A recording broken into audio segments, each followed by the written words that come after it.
Hello, everyone. Hello, welcome, and welcome to episode 9 of City of Light and Shadow, a Fate French Resistance campaign. I hope all of you in chat are doing well, and all of you who are over watching this on YouTube, I hope everyone is doing well. Welcome in, everyone. Thank you for being here. I'm very excited. We all have been doing all sorts of, there's been a lot going on behind the scenes.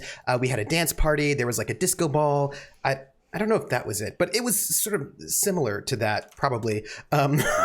Something like that. All right.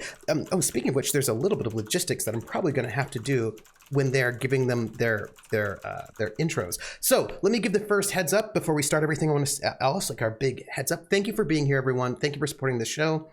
The show's pretty awesome with a bunch of really some of the hardest working people in show business, which means they're all James Brown. I don't know. It's kind of confusing. But to support the show, there are bunches of ways to do it. The first and most important way to support this show is by being here and watching the show. Thank you for being here. The second thing, if you want to, you can do is you can retweet. You can tell your friends. If you're on YouTube, you can share, like, subscribe, whatever that, follow, all that business. Those are things you can do. And let me see, what else? Those are the big things. Otherwise, you can follow or subscribe to this channel or the channels of all of our cast members who will introduce themselves shortly. We also have a Patreon, and that Patreon will... that Patreon goes and supports paying the cast because they work real hard, and I want to make sure that they get compensated for all of that. You can also tip and bit here live, and if you do, I will read out the messages that you have attached to the tips and bits on our half and at our end. And also we have channel points, and the channel points you can also use to get our cast fate points, because our cast does not have a lot of fate points. Dot, is your refresh 1 or 2? 2. 2? Are you sure? Yes. All right, good. What about you, Stiver? Do I play Regina, who's sure of everything? Yes. Yes. Stiver. My refresh is at 57. No. Are you sure? It's 2. All right. Are you sure? Yes. All right, good. I just want to ask. Okay. Yes. And since they don't have that many, you can give them some more with these letters from home, which is they can get 2 fate points. And I would like to show you that we have already had those fate points donated. We have one coming in from Rissa, who is our one of our mods, and also pretty fantastical. Like, big lots of love to her. Let me put that over there. And then also we got one more fate point from Origami Shuriken. Origami Shuriken, hey you. Origami Shuriken was my GM for Ghosts of Saltmaw, and also amazing. And so thank you. Mine too. No, just mine. No, just mine. Can we share her? She's our... All right, fine. Okay. Fine. It's all right. It's fine. And let me see, is there anything else I wanted to say about all of that? I think that's everything I wanted to do in our beginning parts. So let's introduce our cast. Our cast, 1, 2, 3, 4 of whom? 4 of the current 5 all have COVID vaccinations hitting them right about now. So just note that if they start hallucinating in the middle of the session, then that's what happens, because we just play as it goes. And you should still get your vaccine regardless of what you see on this show. Go if it is available to you, and you can do so. Go and do so. So let me see. I would like to introduce our cast. We have just like one of the best casts, and I want to have each one of them go around, introduce themselves, say who they are, say who they're playing. And then just say,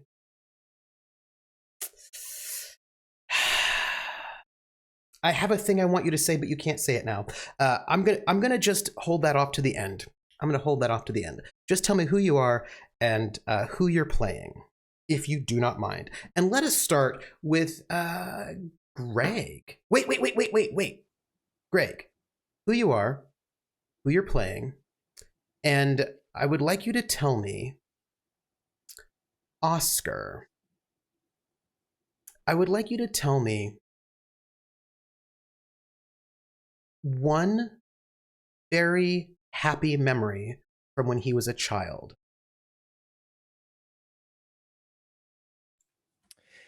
My name is Greg, Grimjack21502.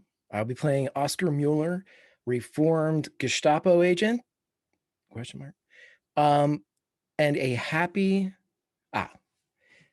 memory from Oscar's childhood. It would have been when his grandmother and mother took him to the local park to see a live action production of the Grimm's fairy tales. Oh, nice. And that was the first time he saw the Brothers Grimm, anybody being something that they weren't in performance, and seeing the stage for the first time. Oh, well, that makes me all excited. Let's go on. Let's head over to Fox. Fox, who are you? Who are you playing? And I also would like to know a happy memory from your character's childhood. Yes. Hello, everyone. I'm Rocket Fox, and I am playing the late the late Sylvie. Oh, sad. And the current Evelyn, who was the jazz singing owner of Bricktops, but is now the florist who is working on her abilities with arranging flowers. Anyway, it's not important. But she's also real pregnant. That is a little more important. And a happy memory from her childhood. I would say when she was really young, she found a puppy, and she got to bring the puppy home, and she for a time got to have this puppy and play with this puppy and have the puppy in the home. So I think that would have been a happy memory from her childhood. Nice. Now let's go over to Dot. Dot, who are you? Who are you playing? And could you give me a happy memory from your character's childhood?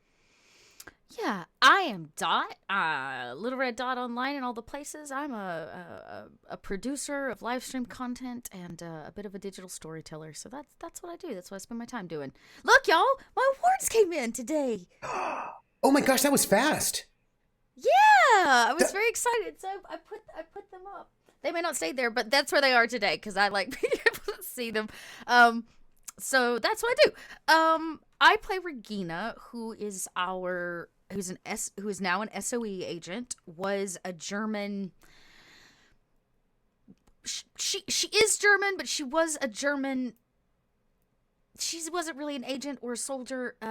She wanted to be in Germany because their Germany used her and spat her back out. So she went to France and she ran from her old life, and now she's using she's basically a spy that's leading this group of ragtag folk in the middle of occupied France, or at least she's trying. She doesn't know that she's doing a terribly great job, but she's really trying. Happy memory. Regina doesn't have a lot of happy memories. I think maybe one of Regina's happiest memories is the first time she saw a camera. Or maybe the first time she got one, right? Her father wanted her to be a chemist.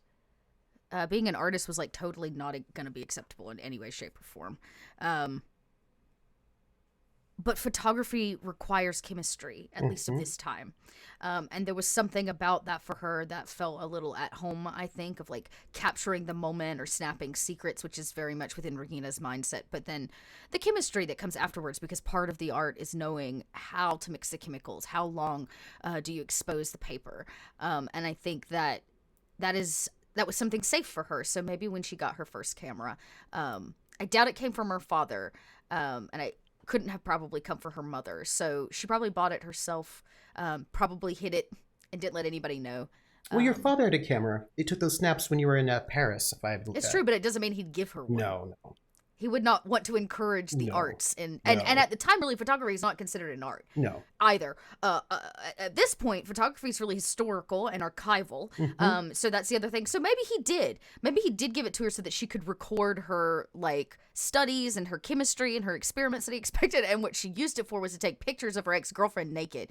Wait, So- that's not. I don't think that's not how you're supposed to use those cameras, though. Well, You're like, wow. ding! I passed my turn. What would your father say? He's dead. It doesn't matter. I was about to say, he didn't get to say much, so. He didn't get to say much. Stiver, who are you? Who are you playing? And could you tell me a happy memory from your character's past? Sure. Hello, everybody. I am. Oh, yeah. Okay. Hi, everybody. I am James Stiver. I am playing Tango, your SOE agent who is gone through a lot. Now he's like a dad. He's just a dad. He's just like sandwiches. He's just trying. It's just a little doped up. A little doped up. Super shot all the time. Just keeps getting shot. Just a magnet for bullets. Keeps putting himself in harm's way, probably doesn't make the best decisions in the world, but you know what? Just tries so hard, just trying, just his little tango heart just keeps beating somehow, no matter how much it's getting shot. And a memory, I would say it would be his mother teaching him how to cook breakfast. Like on a lazy Sunday morning, and it's like scrambling eggs and it's making bacon and it's and like and maybe also it was just probably when his dad was actually having a good day and maybe reading the paper and he got to like set the plate for the whole family, like got to do all that. And like poured everyone orange juice. I don't know, that just at a kind of a picturesque American morning. I think he got that for like a day, like he got that one time and it was just like, and he made the scrambled eggs, and to his knowledge is the best scrambled eggs ever that had ever been created. And we all know it was probably inedible, but no one said a damn thing about it. So that's gonna be an early great childhood memory. Now, we have a guest today, and our guest is the amazing Lindy of the Laugh Love variety. Could you tell us who you are, who you're playing, and I would really be interested in a happy childhood memory for your character. Sure. So, hi, I'm Lindy, Laugh Love Lindy, and I am playing Freda Engel. She is a German opera singer with a terrible husband. Who's very happy to not be in Germany, but it seems that she just can't escape that husband. We'll see what happens. A good childhood memory for her. So it would have been probably, because I thankfully had everyone else's childhood memories to go to think up of one. I try to be nice to our guests. Thank you.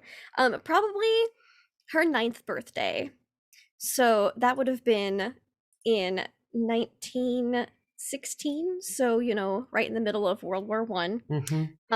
And she did not grow up in the nice part of town, so times were real tough. But her parents had managed to scrounge up enough funds and things and goods to make a cake and have some of the neighborhood kids over to have a little celebration.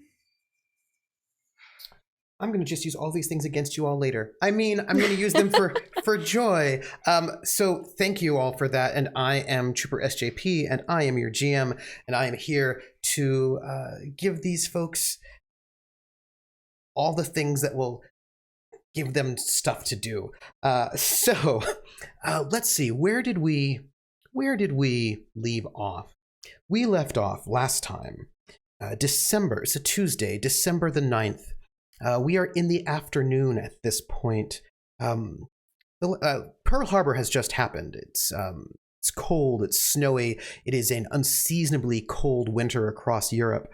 And when we left, Regina, who's currently the SOE leader, found out that they had not just brought out an engineer, an architect and engineer from Germany who she did know about, but also the Berlin Nightingale, one of the most beloved and famous opera singers in Germany at the moment, who has not been seen often, but mostly is doing a lot of radio broadcasts. And she has also left Germany, it seemed, during one of their missions, and has been hanging out for about a month without, at a musician's place. Who's like, can she go sometime soon? Come on. A friend of Sylvie's. And she did not leave on her own. She left with files from this conference center building, where her husband was based. Her husband is basically a colonel in the army, and his job right now is to plan parties. Really his wife plans those parties because she has party planning skills and he does not. And at this conference center in the Wannsee area, she grabbed some paperwork, including paperwork indicating that there's going to be some sort of meeting coming up with a lot of really, really important SS people, including people out in the occupied territories to the east, and a list of numbers attached to countries, which they realized was the number of Jewish people living in each of those countries.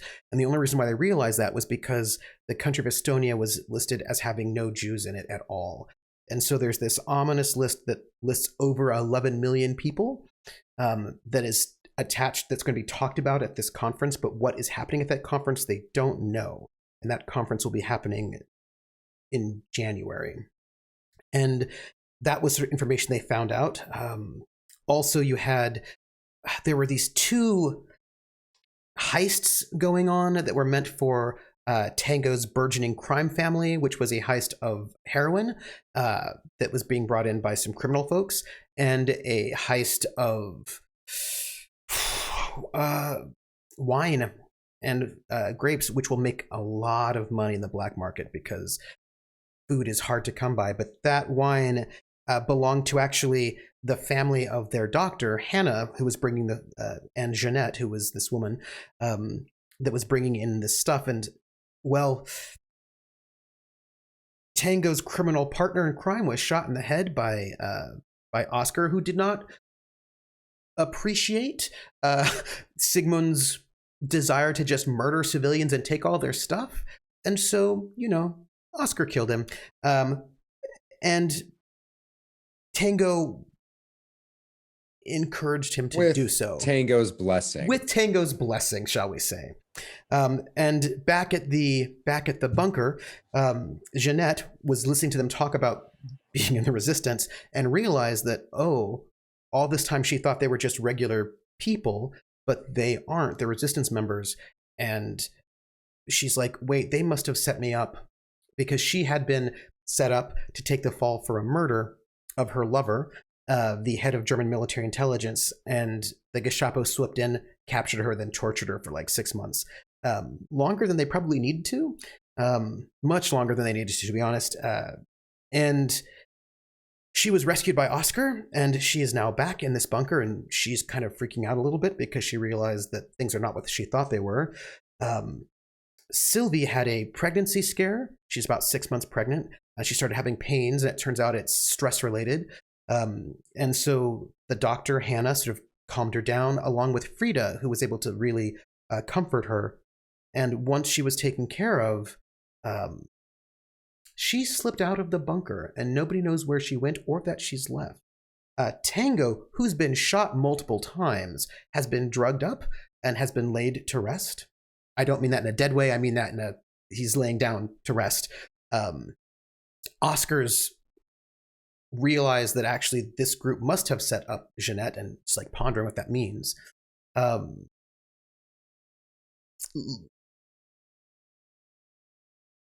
Frida is in the bunker along with Hannah's father, Jeanette, Oscar,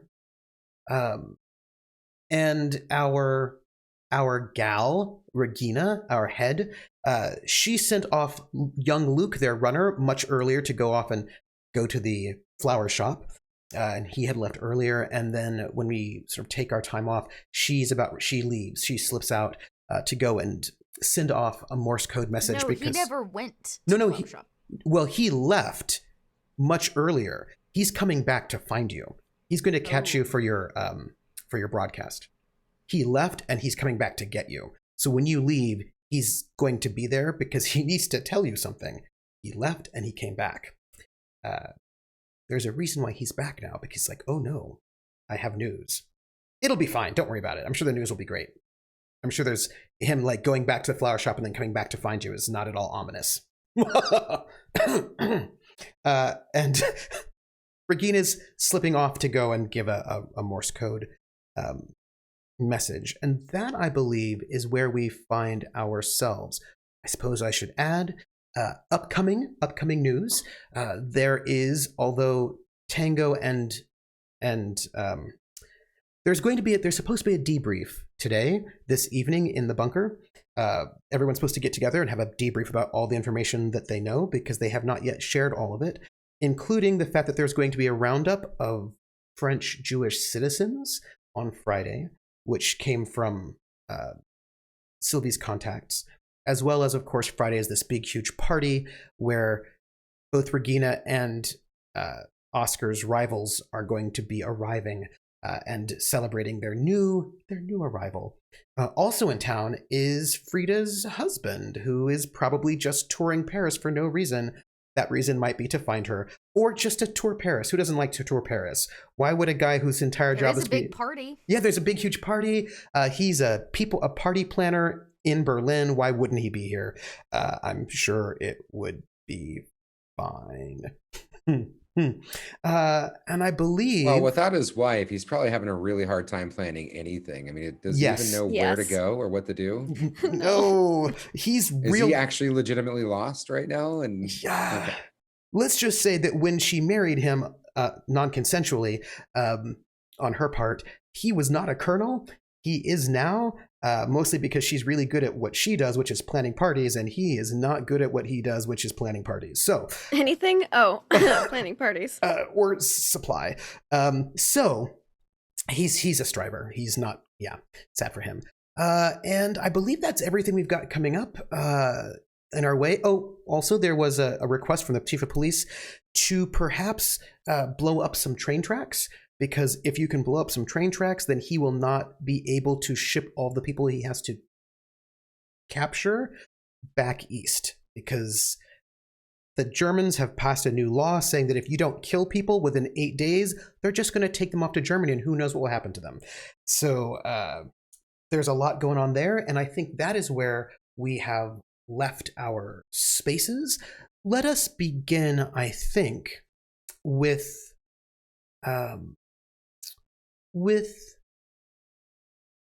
some faction actions, because some violence has come down to our clock and people might be interested, and our factions run around doing lots of things. They have resources, they've got stress they can use. It causes them stress to do actions, and various groups have been doing things around the time. It's a good Tuesday, but there are two faction actions that I need to roll live because they do involve our cell, and I would like to make a roll. The first one is from the SS. They are going to try to do a discover action, is what they would like to do. They would like to gather some information about the resistance in this city, because they have got some concerns. Yeah, so let's just try to go and get some info.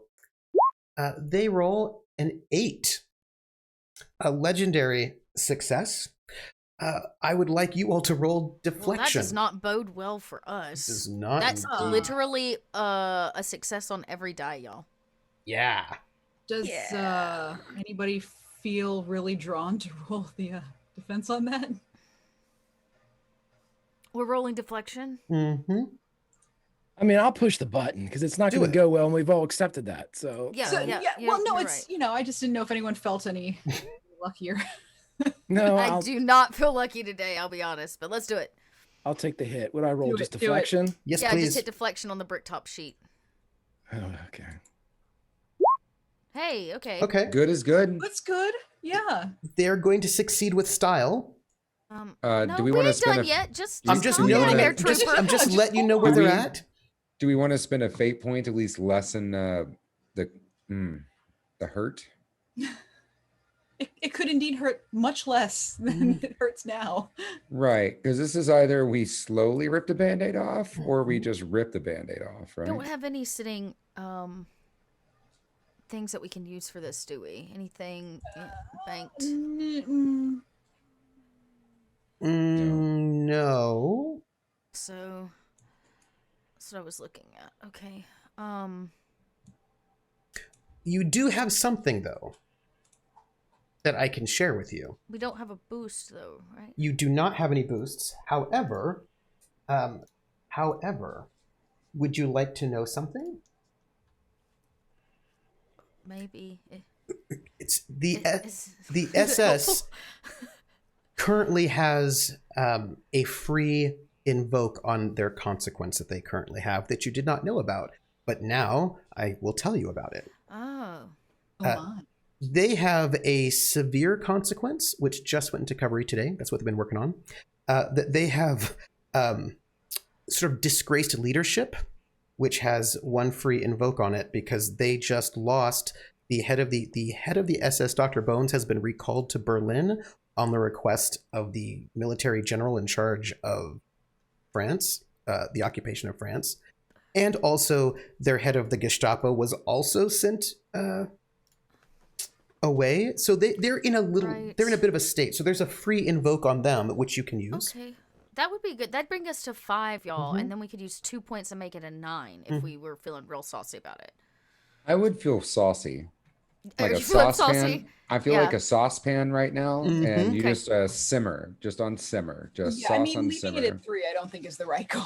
I don't either. So By if we any cash in on the free invoke we Mhm. have, that makes it a 5. Yeah, I would say we are playing both sides, and we've been doing that successfully for a while. So that could be an aspect that gets us 1 fate point usage. So that brings us Yeah. up to another pour, 2. pour that sauce on the pasta. And that puts you up to a 7. But no, we could leave it at a 7 and only fail by 1, or we can succeed by 1. I would be okay by only failing by 1 since we're at the very start. Then they get to and ask you a question. It's just one question. Mm-hmm. I mean, How I bad could listen, one question be? I can't- I put this to I just since we only let's see we have 5. We need to take a new stunt, y'all. I feel And like, you can. I think you have one in there. You have one available for you. We Yeah, do. We I just feel don't like we have- should just go ahead and burn another one and succeed by 1. I think you're probably right. Mostly because this is pretty freak. When it comes to faction stuff, I would not fuck around. So we have 5 in the pool, This the is- group pool. Yes, you This do. is not. We have 5, yeah. yeah. And everyone Alright, has their refreshes up. So there. Okay. And That what's puts the us- second aspect that you're going to invoke? I think we can invoke our high concept for this one, which is the safe house of preservation Yep. for the future. Like, we're not only just a safe house for other people, we're also a safe house for ourselves, hopefully. Right. So if they're looking for information on us, I feel like that qualifies. Mm-hmm. And then there's one more intelligence action that's coming out Damn it. against you all, but it's not by the SS because they're busy. It is the French Gestapo, who are a bunch of criminals Oh, fuck them. who also don't like you very much. And, they... Do you know what we did? We deliver. Well, all right, they can come around if they want to. Because They got that. I don't have enough boxes for all their heads. Though. We got to We can order more find- boxes. I'm sorry. We're gonna have to get more boxes. Sorry. We Go can't ahead. deal with them. We've got all this heroin we've got to deal with. Where'd this come from? We can't take the heroin out of the boxes, and then put the heads in the boxes. Where all the heroin's going to go? We're Right. Heroin swamped. in the heads in the boxes. It's We fine. didn't. They They didn't roll a expect such 5. a rush on boxes. Okay, 5 is at least. This is a That's- discover action trying to get intel. Would it be deflection again? It would be. They're asking around. Well, they should not do Well, it. ask around. They're going to ask around a little bit. I'm gonna do it. I'm gonna do it. Do it. Do it. Here we go. Ooh. Oh, what's up? You ask around, you jerks. Mhm. They're currently beating you by 1. a bunch of heroin went missing. They have some questions. I have some questions too. It wasn't their heroin, was it? Mm-hmm. Yes, it was. Oh, it was? Yes, Well, it this was. is news to Regina. Uh-huh. Yes, it is. It is news. They're the French Gestapo and also criminals. And this was important heroin coming in. So what? They'll get to ask us a question. Mm-hmm. If we spend a fate point, do we get to ask them a question? We would succeed Ooh. by one. Yes. Oh, yeah. Like, where do we get more boxes? We're Technically, so out then of we get. boxes. Wait. Yes. Wait. Then you get one of the. My You get one of question the would be, SS. do you miss your heroin? Bad question. Hey, Bad Georgia, Where do you keep the rest of the heroin? Yes. Wait. Yes. That Yes. means we get to ask a question of SS. 'cause Yes, you we do. succeeded by one. Yes, you so do. let's start there. Yes. Let's start there. What question we want to ask about SS snooping on us? Oh, I know what question I want to. Mhm. I have one too. Okay, Like, okay, you first. Talk amongst yourselves. Mine is, how tenuous is Jaeger's position as the Same. head? Mine is who in SS is sussing us out. Who in SS is actually leading the hunt of us? Oh, I kind of like that one. Who's the head of the snake? Because I'm gonna make him eat its tail. Which question would you like? I don't know. That was the question that came to my head. They're first. both really good questions, but I kind of like Dot's question. Yeah, 'cause finding the guy or Find- finding the person in the charge. person who's Yeah, who's hunting us? who's hunting us specifically.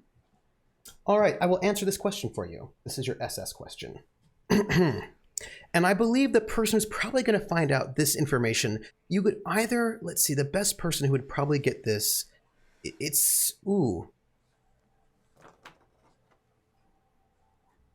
Sylvie might learn this information. Like, this could come through Sylvie. It could actually come through the working women as well. Some of them might let you know. What I would say is that it is Jaeger, who is brand new and fresh, right? He's a brand new in his position, trying to show that he is on top of things. And your sense was, when you talked to one of the women who sort of worked through as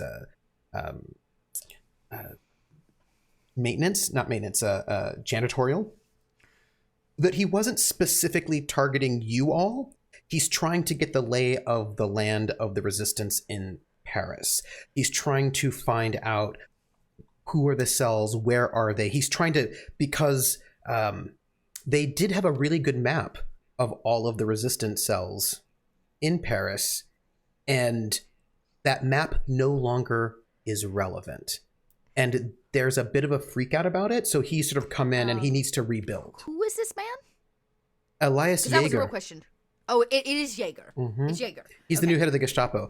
Basically, their information, they had a whole file of information. It is no longer relevant, Plans for Jaeger. and so he has to rebuild. He has to rebuild his. Okay. The sense that you got, that it was not targeted to you specifically. Specifically. It was a kind of a blanket. Let's see what's out there, and let's try to find out who's doing what. Yeah. Unfortunately, they've not been able to get any information. They're going to have to keep working at that, but they've not been able to find out anything. Yes. And now, much less scary, is our French Gestapo, also criminals. What a bunch of goobers. They're beating you by one. What do you want to do about that? So do we spend another fate point, gang? I say we do, just to keep them off of us. Yeah. I was about to say, it means that we're going to be relying on our own fate points a lot tonight. I mean, for stuff. But I'm with you. We need to keep them off of us. Right now, we got far too much going on. I think they need to. Yeah, I think there's a lot going on. I think it's worth it to get those fate points out early. Okay. For these So then very important facts. And you can We're gonna reuse any of your spend- aspects because they are it's a different. fresh. Yeah. I have a question then, if Mhm. we're, because goes off of what Lindy said, Mm-hmm. where Lindy said, where do you keep the rest of your heroin? Mm-hmm. I like, where do you keep all of the good stuff? That's what you were thinking. I was like, let's backtrack. Y'all were worried about the heroin. I'll give you back your heroin. I want your food and your guns and your money. So where do they keep the rest of it? Where's a That's spare great tank question. I can Yeah. borrow? Where you keeping the good stuff? You're gonna have to we spend keep that the good fate point though. Oh, okay, we could do that. Here. I'm on it. Like, Boom. where's your missile launcher at? Yeah, where you keep the good stuff? So That's a very good question. Now the Carlingu, you know where they're, you can. So first off, one of the ways that you find this out about is probably Sylvie finds out about this is that they are asking questions through people, right? So this is not like the French Gestapo are walking around through the streets asking questions, but they have criminal friends and people who hang out in like the jazz world and in the entertainment world and like the brothel world. They've got their fingers in a sort of like a larger sort of space, and they just ask people who ask people, have you seen anyone? Our heroine went missing, and we would like it. Also, we're really looking for this guy Tango, because we don't know where he is, and we don't think he's actually dead, and he killed some people. We need to find him. So like they're sort of, and also we heard some rumors. So like there's a little bit of fishing going on through their sort of side area, and you get a sense that they would not be as effective at intelligence gathering if they weren't on like official things, right? Like they're pretty good at kind of like undergroundy sort of things, but they are not as good or competent in other information gathering purposes. Let's put it that way. But you wanted to know where their good stuff is. And what I think you would learn is that when it comes to official things, they don't have huge amounts of money when it comes to like official funding from the German or the French government. Like they've got supplies, they've got some stuff, they're being funded, but they tend to get a lot more of their money through illegal goods. You get the sense that first off, they seem to they have taken over a number of high-end brothels, are now controlled by them. They are cornering the market on the drug trade. The other criminal families are who have been here before them. They are newcomers to the criminal scene. They are not established criminal families. They are people who came in who are like, guess what? The Nazis are our friends. We're just going to take all of your stuff. So what you learn about this in terms of their good stuff is that they are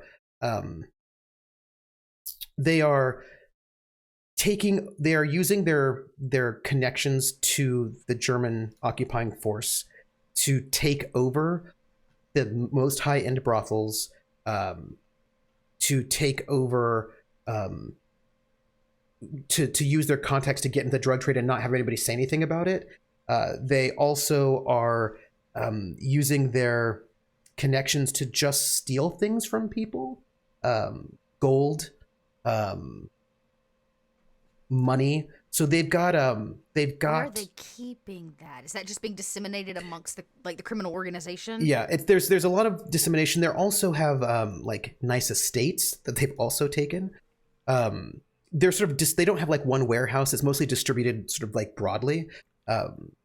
There is a name of someone though that you've sort of heard rumor about, who's a fence of theirs.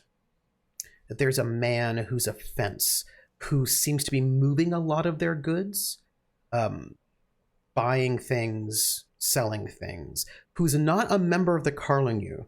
But when you want it, if the question is where do they keep the good stuff, it's not that there's a place that they keep it, but it is their networks of movement.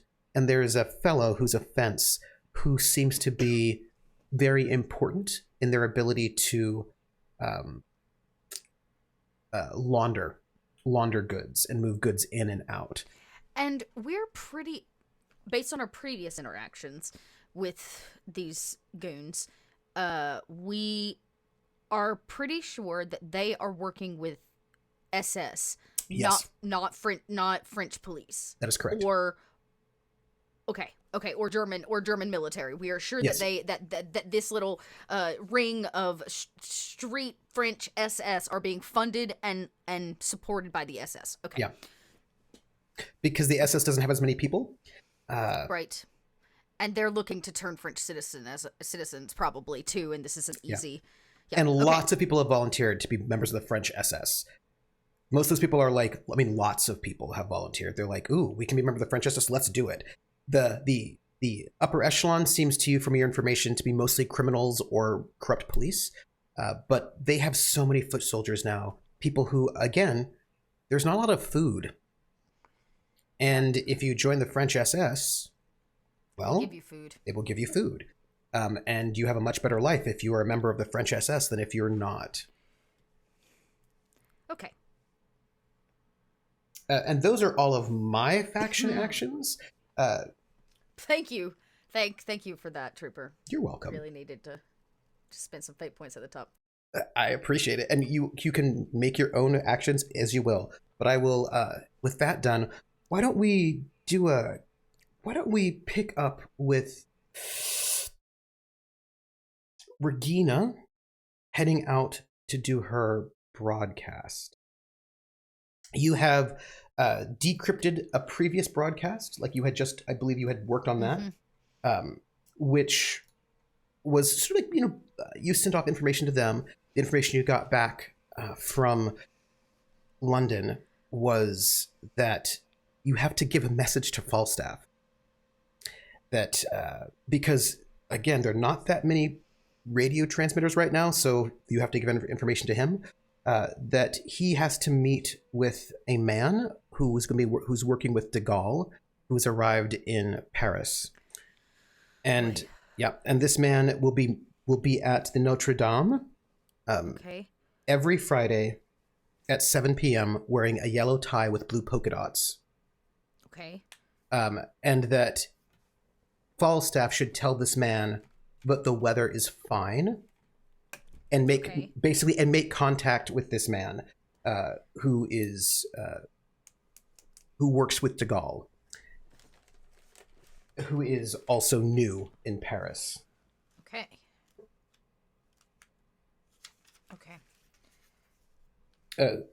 Whose code name is the Wastrel.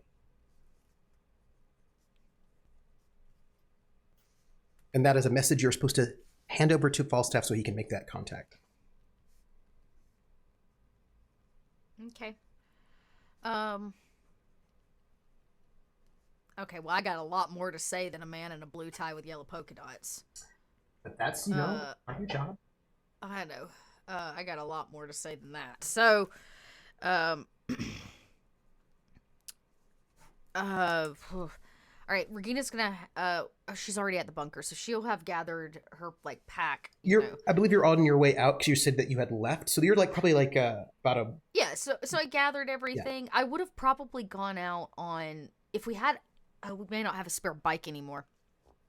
Then she'll have to carry it. She'll put it in her crocheting basket and try to, play it off. She's not dressed as Regina. She'll be dressed as Simone. That would be important to note. The weather is miserable. Fuck. I'm going to have to get up really high. Mm-hmm. All right. All right. So the highest points are going to be probably internally in the city, nearest the Eiffel Tower, probably. Mm-hmm. Oh, you know where I'm going to go? A church. Mm-hmm. I have yet to desecrate a church. So, in Montmartre, your old haunting grounds is on a hill. Perfect. I need a good church. It doesn't have to be actually, preferably if it's not deep in the city, but I need one with a good steeple, one that's high. You're about a block away from the bunker, making your way from the 12th arrondissement towards Montparnasse. Montmartre, Montparnasse is on the other side of the river. When you hear the muffled footsteps of somebody running up towards you in that distance. Not that close, but running towards you. Look, if somebody's running up behind Regina... not that close yet. You can hear them kind of far away. Instincts kick in, right? She stops. She kind of turns over her shoulder to see, am I about to be bum rushed? Who's arresting me? This is the end. It's the end. It's and I'm dressed in a skirt. It's Luke. And he's huffing and puffing as he's tromping through fairly deep snow to get to you.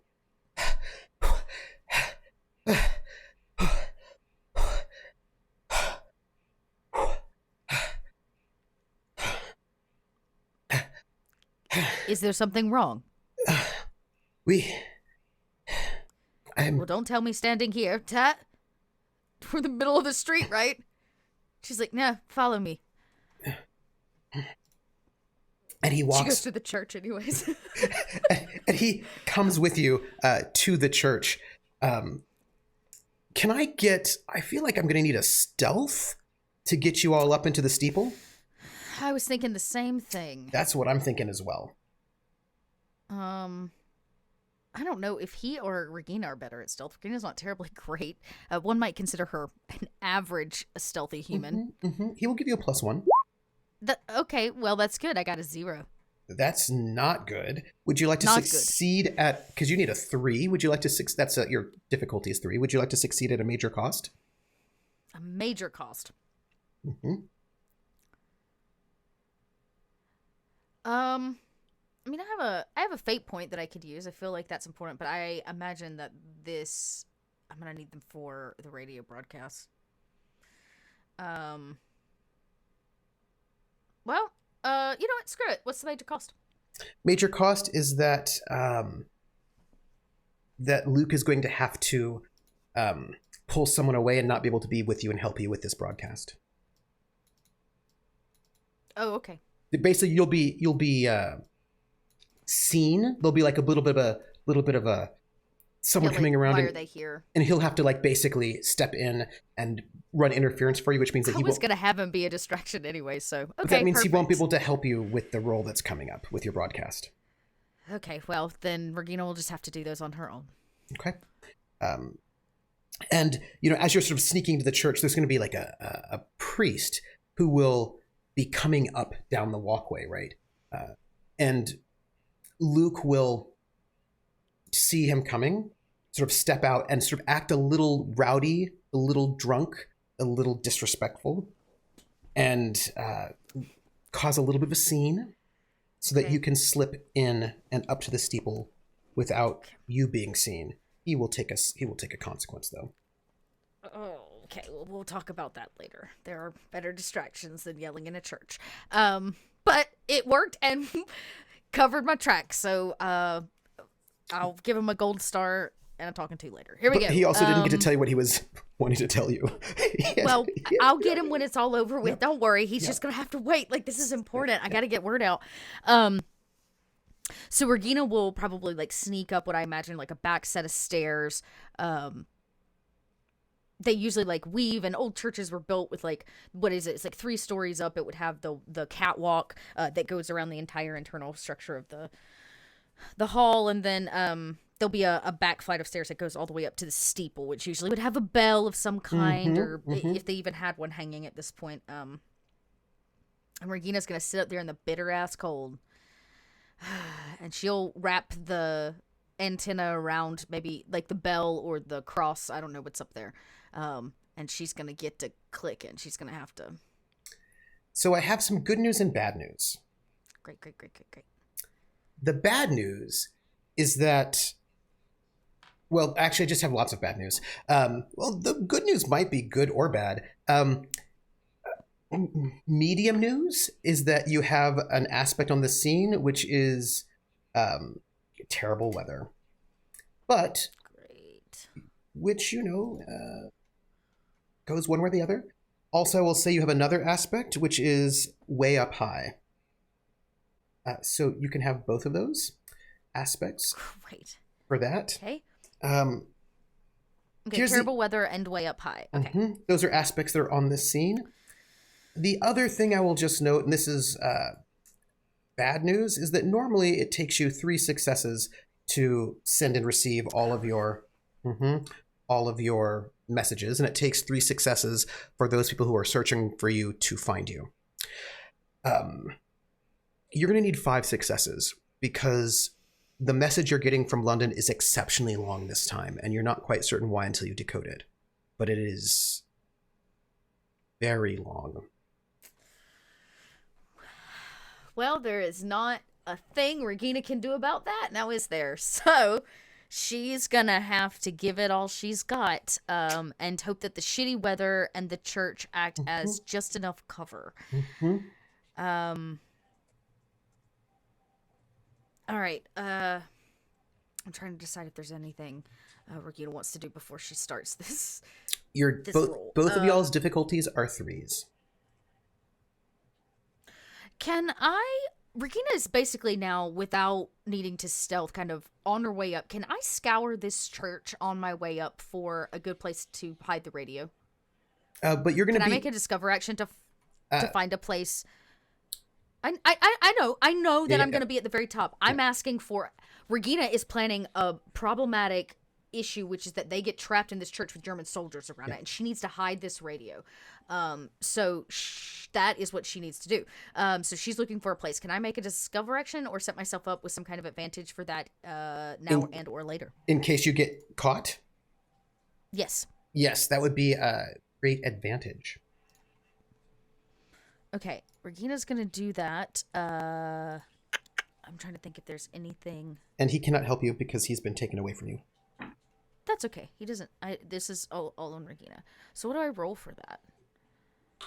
That would be stealth. Do this the roof. Would be stealth, like a place to hide it would be stealth. Can I make an argument that to roll academics for the architectural structure and internal structure of a church? Okay, but the difficulty will be higher. Okay, that's fine. Okay, it'll be a 4 I can do that. rather than a 3. But I get to okay, I get to roll more die. Here we go.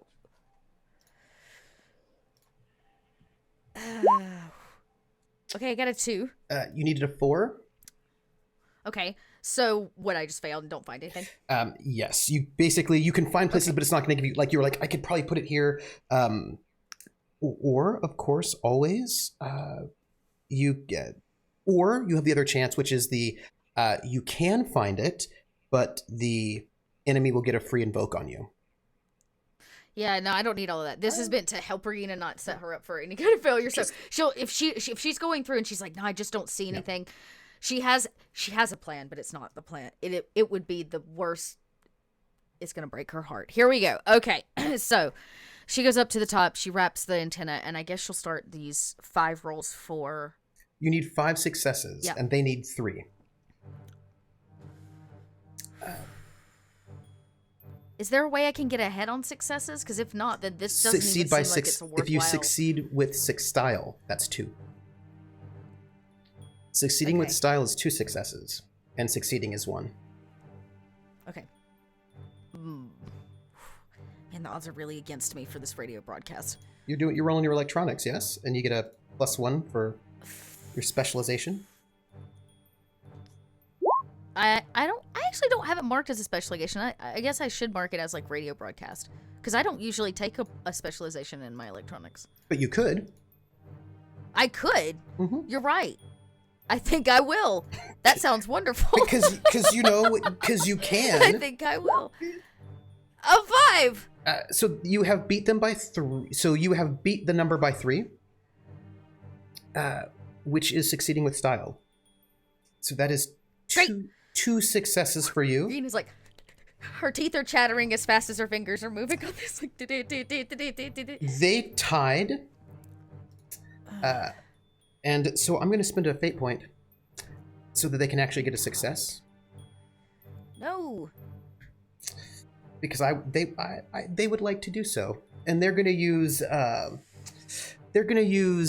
fact that this is actually that they are direction finders, as that's their high concept, to make that 3 a 5. I'm going to spend a fate point. And make that So wait, if they match mine, it doesn't succeed? Well, no, because you're rolling independently of each other. You're not going you're both going against the environment, as it were. Oh, I see. So they also succeeded. Oh, never mind. Okay, then I'm going to keep my fate point. I'm taking that. You can't have it. And now you could always spend a fate point to make their difficulty higher.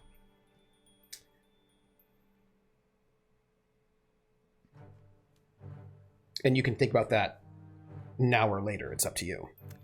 I shall think about that. Because they went up to a 5, right? So they're like, okay, I got a good success.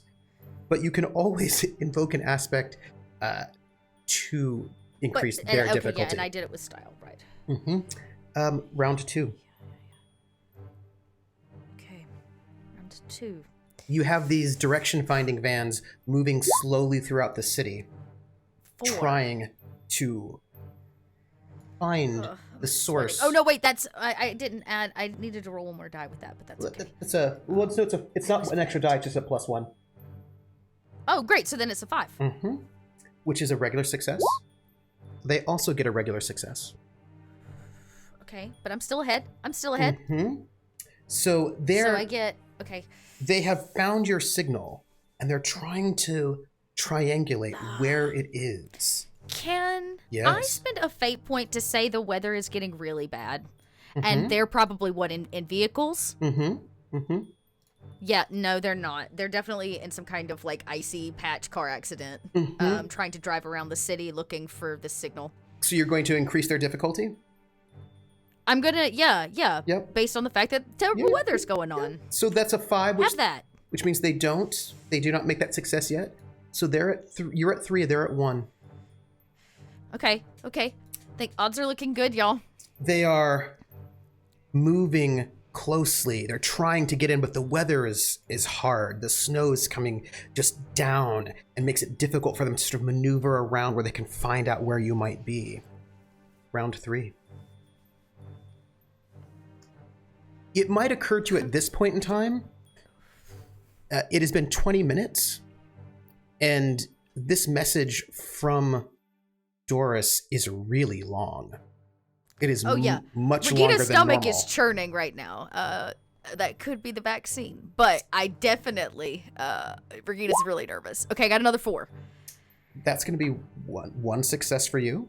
Okay. Because that's a 5. Okay. That's 2 over. They roll a superb.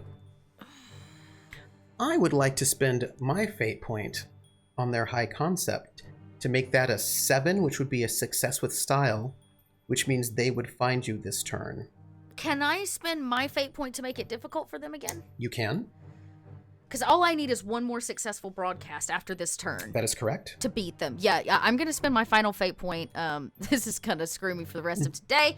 Oh, but you can always get more fate points with compels if you want them. I'm going to hit this delete button. You hush Okay. your... I'm just. You hush, Trooper. Just saying. Take that fate point. You would like it. I will. I'm gonna make their life again increasingly difficult. So they only get 1 success. They move closer, but the traffic is bad, and you have Wait, and rolled. I got my success. You get a success as well. Oh, okay. You One do. more, y'all, is all I need. One So more is I all will need. note they are 1 away from finding you. You are 1 away from getting the message.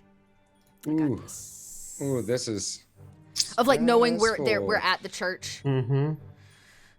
If they get 1 success, they will surround this church and they'll be there. If Luke had been with you, he would have been using his turns to try to help you or hinder them. I I'm just know, letting but you. He would have that's been just helpful. not how the dice It roll, didn't, Trooper. but I know he's running right now through the seat. You know, he's caused a scene. I just want you to know that this is this was your major consequences that you lost your help. I know. Just It's okay. Okay. Everybody, just hold your breath. Hold your breath. No! That was just a bad roll. Do I re-roll, y'all? let me roll them. Okay. Ooh. Okay. Ooh. Okay. Well, I don't have any fate points. There's I literally say nothing use a I can group do. fate point. Use it. I think it's important. How many do we have? 3? 3. Yes, 3. Do I re-roll I say it, or do do it. I go? 4 is oh no, 4 so will technically get it'll be you there. 5 because I get the +1, so I'm at a 3 right now. You're at a 3. Yeah, you would just be there. Which You is a win. tie. Okay. So You're you at a could take that success. Which means I get the broadcast in. Oh. Mhm, Then but maybe there's don't use it. it's a partial success or a succeed at a minor cost. Which means they're gonna arrive. Well, because right now they're at a 2, which is not enough. But I will spend a fate point to get them enough. He's not afraid. I'm not afraid. But I mean, if I spend a fate point, we're still tied. Well, because you're going independently, so you're still tied. Yes, that is correct. But we'll both succeed. But they're still gonna get there and know where we're at. And then you're gonna have to deal with them being there.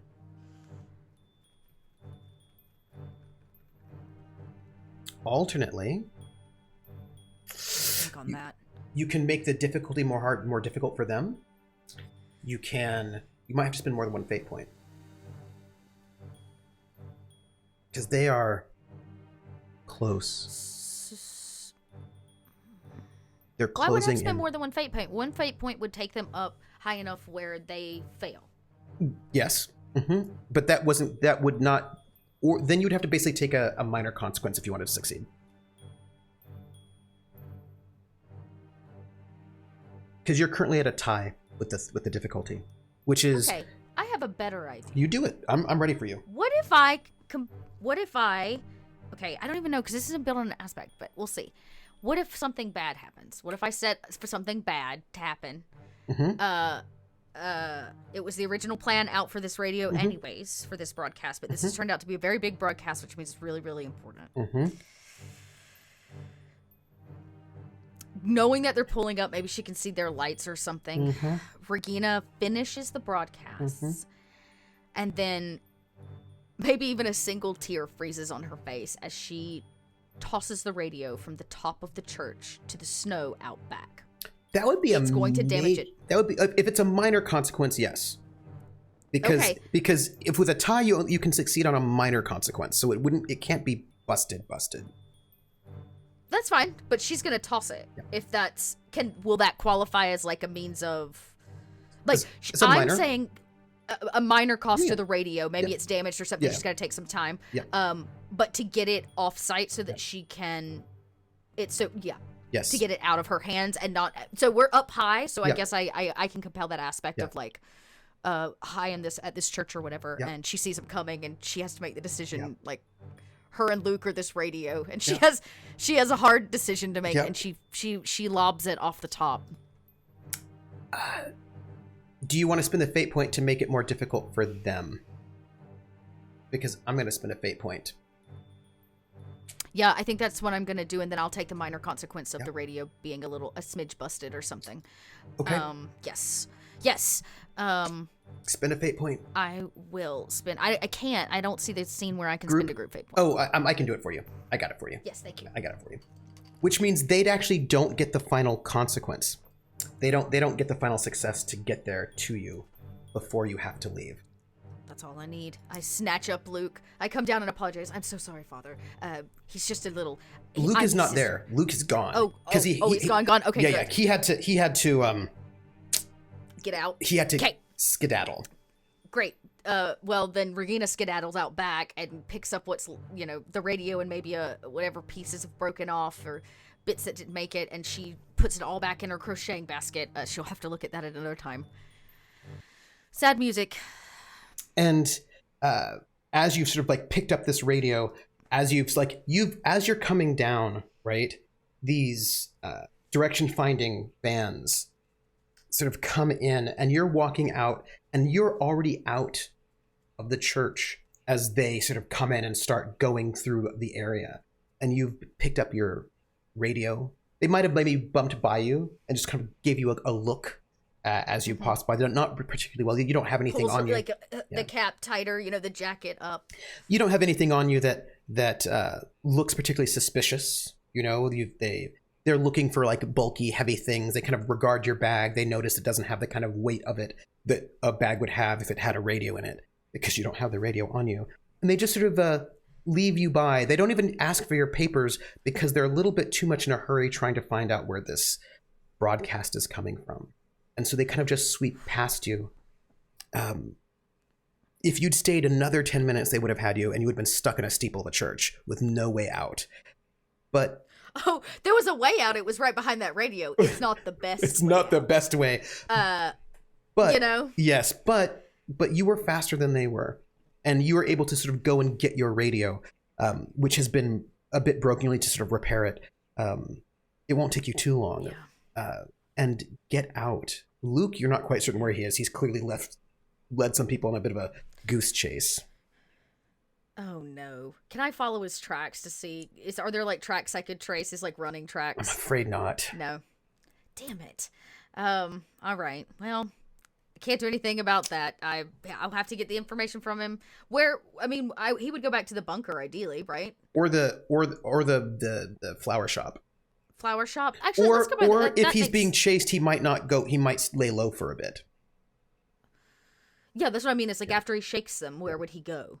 Probably the bunker, right? Yeah. Okay, yeah. Then Regina's got to trust that he can handle himself. If she's unable to track him, and help him. So let's find out what Sylvie's doing. Sylvie slipped out of the bunker. Where does she go? She did. Sylvie had a lunch to keep, so she made her way back over to a certain apartment. She did. She did indeed. And I believe I have a photograph for you as well. Oh no. Yeah. I mean, yay. Yes, I do. So, dear chat as well, she makes her way through the sort of the terrible, terrible weather over to the apartment where currently Luke and his mother are staying, where her ex-lover, Dmitri Bergson, is currently hiding. And that's our young man right there. A bit younger than Sylvie. What? Sylvie sometimes can be a little bit of a cougar. It's fine. And sometimes. And when I imagine you knock on the door. Yeah, that's probably the best plan. I don't know.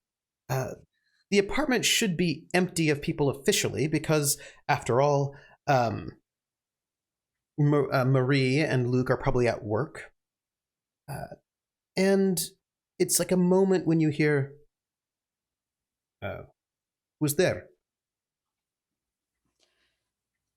Dimitri, it's me. She like just very quietly, like up next to the crack of the door. He opens the door and he lets you in and he smiles. And when you come in, he gives you, the baiser, the kiss on both cheeks. And she will too. I mean, she's been in Paris a long time.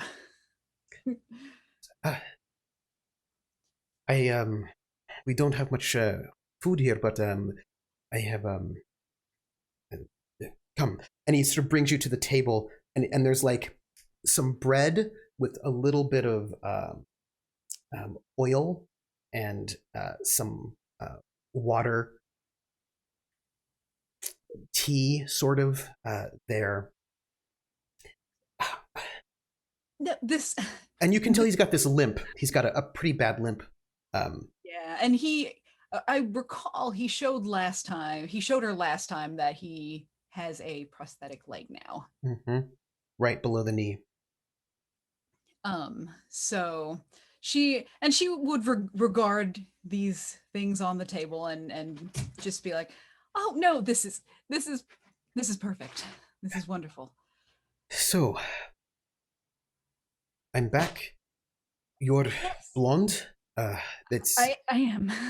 You look good. You look good. So tell me, what has been happening and how are you? And that's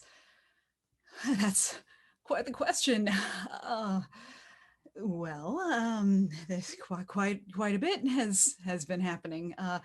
First, how have you been adjusting, healing? Your woman Colette, she was very helpful. She put me in the hospital, and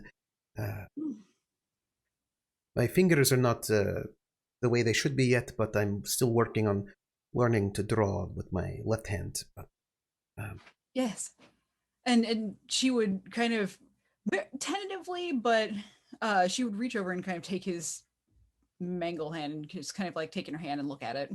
It looks to you as if somebody has just repeatedly stepped on his fingers and broken them in multiple places. And they have like the kind of strange angles to them. And he goes, so they hurt in cold weather, which unfortunately is now. But I will not complain because I'm back with you. So We'll have to get it warmer in here, so you're not in pain, of course. Oh, did the family that I sent, did they make it to Oh, Paris? yes, yes. Yes, they arrived shortly after you. They took yes, the family did arrive. Please eat. Um yes, yes, you as well. You should have some of this. She's So, gonna tear the bread off into little pieces. I noticed you're in a condition. Is everything okay with you? She quickly just starts stuffing bread in her mouth Well, and just hands him a piece. thank you. Well, maybe you should eat this more than I should. You're eating for two. So, so what happened? Is everything all right? Is there something I need to do? Mm, mm, um, You know I am supportive of you in all ways. So, if you need yes. anything, I will help. She's gonna stand up and kind of walk over to the window. Uh, uh, Dimitri, we we need to talk. I agree. Listen to me. If I know this is a difficult time and I'm not a very good provider with my hand and with this occupation, but I still love you as much as I ever have, and I will help support you in any way that I can. And I have always wanted to be a father, and I always thought you would be the best mother, and I will I will do my very best. I am sure you would. She's gonna turn back around and kind of sit down on the couch and just pet the couch next to her. He sits down right next to you. Dimitri, there. Colette, what has she told you about Paris? Nothing After really. I was kept in a hospital, and there was not much I could do. Just be under a false name and heal mostly. I did not really have visitors or anything like this. And he puts his arm around your shoulder just to make you feel better, like in a kind of a comforting way. she is like she is both kind of leaning toward him and kind of softening but kind of stiffening up at the same time, and there's just a complex just dance of movement going on. Oh, he sort of pulls his arm back a little bit. Are you? Tell me, my dearest, Mm, what is happening with you?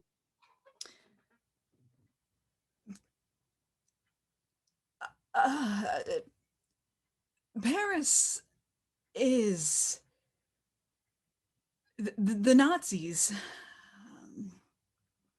I know. Paris is a dangerous place. And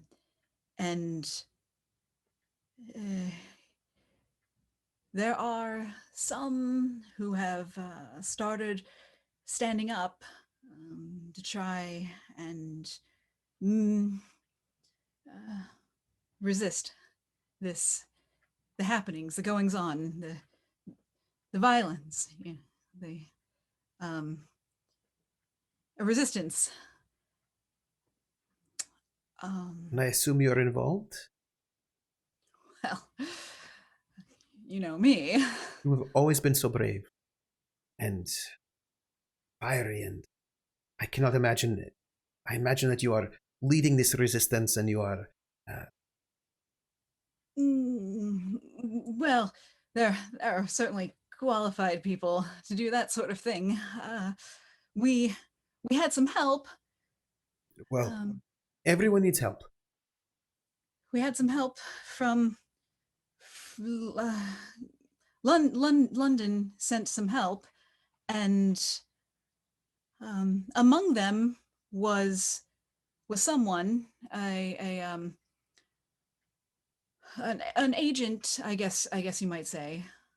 That's Um, good. You have support then from the UK. um, um, anyway, this this agent has been working with us, and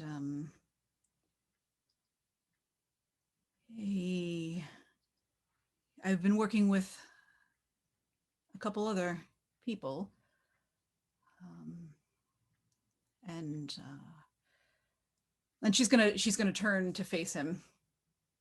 I don't think I like the way this conversation is going. Um,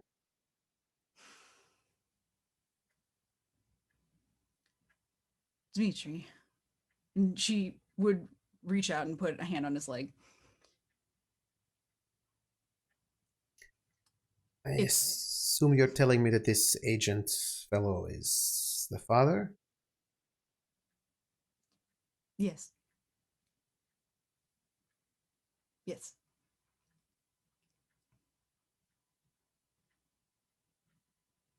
And you are with him?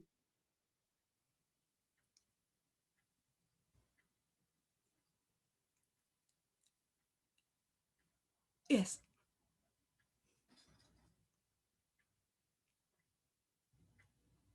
Yes, I am.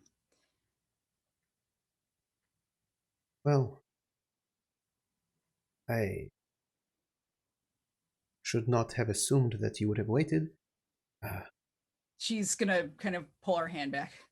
It's all right. Someone as amazing as you should not be an old maid.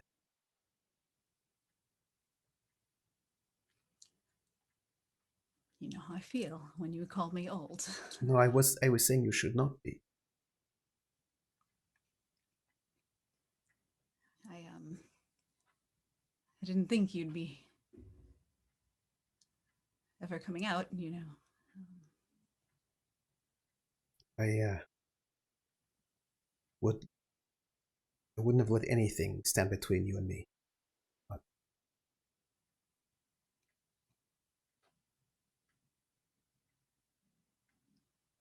it's okay. Thank you for telling me.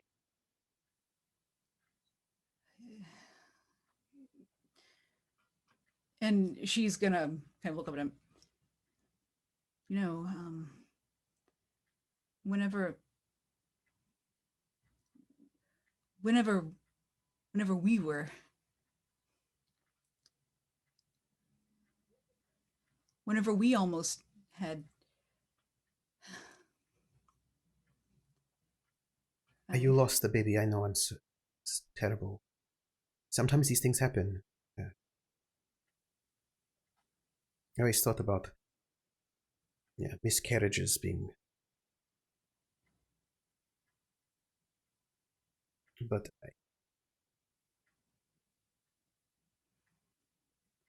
life is complicated.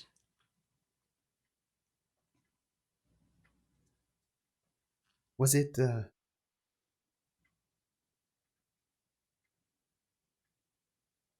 was it a miscarriage? Was it that I was not?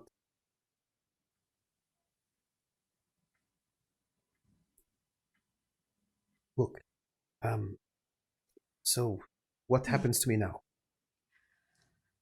Oh, well, yeah,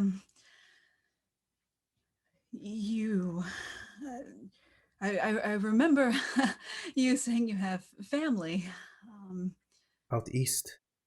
Of course, nowhere is safe these days. No. Uh, London. What about London? If you wish, I will go to London. What do you wish? I don't think I have wishes anymore. The ones I had are not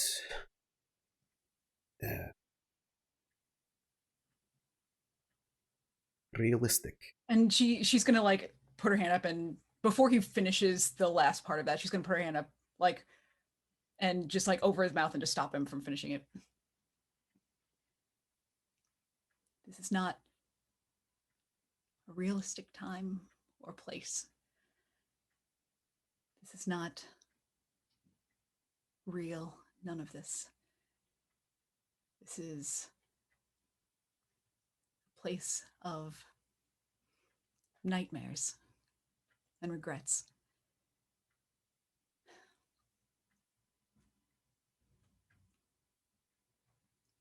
But most of all, it's not safe.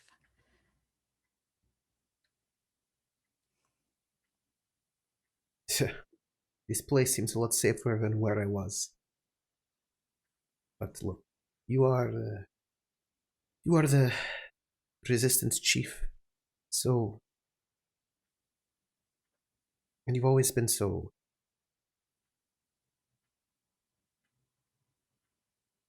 amazing. So, I want to thank you for getting me out of there. I would still be in there if it weren't for you and your contacts and all the things you do. I want to thank you for giving me this place to stay. I don't want to be a burden on this nice family who lives here longer than I have to, so I don't want to be a burden. I know you every have... time he says that, like the word burden, she like physically jumps a little bit. Look, if your group is the group that does things, you tell me where you want me to be, what you want me to do, and I will do it. I will. I've always said that I would do anything for you. Even paint in styles that are not my style to paint in. I would do that for you as well. You tell me where you want me and I will be there. If you want me in London, I will go there. If you want me... I imagine my family is already dead. The Nazis have marched through the East, and the stories they tell of the Eastern Front are not good stories, so I might be the last. So you just tell me what you want me to do, where you want me to go, and I will be there and I will do that.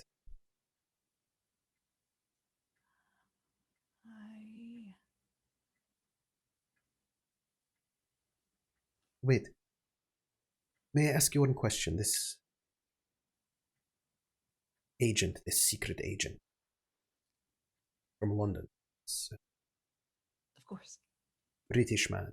Imagine he has a small mustache like Errol Flynn or something, and he's probably some sort of dashing Englishman, but is he good to you?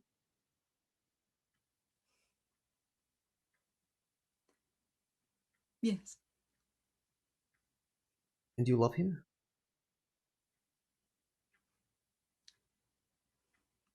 Yes. He loves you.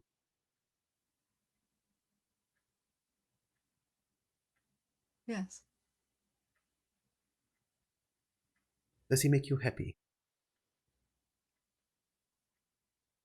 Well, when he's not out being reckless, I suppose.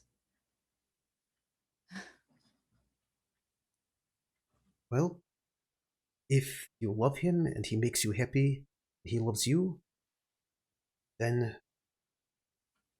that is all that matters. So I'm glad that you have found someone in this time of war and in this madness. And I appreciate that despite all this, you still got me out of there. So you didn't have to, and you did. So thank you.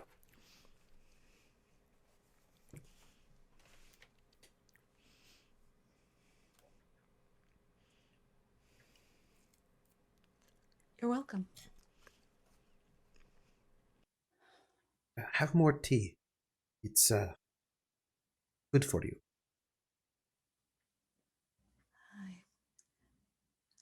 I think I should probably be heading back, planning, Well, resistance things and. of course. Tell me if you do. Should I? How long do I stay? Do what you? Where am I And going? she before he finishes that, she stops him and she goes in and just kisses him. He is startled, and he kind of just like gently pushes you back. He says, I think I'm a dead man, so I don't want to cause trouble.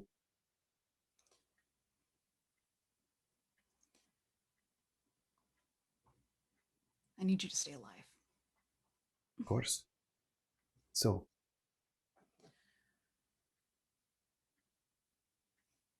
what do...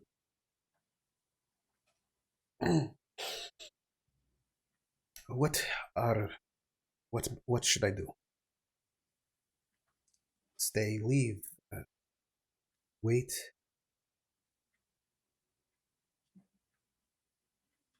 I don't know. But I will find out.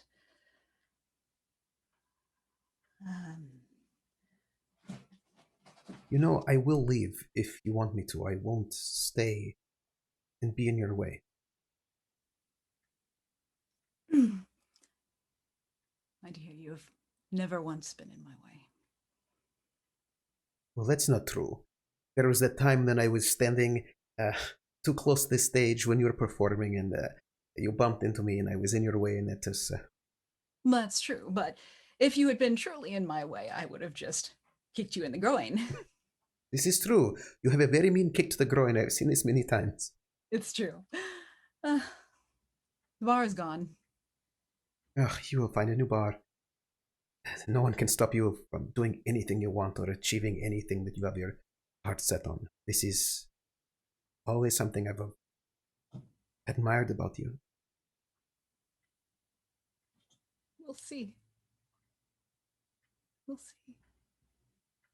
Well, so I wait until you tell me where to go. Yes, of course. I will find out, of course, where you go. Somewhere safe. Where this, she gestures around to his everything that's happened. Where this can't happen again.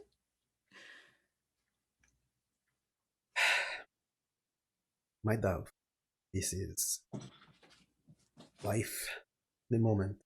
You cannot blame yourself for this. This is the fault of those Nazis that have done all these things. Well, you have done your best, and you've always been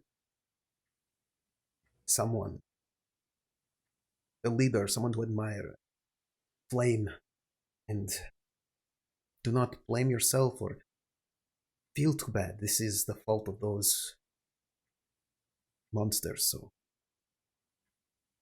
And don't blame yourself for falling in love. Falling in love is good. Sometimes it hurts, but it is good in the end. Well, you know that I've always been very precise with whom I interact with. I do not fall anywhere. Of course. She's going to stand up and kind of move toward the door. And then she'll turn around and look at him.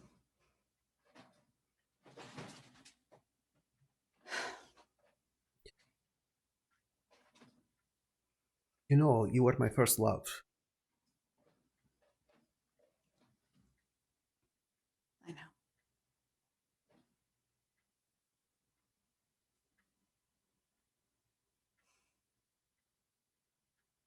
Maybe what if, what if.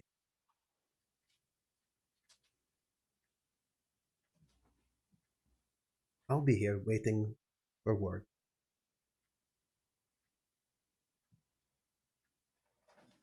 These are impossible days. Hey, I should tell you that all the people in Drancy, they praise your name. They perhaps make me a little jealous how much they love you, all of them there in the camp, for taking out those messages and making sure that somebody knows where they are, their families. When you took those letters out, I was never more proud of you than I've ever been in my life. So, you did such a wonderful thing there that day. And everyone in the camp, they sing your praises. Not as well as you sing, of course. I just wanted you to know that all of them said the best of things about you. Well,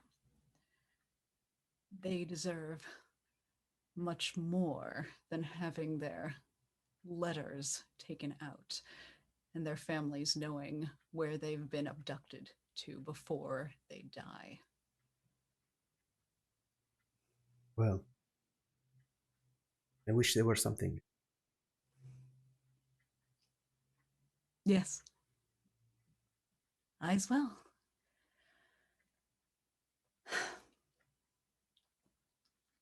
I missed you. I missed you as well. And who knows? The world is a strange place. Perhaps we'll cross paths again one day. Well, I'm in this apartment until you send me somewhere, so I imagine so. Indeed. And she's going to turn toward the door, say la vie, and just go through and close it and leave. Meanwhile, across the town, in the bunker, there's Oscar, Jeanette, Tango, Hannah and her father, and Frida. And I believe Frida had a question she wanted to ask Oscar. Yeah, she will. She and Regina were going over the papers, decoding things and writing them down. So she'd probably have like the spark notes on like a piece of scratch paper and bring it over to Oscar. Have you looked at this yet? I have not, no. She'll pass it over. What does he see? He sees this list of countries and numbers. It is no names attached, but it is a list, country and number, and different numbers. In the Netherlands, 160,800. In Norway, 1,300. In England, 330,000. Finland, 2,300. Ireland, 4,000. France, in the occupied areas, 165,000. In the unoccupied areas, 700,000. In Estonia, it is free of all Jews, with a total number of over 11 million. And I'm sure, much like what the others experienced when first reading this list, since it's very minimal as to what the information is, country number, it wasn't until he gets down to the one that says no Jews that and if he was reading it and if Frida's looking, his eyes would come up and look at hers and the papers would drop to his side. And that list is for this conference that is going to happen.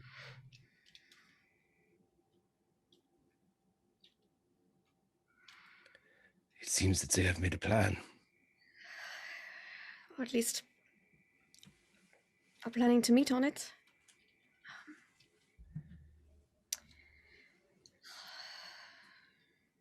My husband will be the one planning the event. He is the Nazi party planner, you could say.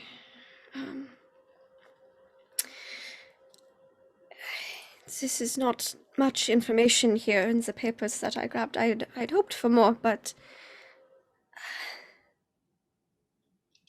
if the information was... If you think it is very, very important, I could go back.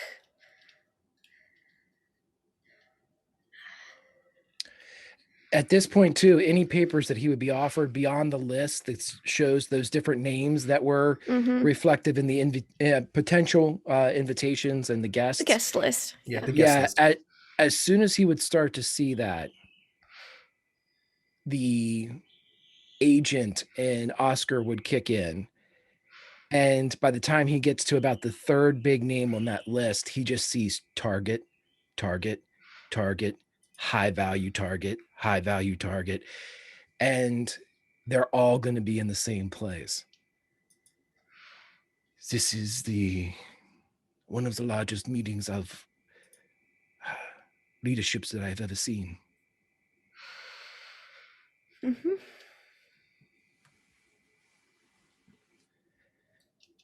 And this is at the estates where you were? Yes, where we were? it will have been repaired by then. So we already know what it looks like. Barring the repairs, we are familiar with the layout.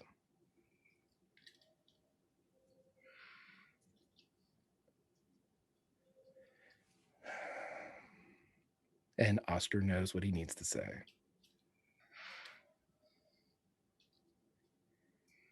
Your husbands will be playing the dutiful host to some of the highest ranking members of the Nazi party.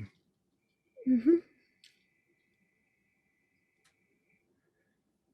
And he is here in Paris.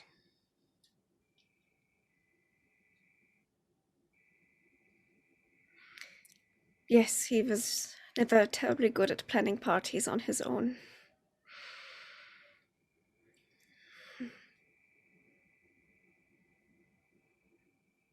I cannot tell you what to do or what we could do. I just know what we should do. These names on this list, and he's talking about the guest list. Mm-hmm. These names, 24, I think, is what the rough amount was that you read out last episode. These names will determine what happens to these. And he holds up the other list of the 11 million. About 15 people. If these, the guests, cannot make this decision, it doesn't mean that the plan will not be enacted. It means it will be slowed. Because if the Nazi party is anything, it is formulaic.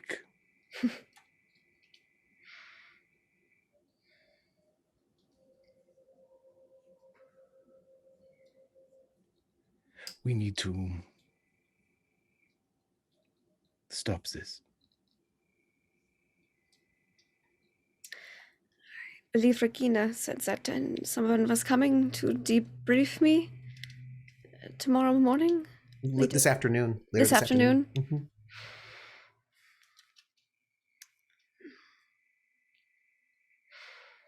Tango, you hear this conversation in your barrel where you're laying down. Fermenting. Yeah, I'm just Tickling. fermenting still. It's feels like a them conversation, and I'm letting them have it. But I just want you to know that you're hearing it. Yeah, I'm Tango hears all.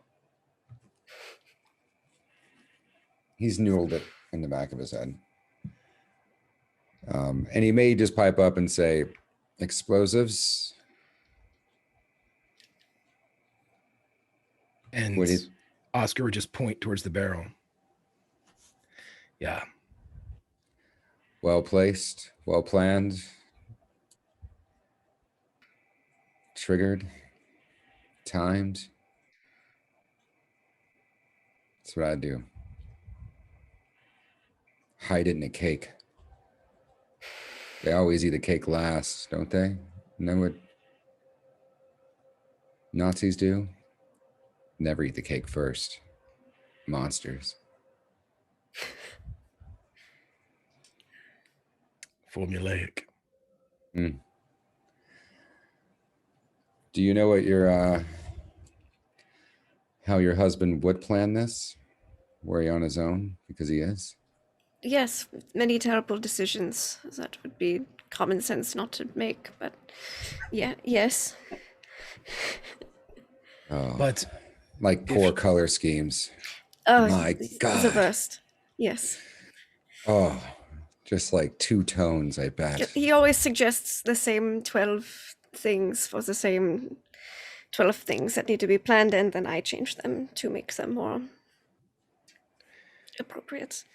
you make Tell me- suggestions. Tell me make what he would do additions. for Yeah, catering. I make suggestions. It's like I just suggest things.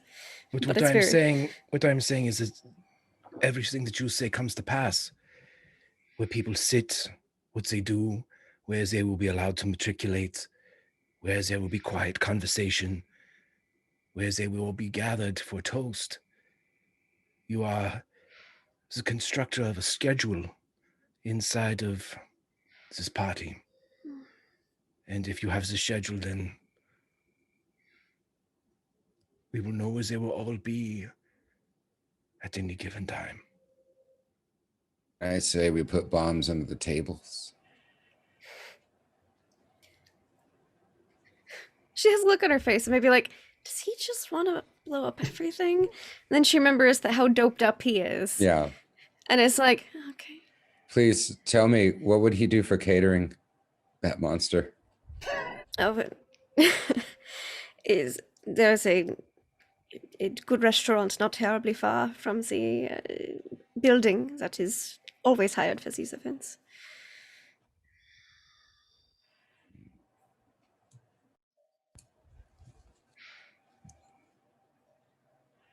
Maybe they could hire a florist or two. Question: is Sylvie going to go back to the bunker for the debrief after Dimitri? Yes, yeah, she'll be heading back. I think this will be about the time when Sylvie arrives.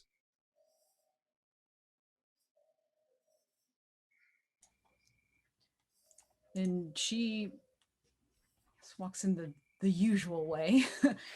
And I guess she comes in, she sees Tango in the barrel and Oscar and Frida talking. She'll kind of stop and just look at them. Hannah has taken Jeanette down into the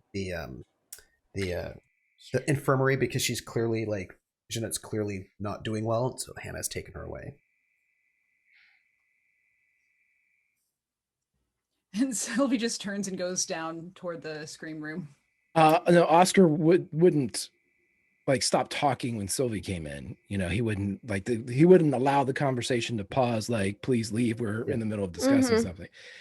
Sure, but yeah, no. If nobody like addresses her specifically or is like, "Yo, get involved in this conversation," she's just gonna pass through. Well, Oscar would stop her at that point and share the both lists. All right, then she'll come over. Yeah, one being the list of the European Jews that they have identified and targeted, and the other the list of the very high-ranking Nazi party affiliates that will be at the estate that Sylvie also had attended. The last time Sylvie was seen anywhere was at this estate. They will all be together. Okay, no, Sylvia has not seen these papers yet. Okay. I'd bombs in the catering. Oh. Well, since we don't do catering, it'll be harder for us to get to that rather than having bombs in the flowers.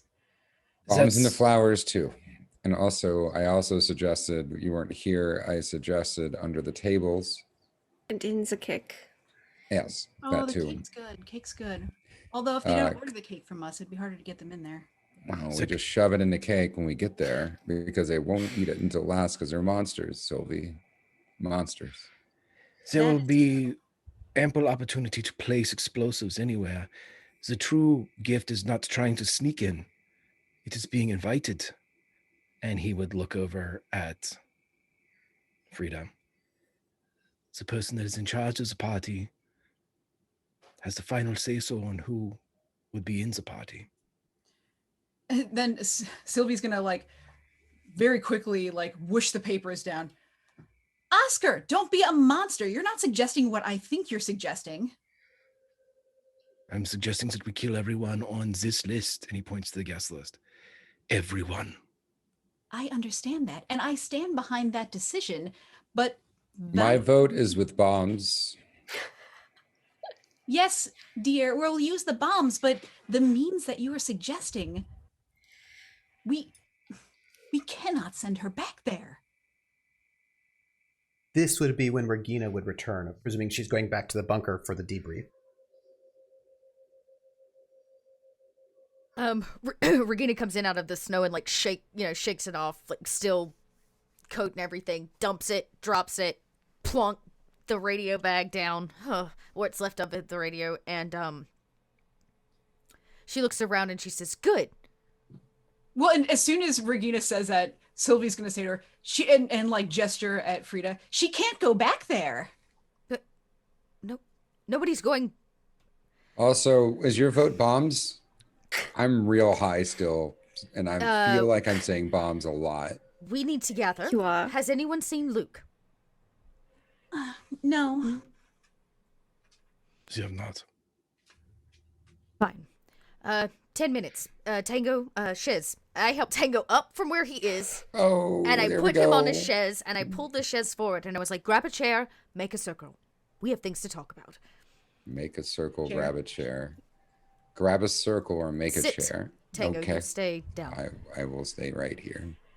Papers. Regina starts grabbing things, just like pulling stuff, maps, stuff.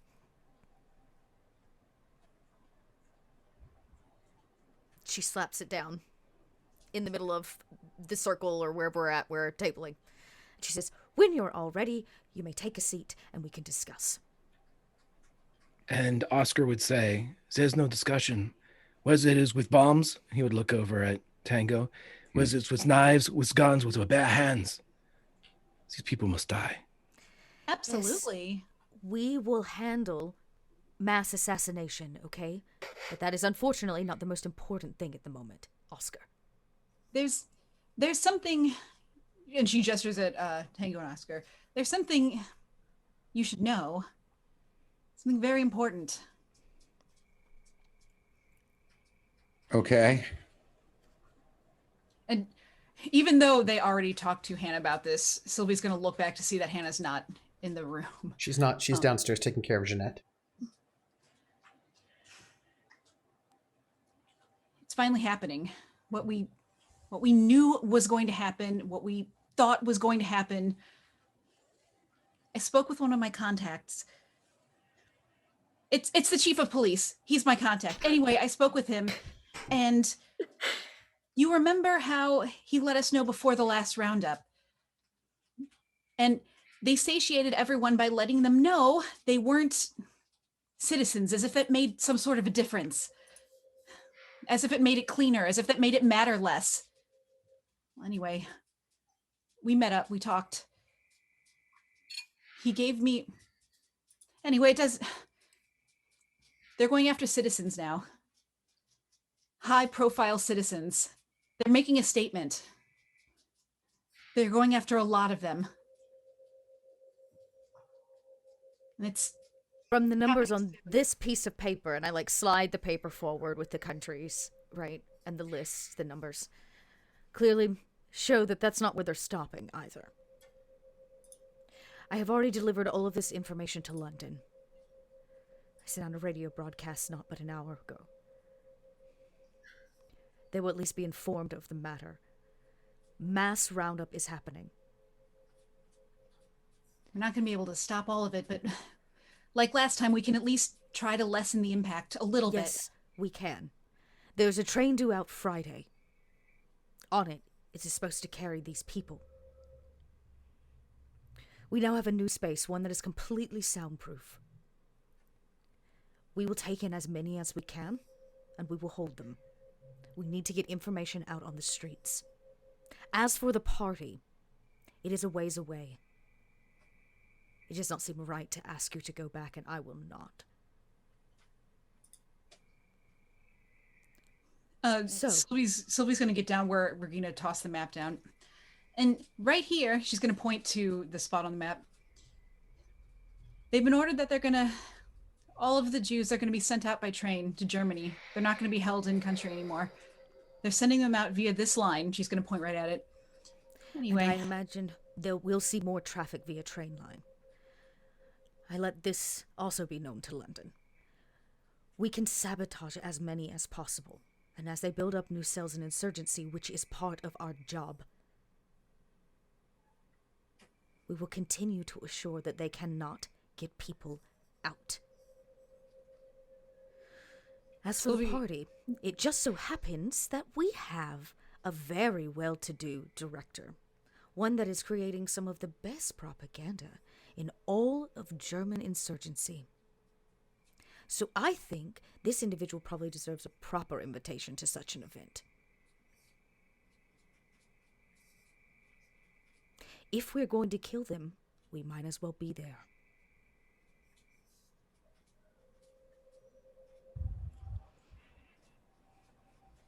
Questions? You're leaving our invitations to chance. Frida could invite all of us. None would be the wiser. Well, now that Frida knows the plan, I will let Frida make that choice. What would you like to do? I have a way out for you. I can get you to London. Safe, and you never have to go back.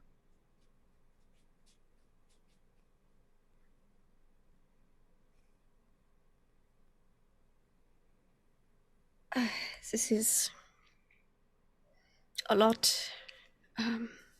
Or you have a sandwich, think about it for the night. You know, if you don't have to say yes tonight. I'm pretty sure do we have any barrel whiskey or something? But that being said, Frida, I also can promise you, if you help us, you will see your husband die. Frida doesn't smile and laugh. That's me. That's. I feel like Frida could too if she wants to. That's more of like a that would be a benefit, but it is a lot. Yes. I will think for a bit. I do want to help. But I also never want that man to touch me again. She's just gonna take her half glass of wine that she has and just. I have a thought. He is not assured of how or why you left, correct? Correct.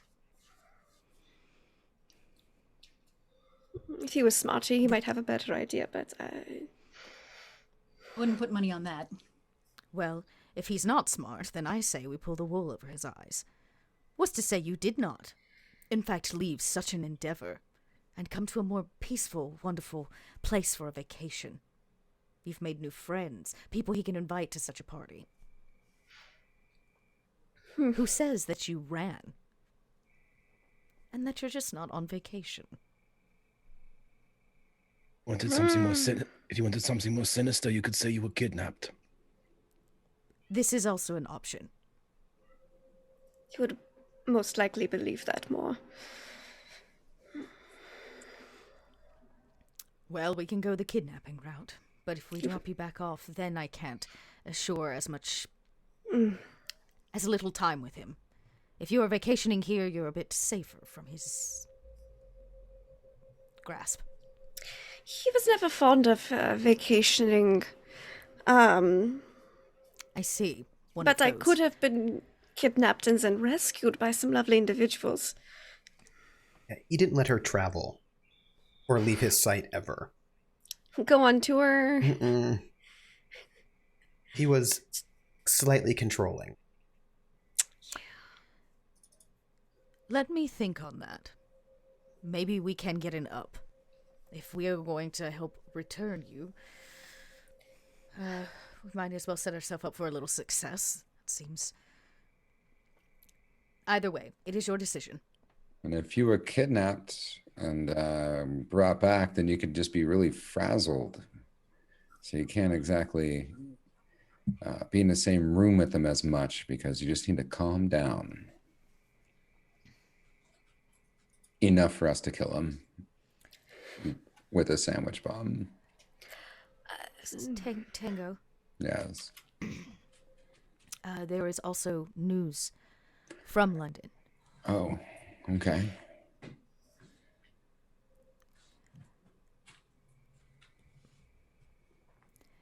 I have received word that your mother is not well. What? Your mother. Your mother is ill. What do you mean ill?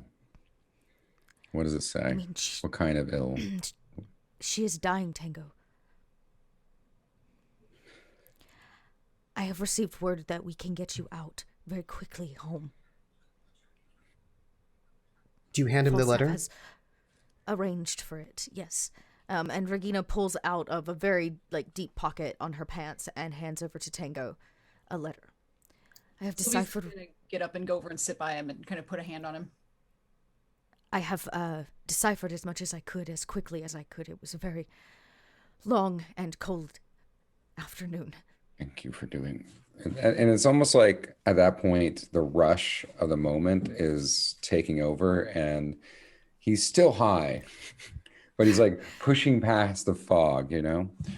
And this is the letter. Okay.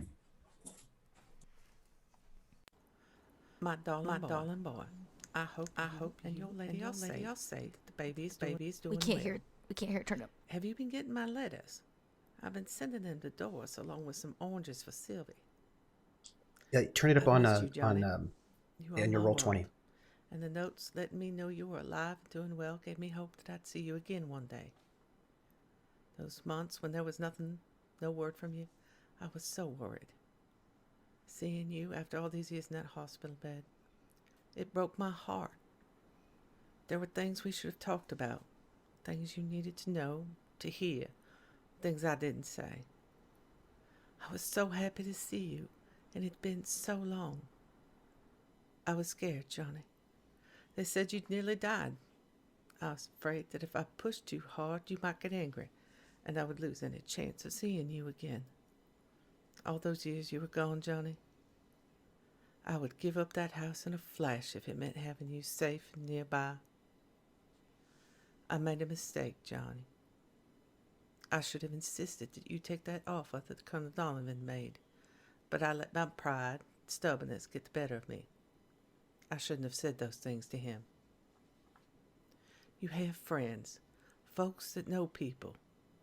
Talk to them. Ask them to get in touch with that Colonel Donovan. Apologize to him, Johnny. Do what you have to so you can come home and bring your family with you. Please, Johnny, I'm begging you to do this. Do it for your baby. I hear things, Johnny, from the ladies' meetings and at the temple. Awful stories about what is happening over there. I'm worried about you, Sylvie, and the baby. There's more, darling. Things I should have told you years ago, but I didn't know how. Then you were gone, and it was too late. One day, I hope you can forgive me for not being a better mother. I should have done more to protect you from your father when he was drinking. It's something I will regret for the rest of my days. Your father was a prideful man. You didn't know this, but he dreamed of being an architect. He didn't want to build other folks' buildings, and it ate at him something fierce. My parents didn't want me to marry him. Said that he wasn't good enough. They had someone else picked out for me. But I loved him, So we ran off and got married. And you came along. It was hard for him. He wasn't ready to be a father, trying to support a family, his own dreams dying, tied down to a wife and child, instead of going out and living it up with his friends. I know you don't want to hear this, but there's a lot of him in you. Not just that handsome face, but that wild streak and same fierce temper. I saw it in your eyes there in London. It was clear how much you loved Sylvie and the baby, but you had that same look in your eyes your father had, fighting against everything in the world that keeps you from doing whatever you damn well please. You are a good man, Johnny. I believe that with all my heart. There are other fights to pick. I hope it's not too late to make things right so you can come home. I pray for y'all every day. Give my love to Sylvia and the baby. Say hi to Regina. I sent a little something to Doris for her, too. Please write when you can and let me know how y'all are doing. It would mean the world to me. Your loving Mama.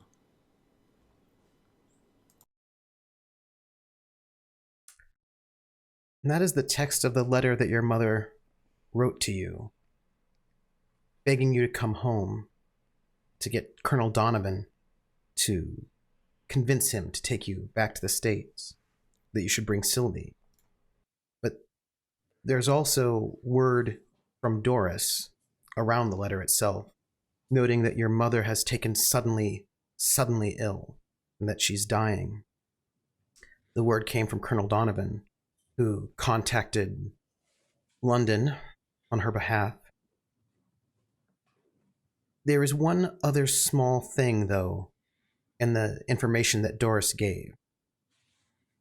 And it was that Colonel Donovan says you shouldn't worry too much, because a lovely young blonde woman named Natalie has become her medical caretaker and is making sure that she gets better. And that Natalie served your mother's favorite, which is apparently magnolia tea, every day.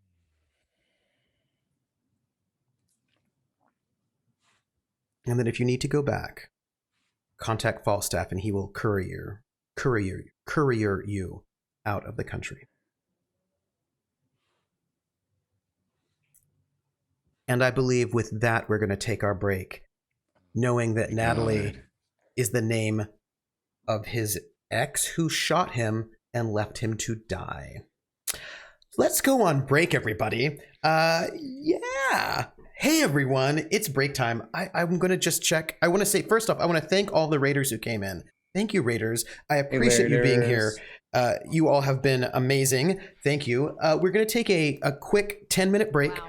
With some amazing news, radio news. And I would like to thank Your Turn, My Turn, who donated 100 bits with just the, oh man, if he's got you, he's got you. That just came in 35 minutes ago, which I imagine was probably, could be about Dimitri, could be about, there are a lot of people who could be got. So we're going to take a quick break, stretch your legs, drink some water, hydrate, relax your shoulders a little bit. And when we come back, we're going to find out how Tango responds not only to the letter from his mother begging his son to come home with Sylvie, but also the news that she suddenly took ill, but is being taken care of by a woman named Natalie, who's serving her magnolia tea every day. I had that tea from Natalie before. It will make you ill. Interesting. So let's go on break, everyone. We will see you in about 10 minutes. The World Today. The Columbia Broadcasting System now presents a summary of news to this moment on the war with Japan and other world fighting fronts, reports by CBS correspondents in the war zones, direct by Trans-Pacific and Transatlantic Shortwave Radio, and the minute-by-minute developments as received by Columbia's newsroom here in New York. Tonight, John Daly will call in Albert Warner from Washington and Bob Trout from London, and we will take you to the West Coast for direct reports from the Pacific war zones. And now, John Daly. First, the highlights in the war news before taking you to Washington for the direct report on important developments there. Berlin reports Japanese troops have crossed Thailand's border and have started a drive on the Burma Road. The report that Japanese troops have landed on Lubang Island in the Philippines is not confirmed. The island of Guam is reported still in American hands. Manila has had new air raid alarms, but no bombings are reported, and it's believed fifth column action may have been responsible. The latest CBS message from Honolulu says Hawaii is calm and morale high. The latest claims of the Japanese High Command, reported in propaganda broadcasts from Tokyo, describe destructive air raids on Malaya and a land attack on both Singapore and the British colony of Hong Kong. But the British say all these attacks are being resisted successfully. No confirmation yet as to whether the Nazis intend to declare war on the United States or whether Hitler will address the Reichstag as rumored. Russia seems to be doing better in the Moscow front, and Berlin makes no claims at all. Those are the highlights in the news to this moment. Now to our national capital for the report of Albert Warner. We take you now to Washington. The State Department announces that a considerable body of Mexican troops will pass through the United States beginning tomorrow to reinforce the defense of the Mexican state of Lower California. This is a striking instance of cooperation in hemispheric defense, the department declares. The president chooses to bring Germany squarely into the center of the picture of world aggression. In his address to the people at 10 o'clock tonight, telling of the war with Japan, his theme will be the Nazi pattern. This afternoon, by proclamation, the president classified Germans and Italians, as well as Japanese in this country, as enemy aliens. The president proclaims an invasion is threatened upon the territory of the United States by Germany. The Attorney General has rounded up 1,500 enemy aliens, and a third of them are Germans or Italians. It would be no surprise here if Germany declares war. The President and the Defense Board SPAB agree on an all-out effort. Their program includes planned operations 7 full days a week and the building of still more plants. Their program includes also a 50% cut in civilian use of all metals. But in foodstuffs, there will be no shortage, the president told us at his press conference, nor in lipstick. The president is considering calling a national conference of labor and management for a voluntary program of cooperation. Vice President Wallace was asked if the new Victory production program would involve an expenditure of $150 billion. He said, "We are not discussing details." Official quarters wave aside the air raid scare on the Atlantic coast as a phony, but there is the utmost seriousness in the search for a Japanese airplane carrier in the Pacific. The House Military Affairs Committee rushes favorable report on the bill to let all American soldiers be sent anywhere. Both Senate and House debate the conduct of the war. There is criticism of Navy Secretary Knox and the Navy Command for the blows suffered in Hawaii. The House Naval Committee requests Knox and Admiral Stark to appear before it tomorrow. But Chairman Vinson told the House this is no time to rock the boat. There was a narrower entrance and a closer scrutiny for the newsmen going to the president's press conference. In a gray striped suit and his cigarette holder clenched in his teeth, the president waited patiently. What were the Secret Service men doing, frisking us, he asked. He told of news from General MacArthur in the Philippines, of a Japanese bombing attack on Clark Field. He discussed the problem of information. There must be 2 conditions on its disclosure, he said. First, that it be accurate. Second, that in giving it out, it does not give aid and comfort to the enemy. Someone asked, does that mean no bad news is to be given out? But the president merely stuck to his formula. Chinese newspapermen are having a hard time. One appeared at the White House with a sign in big letters on his coat lapel. It read, "Chinese reporter, not Japanese, please." We return you now to New York. And now for the news of the Far East, we take you to San Francisco.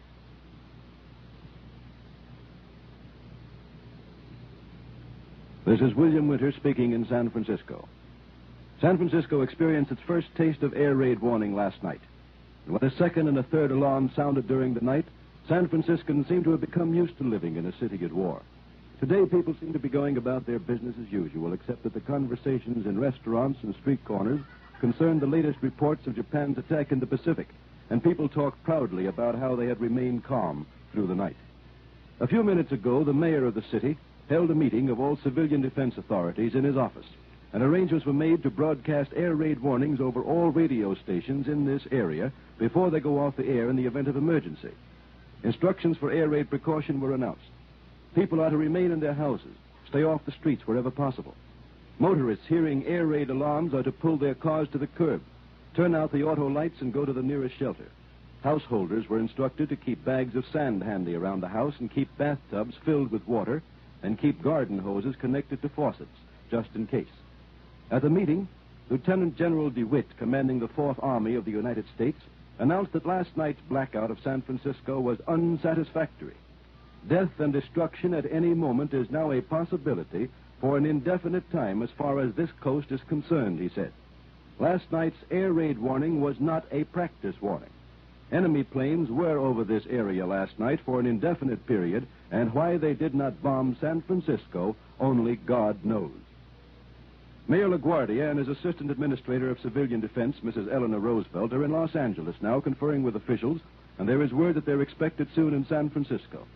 In San Diego, California, a group of Japanese, German, and Italian aliens are still in custody in local jails.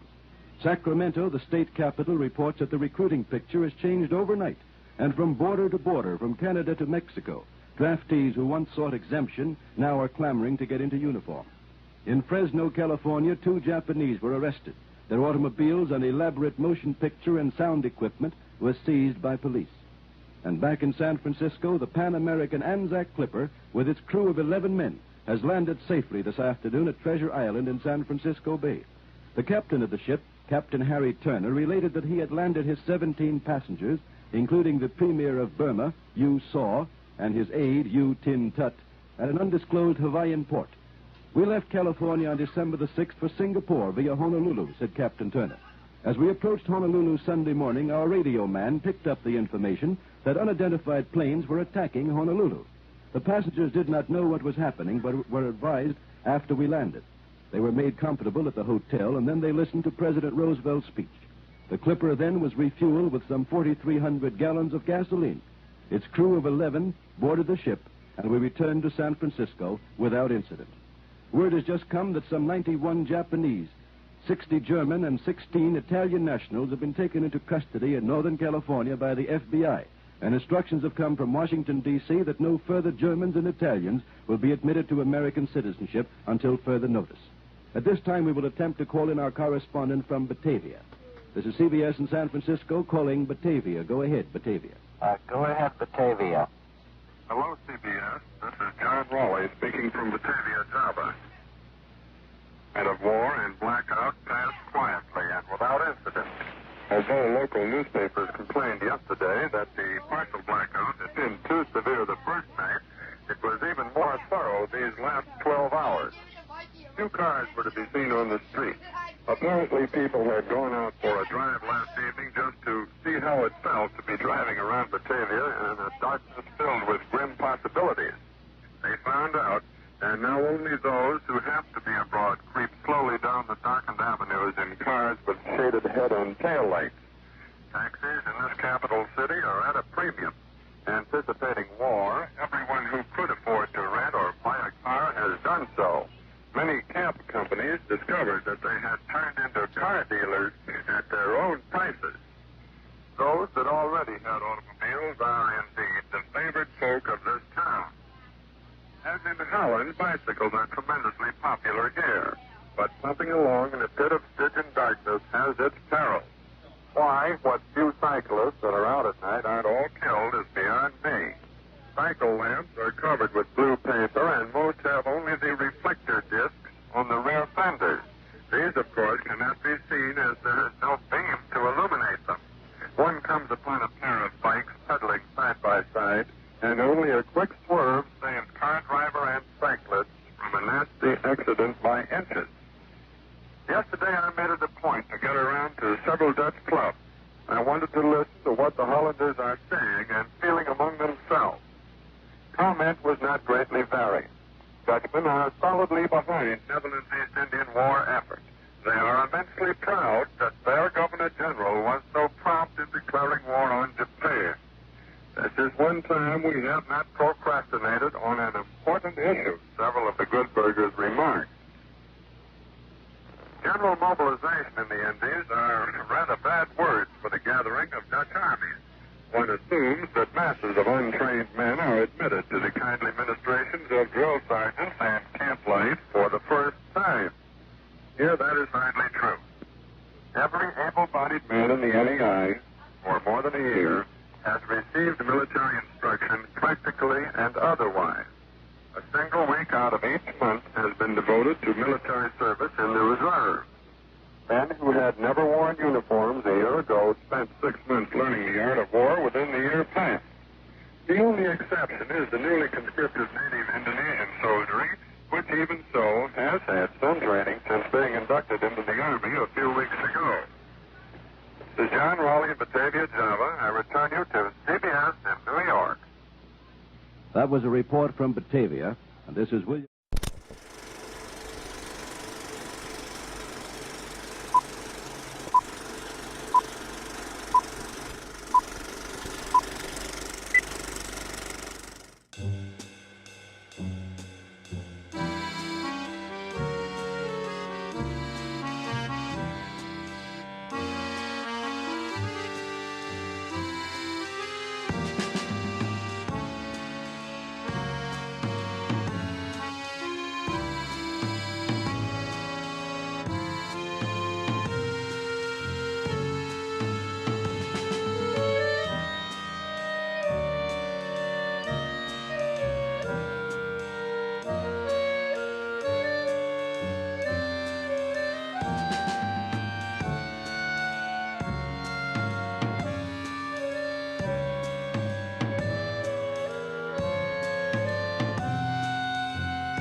Welcome back, everyone, to the second part of City of Light and Shadow, a Fate French Resistance campaign.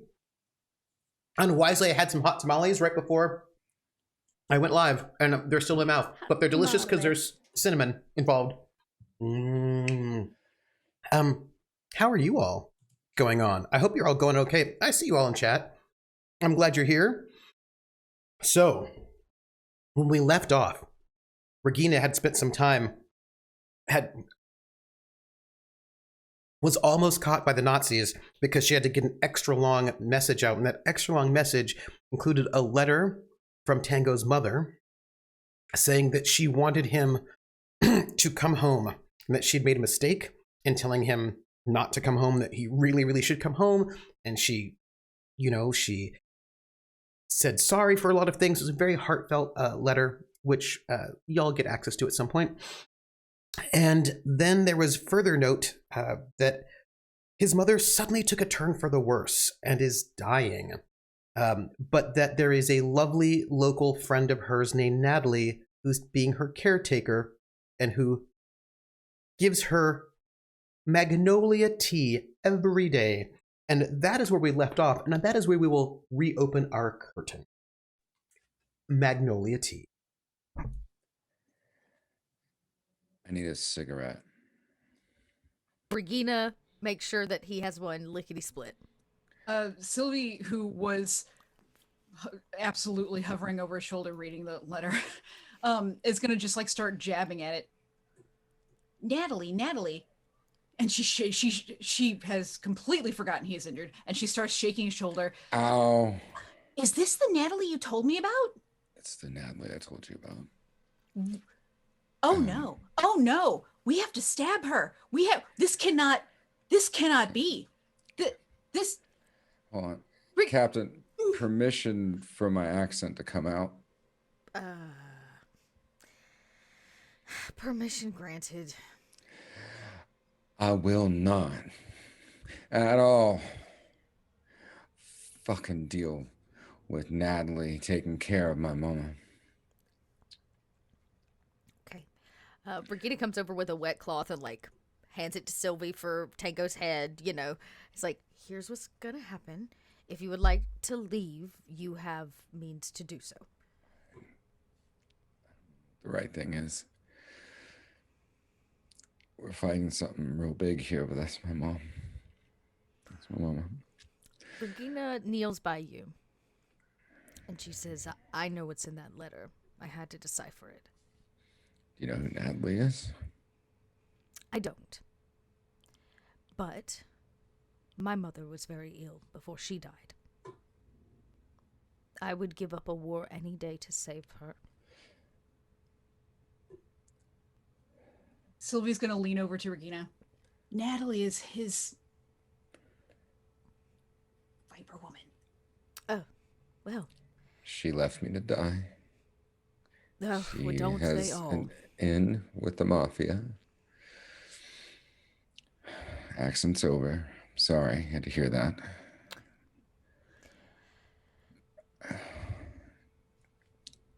I have to do this. Then you have to. We're fighting something real big here, but I can't give you full of bullets, and Sylvie's with my Tango, child. I order you to go home and take care of your mother.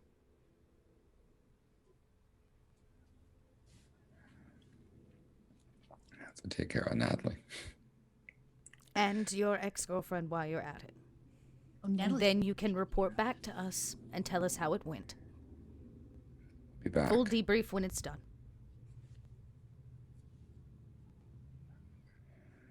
Could probably still pull some strings no matter where I'm at. You know that. We're going to need some passports before you can go, though. Whatever you need. I don't even know how to process this. If I lose her, I lose everything. You're not going to he's lose. going to lose it and looks over at Sylvie. Well, I guess not everything. Yeah, I was gonna say Sylvie puts her hand on him. You're not gonna lose everything. We're gonna make sure. You're going to make sure that Natalie gets stopped and gets what's coming to her. Permission for Sylvie to go too. She's not in a position for resistance fighting. That is a choice that Sylvie can make. Absolutely. I'm just What do you want, Sylvie? asking. She paused for a second. Are you sure? You know what? You know what my mama said last time I saw her, Sylvie? She said, you bring that baby home and you bring Sylvie home safe.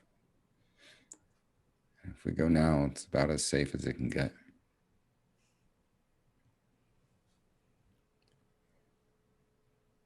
And she's gonna turn and look at Regina and then Oscar and Frida. Is Luke there? Not yet. She's not going to look at Luke. He's not there. Then we will get you clear. We will provide a distraction. It's a train. Yes. And he looks over at Tango. We will put the bomb in a cake and set it on the tracks. Promise. Please Sylvie, tell me a great bomb and a bad cake. The way it Promise. should be. Absolutely. I promise. Sylvie, you can go under one condition. You kill that little whore. Oh, I plan to stab her multiple times. Then you are granted whatever permissions you need. She's gonna know we're coming because that was very specific. And it's her luring me out of wherever I'm at. So, which is fine because if it's something we all know, it's. It seems that all of our exes are popping up and luring us out of holes. Yeah. Sylvie's going to lean over to Tango, but she doesn't expect that you're going to have backup. And she puts her hand past her stomach. 2 backups. He's gonna put his hand on her belly. This family is starting off real fucked up right now. That's the best way to start off. Only to go uphill from there. You're right. And you hear the sounds of somebody coming through the sewers up to the trapdoor, and like a little knock as the trapdoor pushes open, and they're wet and a little muddy. Is Luke, and he just pulls. I'll help him out because he's not talking about stabbing people right now. Yeah. Somebody's not trying to kill somebody. When you go to reach for his hand, help out, he looks up to see who it is, and he sees that it's you, and you can just tell he pauses for a moment, with this sort of like starstruck look. I smack him in the face with a towel. Like I toss a towel so he can wipe himself off and just kind of hit him. And he gets up. Merci. He starts like telling himself off, and he takes off his jacket. He sort of gets himself back down to like basically like a shirt and pants. And he realizes a weird vibe in the room.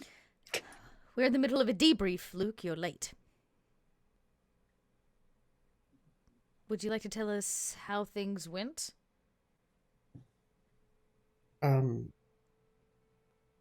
When? You told me you had news before the radio broadcast. Would you like to share? I went to the flower store as I was ordered, and then there was a message for us. A message from who?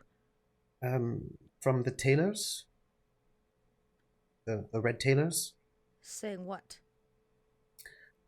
Saying that they tried to get word out to the people on the list that you gave them, but all of those people are very rich and very wealthy, and they are not the kind of people who have access to those sorts of people. So they were not able to get word to any of those people on the list that you gave them. They said they were too fancy people. Right. So I wanted to tell you right away. Thank you.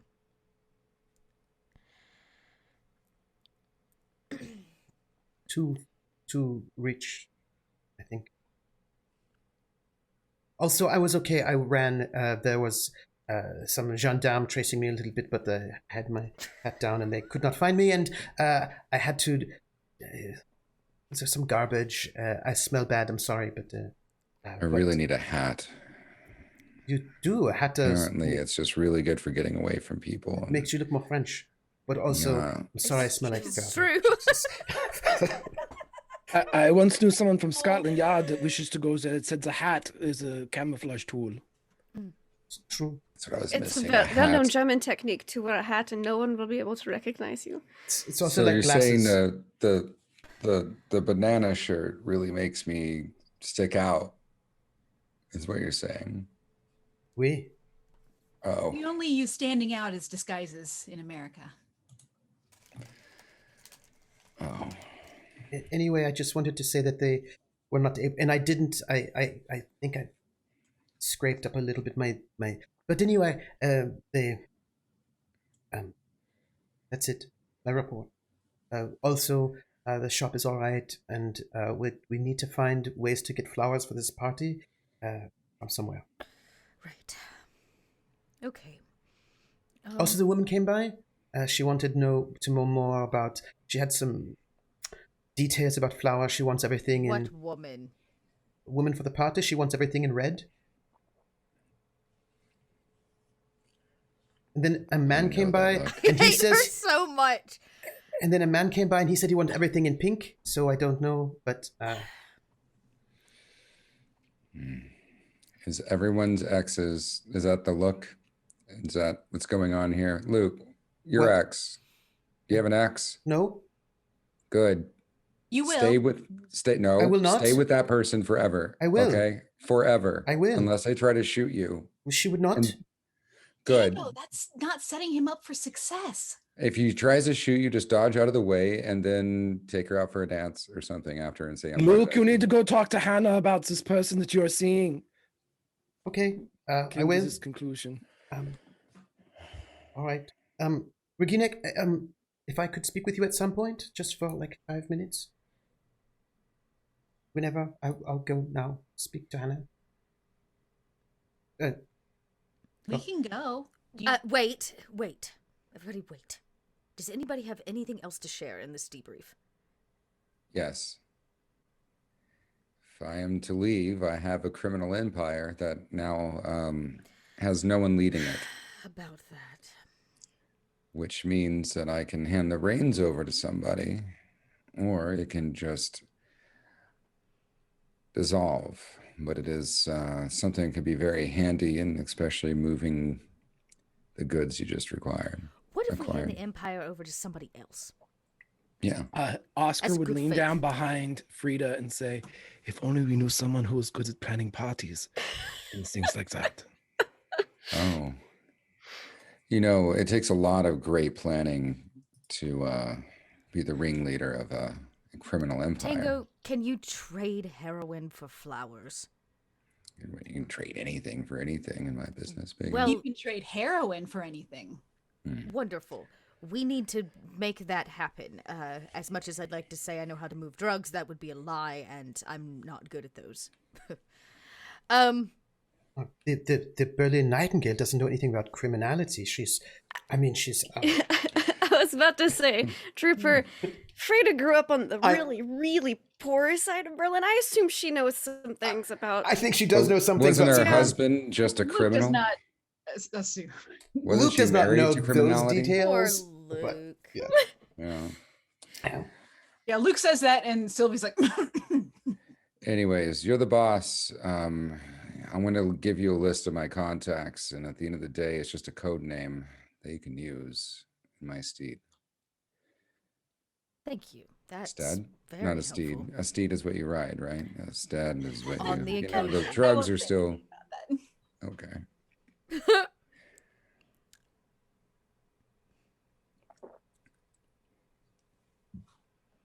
But I agree. I Well- think Frida would be a great one for that.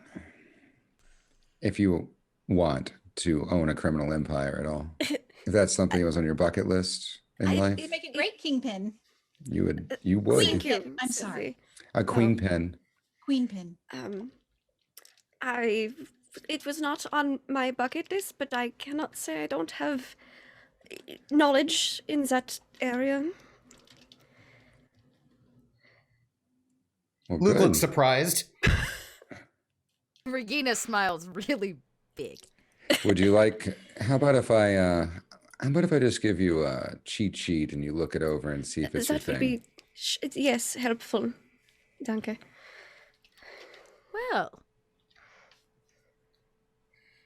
if nobody else has business, Sylvie's gonna kind of drift over to Regina and put her hand on her arm. Dimitri, right. I look at. Can I tell that you've seen him again? Is it obvious? you should roll for that. Roll your empathy. Your Okay. empathy. Okay. Regina is just gonna have to roll flat empathy because I don't think she. What would I I roll- roll to deflect that? I rolled a good. Deception from our dearest Sylvie. Regina's never rolled that much empathy in her life. She's getting more. Yeah. Yes! Yes! It's fine. It's fine. I got nothing to hide. She Okay. she Someone's totally got nothing to hide. she totally saw him. Mm-hmm. Okay. Regina just kind of cuts eyes to you and leans in a little bit to keep it quiet. Yes. Just see that they don't take him again, please. I promise. Thank you.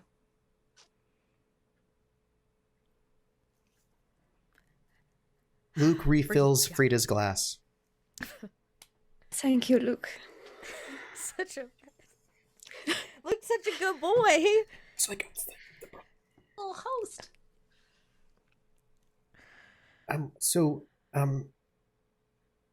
if we can't alert the people, then we have to make sure they can't be taken out, right? Is that it?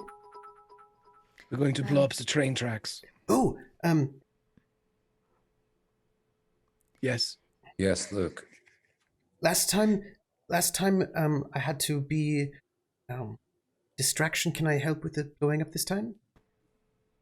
Yes, because now we are causing the distraction for Tango and Sylvie. Why? He would Sylvie's walk just gonna up go and up put, and give him a hug. and Oscar would leave, but put his hand on Luke's shoulder as he goes, say your goodbyes. He looks a little confused and trepidatious. Like, what does that mean? And Sylvie will unhug him and just like pat him on the face. Luke, you have grown in to a very fine young man. Very proud of you. We're both proud of you, Luke. Both of us. Come here. Give me. I'm really shot up, and He comes Yeah, over don't to make him walk. That would be rude. I get yelled at every time I walk around here right now. Just right around the head, if you don't mind, right around the neck. Yeah, don't hug the wounds either. That would also No be wound hugs. You'll get yelled at for that. Are you both going somewhere? I'll yell. Yeah, Luke. Yeah. Going away for a while. Well, where are you going? Do we need to help you? Are you gonna help. Are you taking people out, carrying people out? Are you taking out Frida and the scientist, engineer? Well, that's up to Frida, and I think that we can probably do our best to help people out as we get out. Right? Going home, Luke. This is your home. I have a house on the beach I bought for my mother and a family I may have one day. It's in Florida. You know where Florida is? It's in the Wild West with the cowboys in America. Yeah. You know, with the horses and the 6-shooters. Seen the movies? Yeah. The gangsters. I have no horse, though. Oh. That Not comes yet. later. So when are you coming back? Why are you going back to America? Oh, I got to kill an ex who's probably poisoning my mother. She's crazy. What would you do if someone was poisoning your mother? He immediately looks to Regina. Feel free to answer the question. Well, I would probably ask you all what to do. I pose a question every so often, Luke, and I got this question from my mother. It's, would you burn a city to save your family? Or would you burn your family to save a city? It's a terrible question. But it's kind of a human question. That's a terrible question. How do you ask questions like that? It's terrible. It's not even good to think about. I think It about would it a depend lot. on the city. Technically, And the that's family. 2 questions. Okay, well, fine. It's 2 questions. I wasn't great at math. Okay, Mom did not teach me math. She taught me philosophy and a little bit of shooting and how to make eggs occasionally. And anyways, Luke,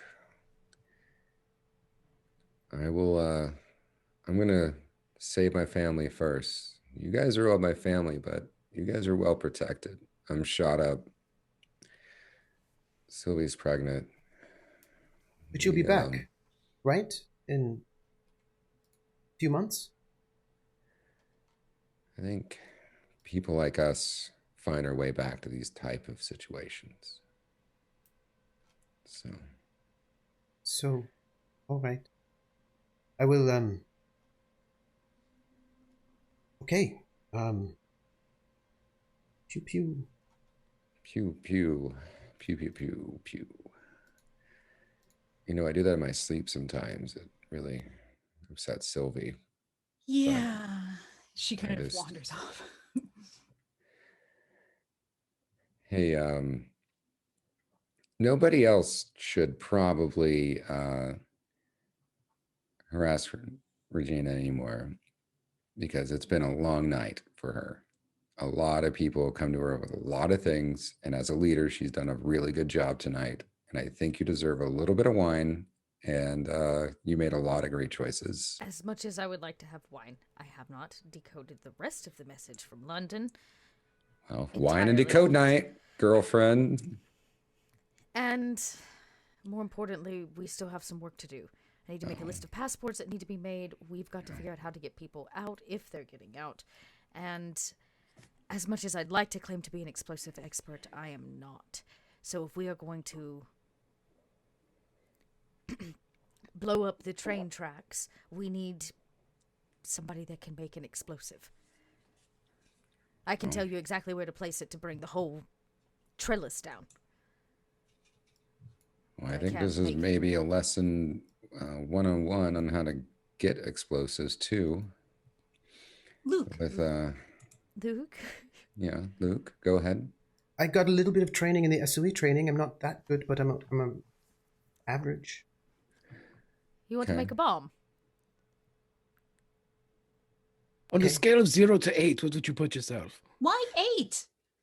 Because it's all I can see here on the thing on roll 20. On if we are just going to make sort of an arbitrary list of numbers between 0 and 8, I would place Or if you had to rank yourself from mediocre to great. I would say I'm average, so like a 1 out of 8.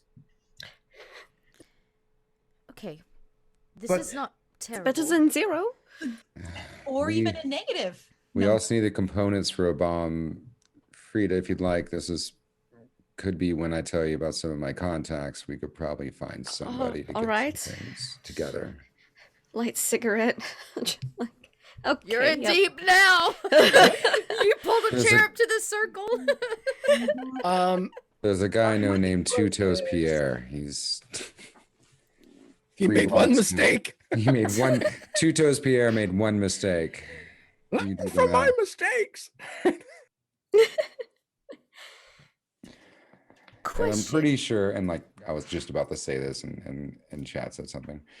Ziggy had his own stores. He's no longer going to need them.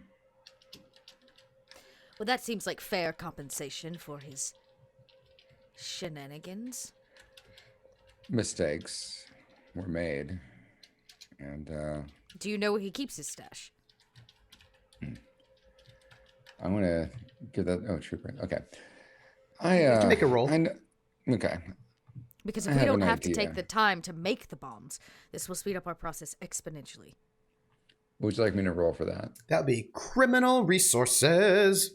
That's a great for me. Give it to us. We'll be great at this. Ooh, not enough. Unless you want to spend a fate point. I will spend a fate point because that means bombs, and that's my favorite.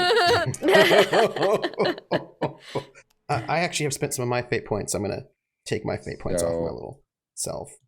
Okay, so I spend a fate point, and this is going to be the never trust tango. It's while he was tracking me, I was tracking him. Yeah, nice. So he knew where I lived. He did all that stuff, and while I made it seem like it was a surprise, when he would tell me that, I would also just smoke my cigarette and follow him back to his place. Like, oh, well, this is where you live. Oh, this is your warehouse. Okay. Let me give you an advantage, an advantage for some bombs. Someone set us up the bomb. Bombs.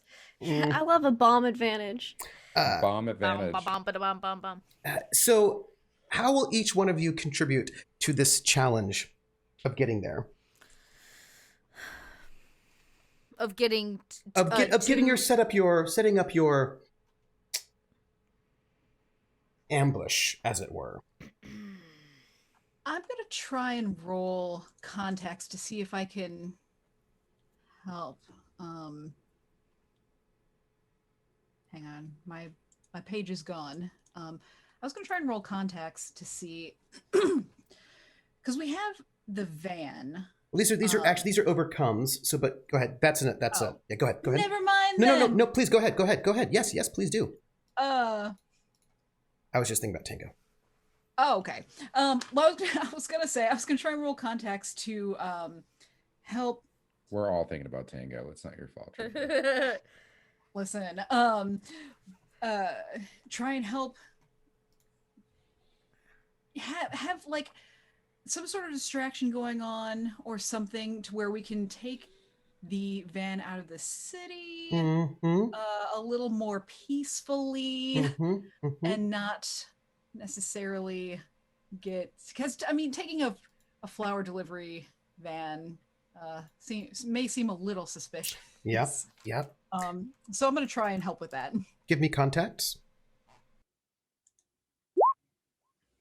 I'm gonna go ahead and use my personal fate point on that, with the reasoning being that Sylvia is always prepared.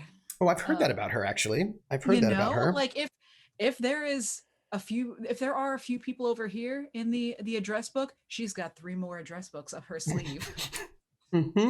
So this will allow you to get, basically, you are able to get somebody to sort of like maybe let you out through the, get a van that has like a reason to be out, get some paperwork with, with legitimate travel papers, because it's actually really difficult to travel. People will, it's not easy. So you're able to get some travel. Let's see, that's 2 down. I need a couple more rolls how we're going to get ourselves out here. So passports, probably. I needed. When you say, you mean to his facility, like where he's holding? No. For the blowing up of the tracks. Of the tracks. Okay, Oh, I do have. I wasn't sure if that's what we were doing. Yes, we are. Getting false to staff the is actual, happening. Okay, sure. taking the bombs to the tracks. Yeah. Okay, bombs to tracks. Gotcha. Look at my skills. Oscar, I have a broad question Yes, that please. I want to ask the group. Is there somebody non-Nazi that we are trying to frame? In the moment. Man, that's a Bricktop special. Yes, we are the French people. SS. Yes, we are. Okay, so here's my. But they are Nazis, though. Yeah, but you said earlier everybody joins the SS because they want to eat. Doesn't mean they're loyal. It's fair. So here's my this is the broad scope, and then I'll be told what to roll, or even if it makes sense. Oscar, under the guise of the filmmaker, is out location shooting. The camera is rolling, and in the distance, explosion goes off. As he rushes around, camera moving, no sound in it, we catch a van driving away from the scene, and it can be owned by whoever we need it to be owned by, as it covers how we got everything out there as a location shoot, and it covers this is who did it, and they aren't looking and this for builds us. on my thing, which is I was going to try to use electronics to make a long distance trigger, so we don't have to be on site. Yes. And I could I think that's 2. You only needed 2 more, right? Or you need 3? Well, hold on. I want electronics from Regina, and from you know what this is. You know what this is, Oscar. This would be this acting. This would be deceive, but I believe this will be a perform, because you have a stunt that allows you to do so. Because you're, Oh, that was the worst roll ever. But it's still great. Great roll. I'm gonna have let's see, and we've got everything. Frida. I have 2 fate points. I'm going to spend one to re-roll that. All right. Please do. This might bite me. I'm sure it will. Whatever. Fate says. Fate says 4, right? Frida, we've got some location shooting as an excuse to get out there. Yes. We've got contacts that are going to get a van that looks like it needs to be looked. We've got some explosions gotten up by Tango. We've got a really good long distance trigger made. I'm going to have to roll Luke. How are you going to help with this situation? I was going to say I could perhaps assist Oscar with his film things, because she would be familiar with all that kind of stuff. and just be, because she hasn't been to Paris in a while because of reasons, like a long while. And so she'd probably want to stick with someone. Yeah. But she could actually legitimately be like, oh yes, I know what I'm doing with the film thing stuff. Yeah. Can you give me perform? I can. And I might need you to give me a perform. Excellent. On the way back, I might need that as well. And let me roll for Luke how he's going to do with his demolitions, which, remember, and she'd have a hat on. That's important. That's important. Yeah. I felt like I should just say that out now. In this game, can that just automatically give you a +2 if you just wear a hat? Just a hat. On just a hat. Poor Luke. He rolls a 0 on his demolitions. I feel like we can give him a group fate point. Let's do it, because this is pretty important. It's important. Yeah. There you go. It's fairly important. I'd rate this on a scale of 1 to 8. I would rate this a 7.5. Right, because he is a budding saboteur. That's one of his aspects. Okay. That he's a budding saboteur. I mean, he's working on it. You better start budding. You know, he was working on the training. He's working on the saboteur part. He's working on it. Fine. All right. So let's why don't we get ourselves with a little bit of trouble, shall we? Oh no. Oh yes. So have you done enough today, Trooper? I don't know if I have. I feel like I might not have. Oh, and Frida would also be speaking French. Ah, yes. She'd be French at the moment so that she would blend in a bit more. Chat, you've never experienced bow freezing dread until in the game that you're running, the GM pulls up a map of the very thing that you thought you were just going to casually walk through. Yeah. It's a super casual walkthrough. It's not a problem at all. I really thought this was a super casual walkthrough. It's super casual. Let's start. He just happened to have this on hand for no reason. This looks like a nice romantic walk by the track. It is. Let's start the narration with Tango. Tell me about getting the explosives. Paint the picture for us. So, long time ago, let's say long time ago, weeks, but that's a long time in a war-torn Paris. Tango had a friend who had a friend and was able to do some things to get and swipe the keys off of Ziggy to make his own key, to put it back into Ziggy's pocket. And so Ziggy never knew I had a key to his place. I never used it until now. Never had a reason, but never trust Tango, because he'll get keys to your place if he needs them. So he goes to Ziggy's place, not his home, not where his stuff lives, his home stuff, but to an abandoned looking warehouse area where there's almost like this storage unit that has a lock to it. And that's the real key he wanted. And that's the key that he uses. He opens it up, twists it, and lifts up the storage unit, and inside are all kinds of weapons and personal items, things that Ziggy may or may not sell.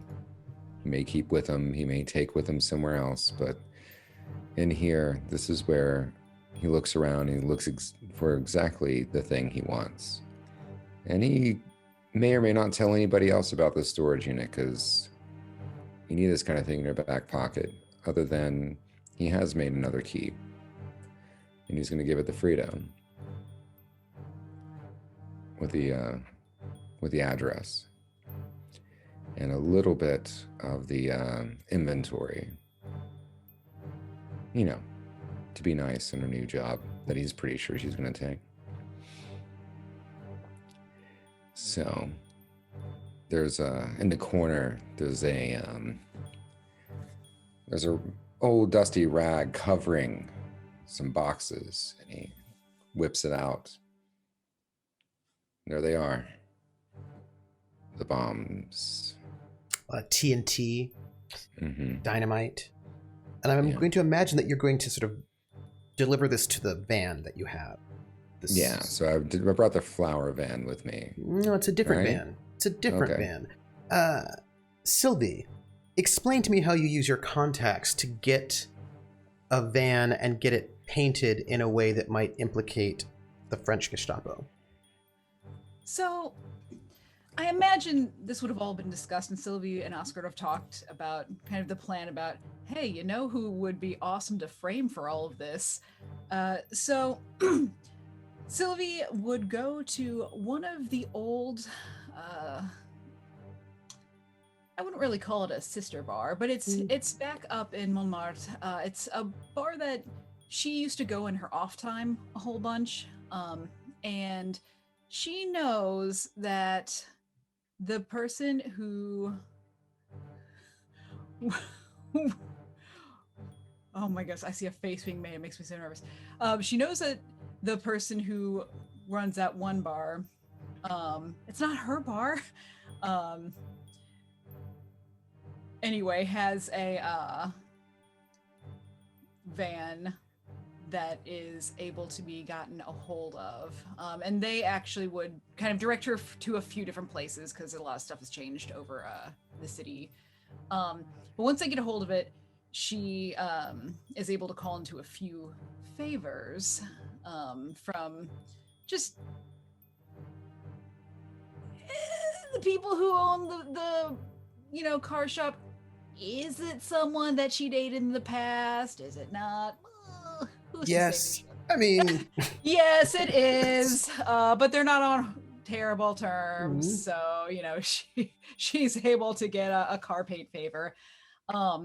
But she has the car painted with because while she was at the first bar, she ended up talking, just a little chat and being like, hey, so yeah, how's it been with the new people that you're paying down? I mean, it was such a bummer having to always pay those guys. I'm so glad that the boss got killed. New boss in town, huh? Where's he working out of most of the time? It would go a lot more smoothly than that, but that's the gist of it. And so she'd find out kind of one of the major places that they run out of, and then she would have that painted on the side of the van. Does it have to do with Charlotte Dubois' place? I don't know. Maybe it does. That's what I was, because I didn't want to interrupt, but that's what we should, not the SS, we should do Charlotte Dubois. We should frame her ass. We should, that's what the van should be. Chez Dubois. I'm gonna just write that down. Because you know what? Because at the same time, she has a bunch of those, she all sorts of people going up in there too. And, people would get real concerned if they thought some of their secrets might get out if she was up to some suspicious business. I'm just saying. So. And I imagine you're there with this van as you're bringing in these as Tango's bringing in the vehicle. And of course, Luke's in there waiting, and you all are going to have to drive your way out of this spot to get out. And if I recall correctly, it is going to be Oscar who gets them all out. Tell me how you get them. Narrate how you get out of the checkpoint to get you all through.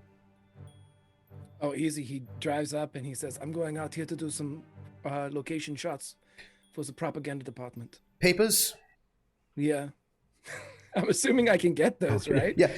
I've been given carte blanche. Oh, yeah. And they look at the papers. They look at you suspiciously. They go, filming, is that right? Yeah, Sergeant. Well, he looks at you one more time. He looks around. He goes, I don't know if you know this, but I could be a very good actor. I could... He's gonna slip me his resume! I knew it! Is this LA? I have a script I have been working on. here is my demo. Here's my demo. And he's like, I did some. It was recorded in the bathroom, but do not worry about that. It's The just- audio must come through. I heard that Jim Morrison did the same thing. And he just like gives you his information. If you need people for the film, I did in school. I did some theatricals. If you, I would like to. Can I roll here to see if I can create an advantage with this young gentleman? Yes, you Yeah, can. yeah. I was gonna say write his contact info yes, down. you can. Yes, Right, you can. right. So yeah, Jump in he's the van. Jump in. And second thought, don't jump in. No, he's gonna no, jump. not today. But for Oscar's later. gonna jump out of the van. He's going to turn the van off, jump out. Let me look at you. Stand straight. Straighter. Oh, I do see it. Now turn like you're looking into the sun. But you see something. You're loyal. Loyaler. That is the most loyal. Good. And I'm gonna roll to see if I can get this. Please do. cat to move. From somewhere within the van, you hear, I have never seen something so loyal. Yes. You have an advantage with 2 Wow. free invokes on This this poor kid. young man. Clemens Brown is his name. This is a good, this is a And then strong sudden- German name. And suddenly Clemens became the most important NPC in the world. And he is so excited. He's like, Writing him down on my notes too. Clemens Brown is the guy that everybody else talks about. He was just a god. He was just working. He's just- all of a sudden, he became a star. Right. because he's like, oh, I can, and he's like, well, and he shakes your hand, and he's like, and he's like, I'm here, and he's like, on guard duty all the time. So anytime you need to take me away from the guard duty to do filming, I am ready for you. You could, and here's my commanding officer, Right. and like just like. Right. And when he says, I am ready for you, Oscar will lean forward and just kind of like roughly straighten his collar, and he'll go, no, I do not believe the world is ready for you. And then he gets back into his van. Heil Hitler! And he just, Yeah. and you make your way off to this site, this place where there's like a bridge and these tracks. And Luke goes out and he starts trying to figure out the best place to place the explosives with his role. So he starts working on these explosives. It'll take him a little bit of time. And I would like an awareness from any and all. Oh no. Okay. Let's see how this goes. Let's It's hard to see anything when Germany's ass is right there. I mean, yeah, Germany's ass is like all up in your face. I rolled a 2. No one's looking at Germany's ass more than me, okay? Or I guess me and Frida. It's high moon. So as you're all out there waiting for Luke to finish setting up these explosives, you're all sort of there in the middle, like you've gone outside of Paris. You've sort of gone a bit of a ways. This is one of the tracks that'll take you out towards Germany. And as you're sort of waiting there, it's only Sylvie who hears it. You hear it first. You hear somebody laughing, and you hear, like, it's coming up close around the bend. German people laughing and walking towards you. She is gonna rush over to whoever is who's nearest to me. Let's put you all on the map. Why don't we? That would be awesome. Let's do it. Oh no, when you put people on the map, that's even worse. I'm sure it's fine, right? So No. so let's just put you all. There's Sylvie. Oh no. and That's there's not where she should be. Regina and Tango. Woo, and Oscar. Yay! Frida. I assume you We have would all one. be in the same car, yeah? How is that? Tango's just Tell me where gonna- you want to be, And Go then, Because I imagine we would have set the trigger up and then run the line into the bridge. So some of us would have had to come on foot. I imagine Regina, that means that Regina and Luke had to probably come on foot downriver. And if this was a rise right here, Oscar would set it up so he'd have a view of the bridge, but not a direct view. It's not in frame. I want to be able to move the camera like explosion, reaction, and you see the smoke going up. Just Where's the car happenstance. Where's the car at? The car, I imagine, would be down on this side of the track down here. Yeah, That's so where Sylvie's gonna be Tango's tucked up still in right these- there. tucked up in these little either trees or bushes. All right, and here's Luke. Luke is going to be down here by the bridge because he has to Explode it. set the explosions. Let's see, Regina that's Frida right would be there. there for backup to him. Like once we set the trigger and we come downstream together, I'd be there for. Let's see. So, dearest, and here's Luke. There we go. Hey, Luke. Nameplate. There you go. So, Sylvie, you see them. And they, Where are they? let's just grab some, Nazis over here. Oh no. Yeah. The Nazi grab. Here they no. are. They're on patrol, right? There's a nice patrol of them hanging out over here. And it's like a little patrol of 5. Okay. And you catch them first. You get to act. They've got rifles. They're on patrol. They're patrolling the tracks because there are not that many of them. And also, I see that hype train. Thank you, hype trainers. Thank you very much for giving us the hype. Yeah. Sylvie, you get to start. You see them. Okay. She is going to.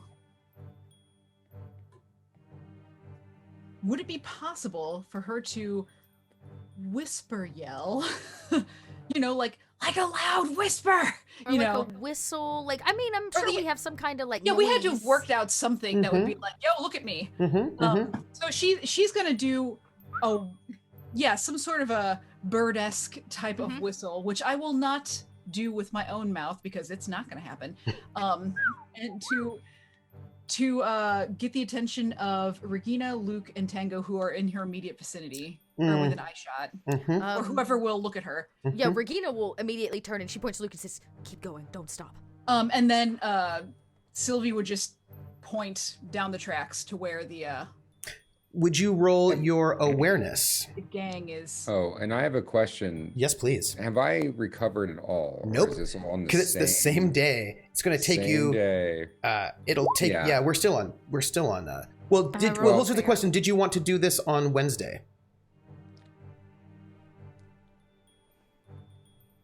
I would think we'd almost have to. Yeah. About to say, and yes. yeah, we would have to, and if we did it early in the morning, then we could report to Falstaff after, because I report on Wednesdays.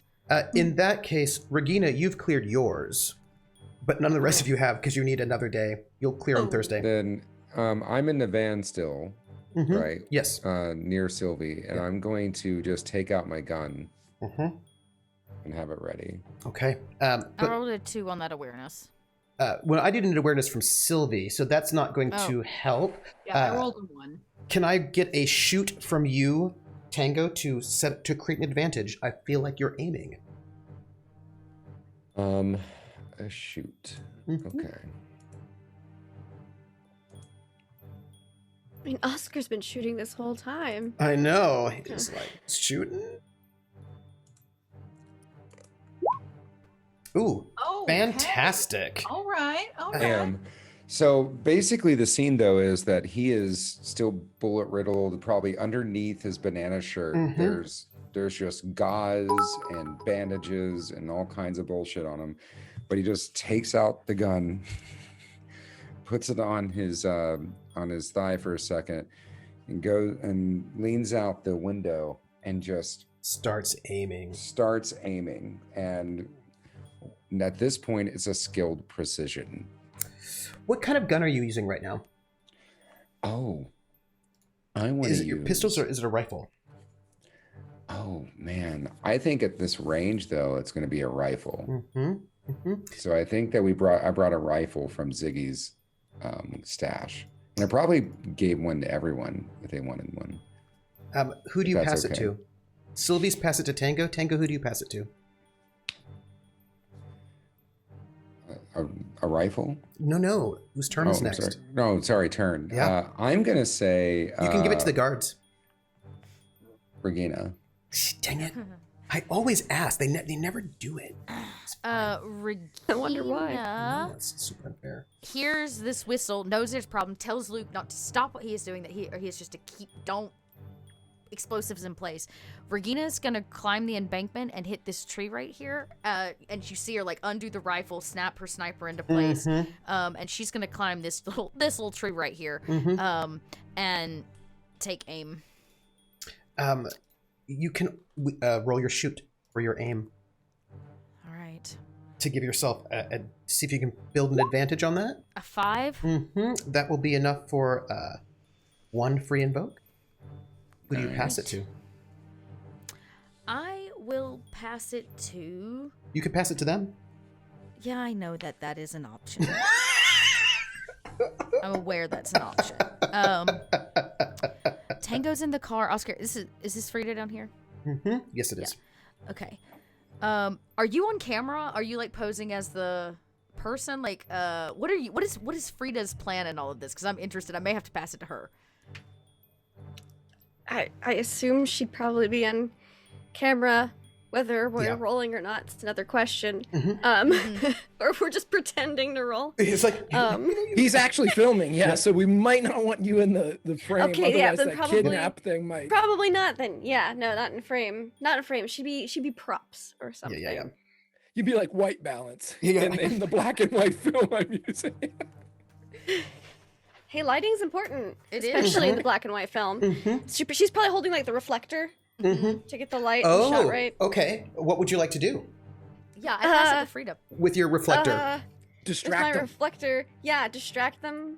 Blind them. Distract. Blind them with the light of the reflector. Blindingly distracting. That is going to have to be create an advantage, and I feel like you can use perform for this because as a performer, you understand lighting and whatnot. Where your light is. Oh, the light. Yes. She's French right now. Oh, the lights. Oh, it needs to be right there. Right there. Please roll that perform to create an advantage. Oh, that's fantastic. Frida, you have an advantage with 2 free invokes. I was not always center stage. Not always. No, not always. And this is you have lights in their eyes, or what they called it there's a syndrome for it. It's like like snow blindness. No, it's like Klieg eye. I think it's called. Because the lights they put on people in classic Hollywood were really unhealthy for their eyes. They were real bad. They were real bad. It's really awful. Yeah, it was really bad. So it's like lights in their eyes. Who would you like to pass it to? You have got Oscar and Luke, who've yet to act. I feel like... And Oscar's also the bad guys. I feel like Oscar's the closest one to me and would see what I'm doing with the reflector. Maybe a little bit, so I pass it to him. Fine. So if we're looking to distract, because if we would pull them, now let me take a look here. If we would pull them, we're the distracting people, and they would come and see which I imagine us. I'd probably be a little higher up if I'm doing reflector, right? Because I'd have to be closer to the camera. Yeah. That would drag them basically away from Luke and the bridge. It would take them with their blind side with the woods and everything. And so also Luke, by the way, Luke is also there. Yes. Right. I'm going to try to keep them away from Luke and go off of what Frida just did with like the just reflecting, drawing attention. And as he's filming, he's going to like just grand gestures from a distance, like, is someone in my shot? Like, Like he's catching them, you know, and he's like, I don't need this. You know, Film is expensive. You don't. You know, and he's you like don't waving his do multiple hand and takes shit. if you don't have Right. to. Yeah. I assume this is going to be trying to create an advantage to distract them. By the way, Luke is under the bridge trying to Team attach. distraction. Right. Give me your deceit, which you have a stunt for that. My God, it's so bright. I am re-rolling now the last fate point. I'm so Bad pissed. today. Last fate point. God, man. Okay. There. All Oh, right. epic. Worth it. Worth it. Epic. Okay. Epic. All right. They are going to be. We're so distracting. Oh, oh yes. Oscar, it's going to be. You They guys are don't. so artistic right now. They It's don't know brilliant. their marks. They don't know their marks. Who would you like to pass it to? You have got. I want Luke to go because then we can force them to act on what we've done. So Fair. Luke first before that. Luke is going to have to roll his demolition because he has got 3 successes before everything is set. That's what he has to do, and he needs, he needs a 3, is what he needs. Hey, Luke, roll your demolitions. Do it now. Go. He rolls a 2. He's 1 down. Okay. Okay. That's not the worst thing. But that's not a success. He needs 3 successes. But don't we have a group fate point we could give him? You do? This is kind of important. Let's do it. Group Okay. fate point. That will be, he already got 1 earlier. So we'll call that 2. And he will have to pass it to them. Right. They work as a group. They see a lot going on. They don't like it. They're going to halt, they have got orders to not let anybody near these places. So they're going to call out, wait, hold on. They're going to move forward. And they're going to shoot. Yeah. They are going to shoot.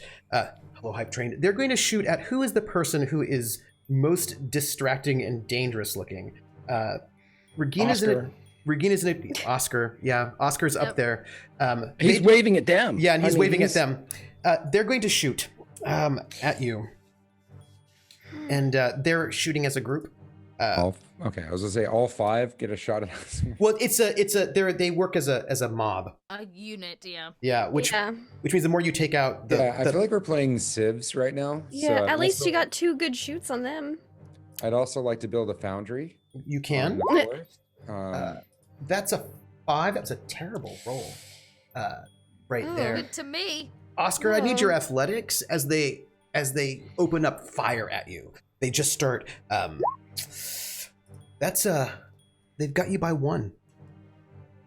Don't I have a distraction advantage on them that I created last time? You could, yes. Would you How like to many- use it? With a 7, how many did I generate?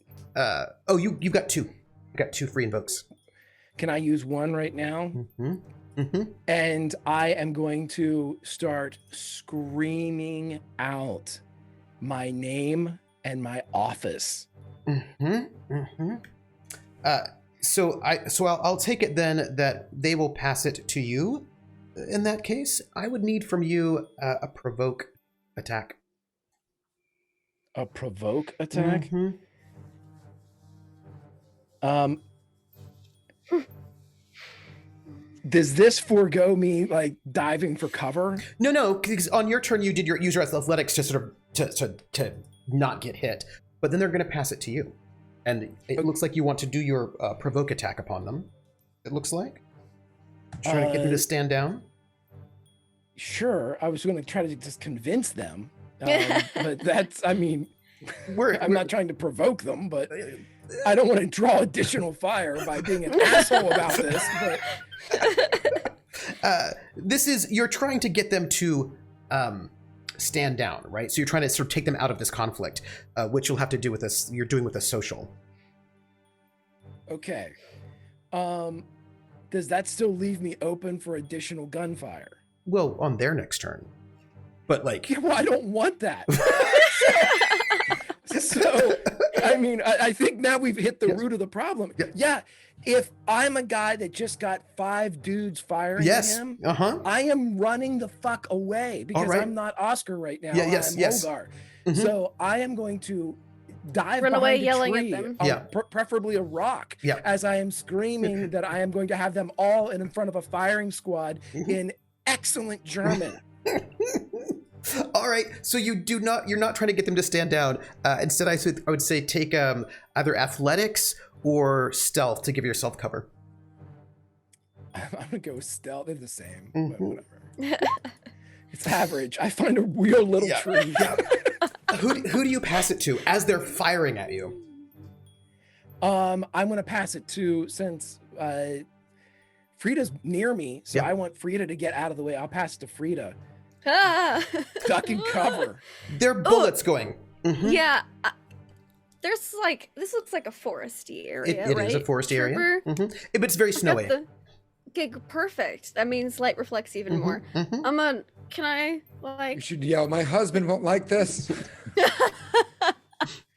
no, I am flashlight now, it's fine. It's fine. I want to set my reflector down, like in the same position, I'm holding it on a nice rock or a stump or a fallen log, and then get behind said stump or tree or fallen log. Give me some It's still in their eyes, but I'm behind cover. stealth or athletics to grab some cover. I would say I'm only mediocre at athletics, so let's roll an average stealth. Please. Oh, you're a little sneaky. I wonder about your background. It's fine. It's almost like I had a controlling, jealous husband and grew up on the not side, good side. Oh, You're not gosh. taking some cover very well. Who do you pass it towards? Can I use a fate point? Yes, you can. You need to I get still a have 3. 3. Oh. You need to beat a 3. I mean, That's you a lot of might almost want to negatives. re-roll that shit. I was gonna Like, say, I that's think a I want to really bad roll. re-roll. That's real bad. What Yeah. aspect do you use to re-roll? I think I'd use jealous controlling husband. Yeah, no, that's I've fair. had That's practice fair. hiding from things Yes, being no, thrown that's fair. in my direction. So Mhm. yeah.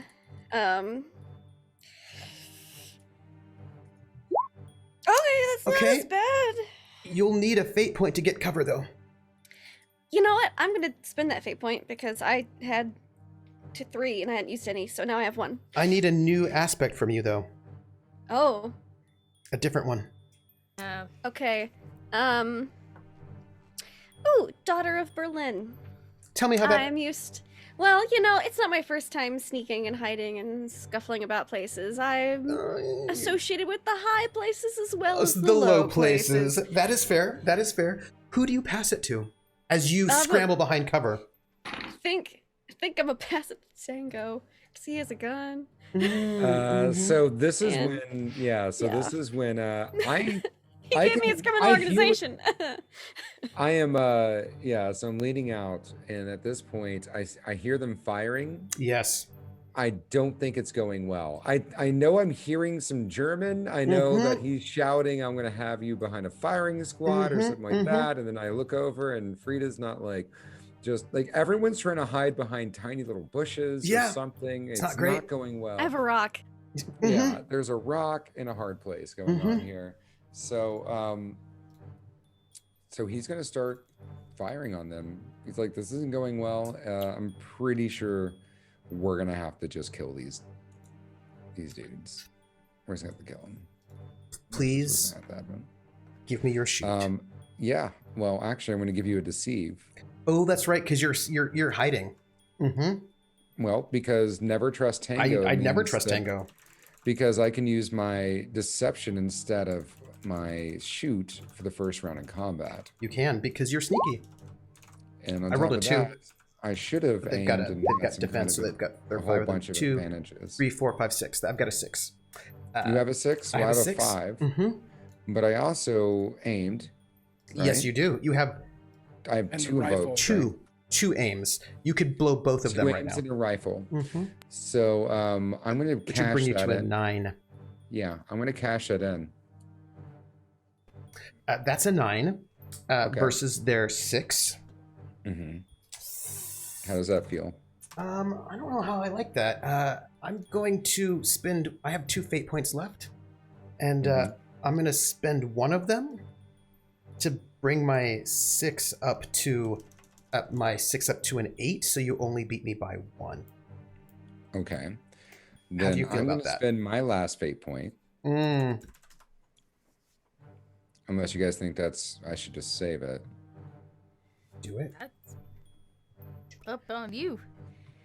Yeah, I'm going to still use my friends in my world. Yeah.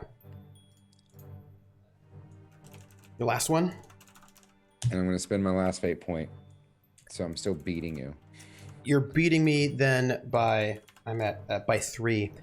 Yeah, and I wanted to beat you by 3. Which is I wanted fine. you to die. I wanted you to die. That seems very wanted you to aggressive.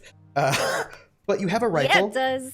Which increases that by another 3, which is 6. They've got some body armor, which is 5. I would like to ask you a question. Yes. I need to make sure I have all this there. 1, 2. That's. You shoot. I also can't wait for my friend in the trees to snipe some motherfuckers too. This is gonna be great. And if the bridge blows, we can just eat the bodies in with that and call it all collateral. Just lead them onto the bridge. Oh, we're gonna right yeet now. them into that river anyways. 1 goes down. Do you kill him or do you not kill him? That's a dead dude. Okay, tell me about. You hit 2 of them. One of them goes down. One of them is injured. Tell me about that. Oh, I want to see how graphic I'm going to get. Yeah, with I this. want to know. I want to know. I want to trigger anybody when I do this, though. But it's going to be more actiony, right? I'm ready for it. So, because one's not going to go down, but still going to get hit, right? So the guy's in the way, and I'm actually aiming for him. I'm aiming for the guy I'm going to shoot to kill. The other guy happens to move right as I do that, and I nick his shoulder. The bullet goes through the shoulder, but still hits the other guy in the back of the head as he's trying to, like in the real back of the head, like not where I wanted to go, but it's still a kill. Who do you pass it to? I pass it to our sniper in the tree. Regina's gonna do that thing she does. Right, because after this, Tango's not that great at shooting. Right. He's great at He's great at the first time he shoots. All right, so I got a 5. And I'm guessing they're gonna get a roll. They are going to roll their athletics, but there's one. Ooh. I will use my very last fate point. That's what I'm going to do. Because I have. Just snipe them all, please. One more. Oh, catastrophic! I'm so sorry. That is catastrophic. Oh, that's beautiful. No. This is a weapons 3 rating on the sniper rifle. It is. I'm gonna re-roll that athletics because that was real bad. I have no more fate points. That's a -1. But I've got to take this one out, by the way. But they do get their bonus, so they get a +3 bonus because there are 4 of them now. So that puts them at a 2. A 2. But that's not great. 2 is not great. If I just go ahead and spin the advantage that I built last time for taking aim, can I just knock these suckers out? Can I make that a 7? You can make that a 7 versus their 2, so you're beating them by 5. So you're beating them by 8. So that's 7. There you go. Do you want to spend any more? I don't have anything else to spend. Can I give one of the advantages? Yes, you can. They're blinded. Yes, you can. Oh. In the direction that I'm at, Yep. which is specifically behind Regina. You can make it a 9. So, Oh, what about my advantage? I still have one more. Can I give that to her as well? You use both of yours. Oh, last okay, round. then. Yeah. Okay. yeah, but I'm blinding them. It's so, and that's specific. I mean, if you look at the map, Trooper, What about it's chat? right What behind about- Regina. So What about chat's advantage? Don't they No, have chat one? doesn't have an advantage. No, they can cash in their advantage, right? Right, chat? So Chat, we're are getting you a with me? +2, right? A +2 from Regina's in your sights.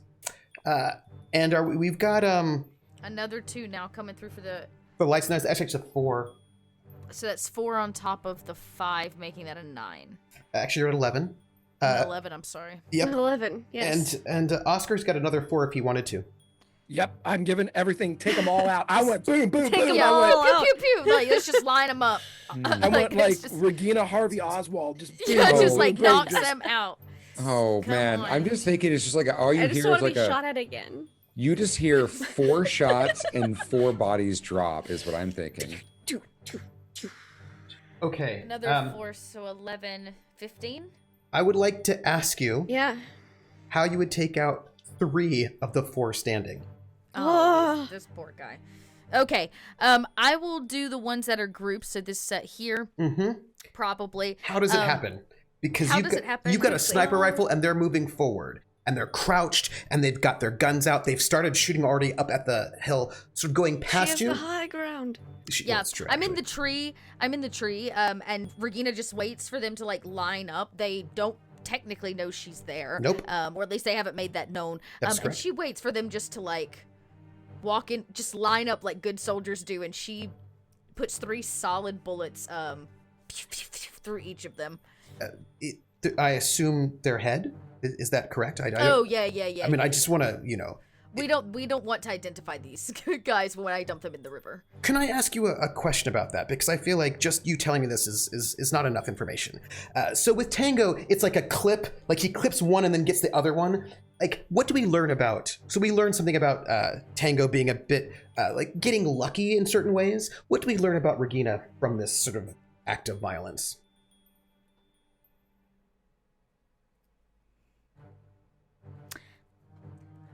I don't know that we learned anything new, if that's what you're asking. Well, we kind of already knew, but you probably learned that Regina is a dead-eye shot, that this is not the first time that she has taken soldiers out from a tree. And based on the single piece of lead between each of their eyes, she's really good at this. And doesn't get to do it very often anymore. This is not what she usually does, but when push comes to shove. And you can pass it to Luke, Sylvie, or the one lone injured I'm gonna pass soldier. it to this lone injured soldier. I hope he knows Regina's there now. It's his turn. He does, and he's going to shoot at you.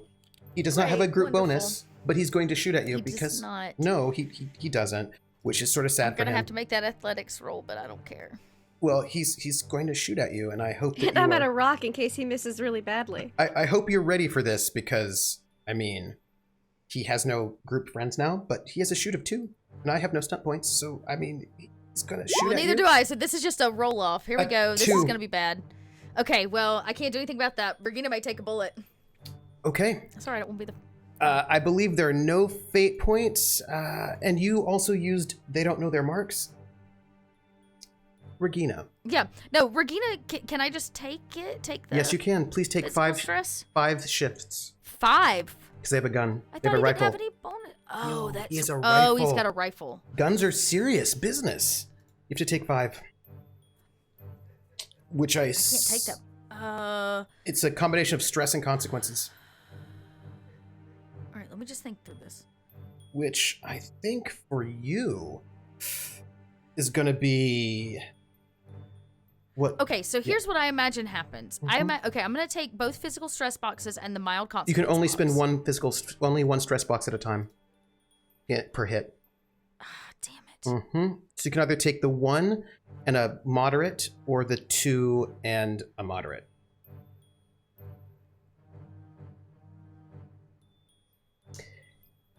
This is when you're gonna There's no- get I was it. about to say there's no way around it. Yep, There's no way to take a around moderate. Moderate.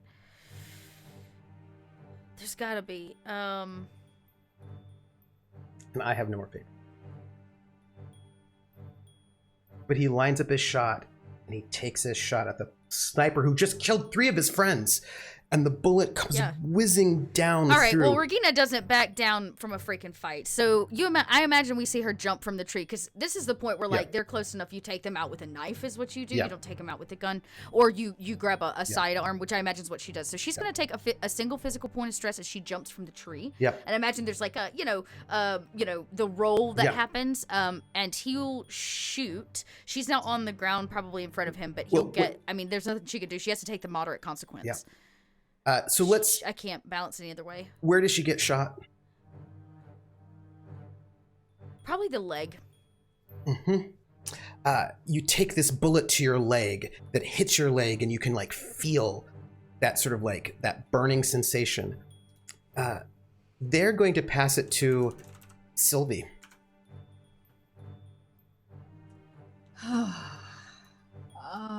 You see Regina on the ground, bleeding from her leg.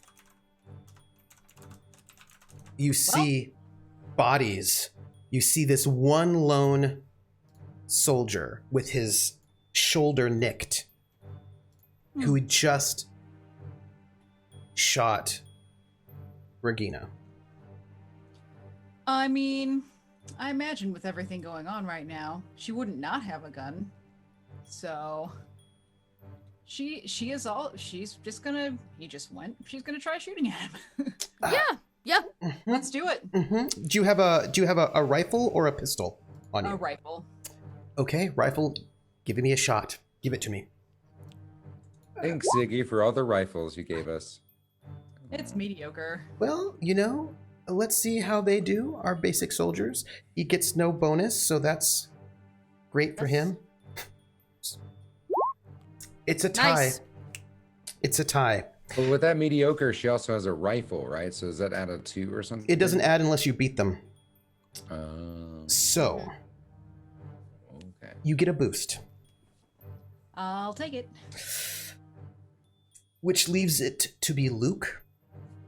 And he's going to have... Luke, do you want a boost? Luke... He's going to need it for these explosives. Yeah, he is going to need it for the demolitions. He is a little uncertain of whether or not he should keep going but he got his orders from Regina. He rolls an average. If you give him that boost... He can have it. That boost is for him. He will finish setting the explosives. And he will pass it to Oscar. See, as soon as Regina goes down, Holgar is gone. Oh. And Oscar is going to run. Yep. And Regina was absolutely right. Yeah. This is a time for blades. Yeah. And yeah. he will pull a knife out of a sheath in his back. Yep. And from the fallen tree, jump in the air and bring it down on this guy. Roll your fight. And I get, because I get my +2 because I'm fighting with the cell. Yep. So yep. This will be a +2 to it. So that's an 8. Okay. So what I want to ask you is, how do you kill him? Unless you don't kill him, unless you actually decide not to kill him, although I imagine that's not the case, but I want you to finish that thought. He's there, he's got his gun, he's got this rifle, and you just saw him line up and shoot in the tree where he saw Regina, who couldn't dodge very effectively because she was in a tree, and she comes crashing down onto the ground, her leg hit and like blood coming out of it, and then you see Sylvie take a shot, which allows her to get enough distraction to help Luke make the final patch onto this bit of demolitions correctly and not incorrectly. And tell me, as you come flying across down from this high point where you have knife in hand, tell me how you take out this last man. When he goes off of the tree, he spins in a ballet pirouette and fires the knife when he comes back around. And as it sticks into the chest of the soldier, he is there a moment later, grabbing hold of the handle. And as it's still quivering, he grabs it, looks him in the eye and says, "I told you I'd put you in front of a firing squad." And he shoves it through. "Sorry, I lied." And in that moment, everything is quiet. There's just the sound of a couple of birds who've moved, and everything is muffled, right? And that sort of muffled sound of snow. Oh, Regina does not miss a beat. She uses the rifle as a crutch and gets up, and she's like, "We need to move the bodies, dump them in the river. They'll go downstream with the debris now." I'm like, look at Oscar. Oscar strips off of he can't get the uniform bloody, so he strips off the uniform. He begins to pick up the bodies and arrange them on top of the bridge closest to the explosive. Freda tilts the camera up. That's still recording, so that none of this is in frame. She's just like, whoop. She's like, let's just turn that up so that it'll still catch the explosion. Look at these beautiful birds flying away.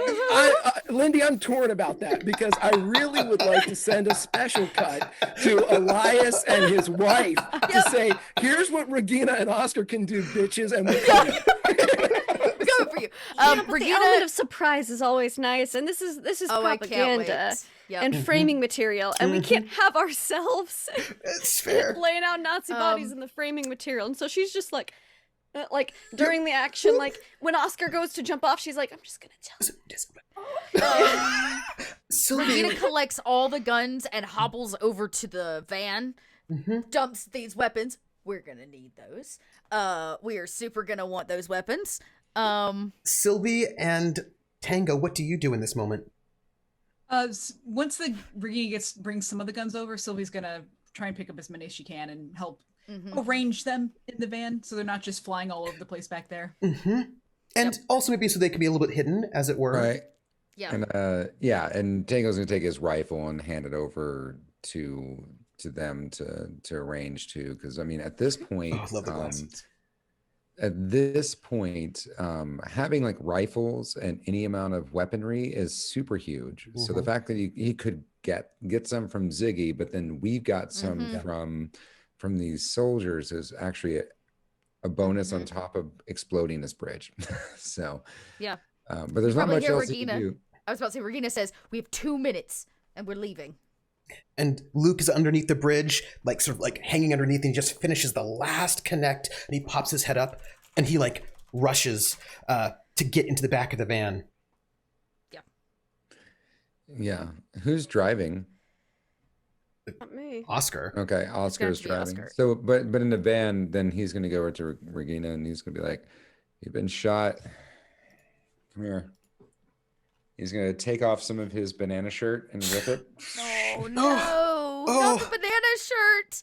And he's gonna start wrapping it around her wound. Oh. Clear all your physical stress, Regina. Yeah, it was only the one. Because that's the banana shirt. Yeah. I took the OG. consequence lead leg. Love it. Love it. Yeah. Can you describe, Regina, the explosion, since that was your part of our heist, of our challenge? Oh, that's right. Oh, that's right. I have a. Oh no. I pull it out. I wait till we get exactly where I want us to be, like far enough out where the camera's gonna catch us, and we planned all this stuff. And Regina goes to click it, and she says, "No." And she hands the trigger to Luke. And she says, "Well, press it before it's too late." And he presses it really quickly. Closes his eyes. Describe this explosion. I imagine that we have rigged the legs of this bridge to collapse. Along with that, because I imagine the legs of the trellis are probably attached to earth. Hopefully, we've also created a little bit of a landslide there, so some of the road itself is also collapsed. So what we're looking at is like more than just a repair of the bridge. They're going to have to reinforce the entire structure of this embankment to be able to rebuild. And debris and bodies wash down this river, not really leaving any trace behind of us having been there. And as you move this van, which has got an injured person and it has got weapons, it's got a lot of things in it. There was one last roll, and that was Frida's to get you back into the city. Tell me how your very superb performance will get you all back into the city. Well, you know, I'm a French film assistant. I'm assisting the great propaganda person. And so, you know, we have no time to chit-chat. No time. We must develop the film. Well, you know, the cold, it makes it you have to process it quickly. And the guards are sitting there and they're like a little bit confused because you said so, but they're like processing. They don't know what that means.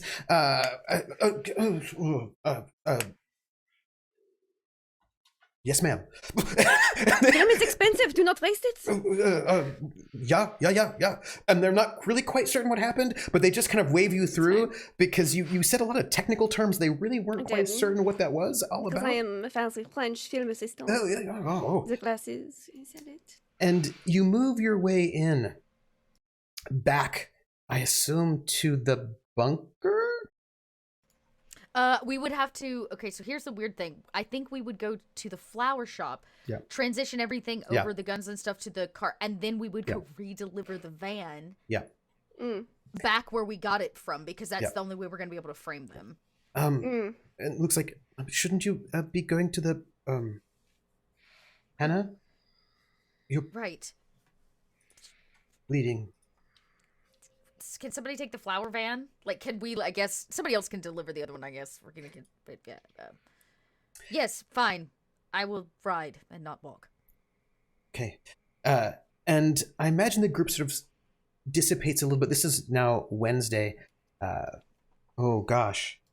Yeah, it's Wednesday the 10th. And as you're all sort of dissipating a little bit before you're to meet up with Falstaff to get some people out of the country, you hear over the news that Jews are no longer allowed to move.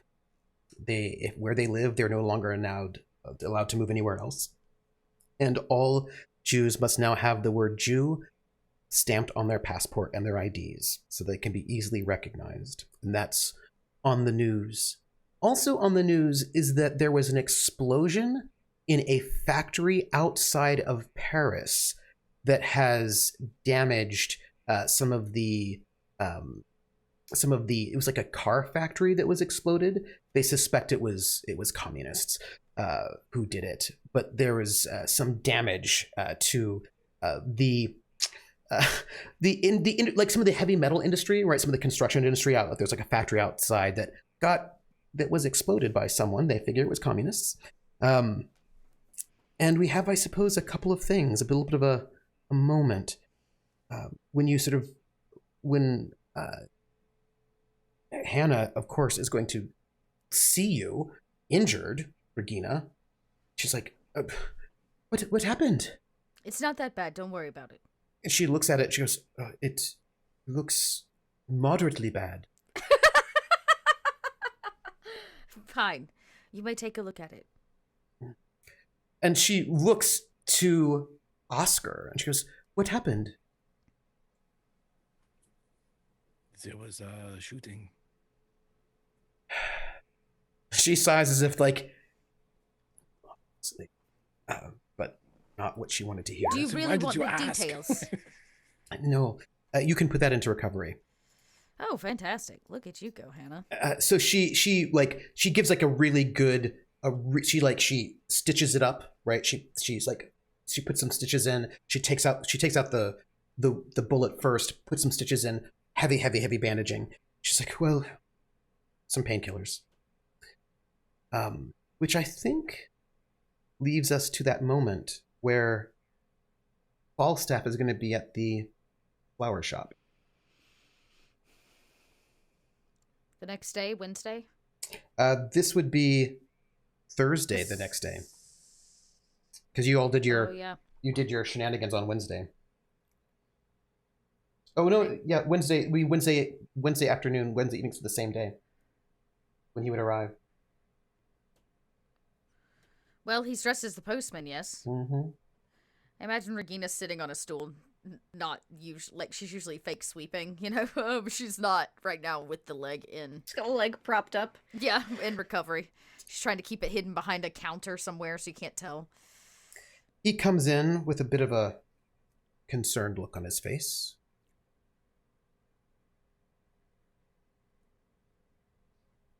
Looks around. Well, is Tango here? Is he? I mean, you all have a meeting with him, with Falstaff. Yes, yeah, I could be in the back. I could be in the back, yeah. He's in the back? All right. I got word from one other cell that my contacts that I had to take him with me out. I had to escort him out of the country. Sylvie decided she's going with, yes? Yes. Do you have room for another? Why? Well, because there is another. Who is this other? Oh, I assume it's the engineer, of course. No. Sylvie is going with Tango. Oh. 2 others. Wait, how many others do we have? Because we need to get the engineer out too. 2.5. Yes? Yeah, Friedrich, Sylvie, and the Sylvie baby. and the baby. Okay, yeah. So Regina would then have corrected that. In fact, we actually need room for 3. Tango, Sylvie, and the engineer. It'll be difficult. Trust me.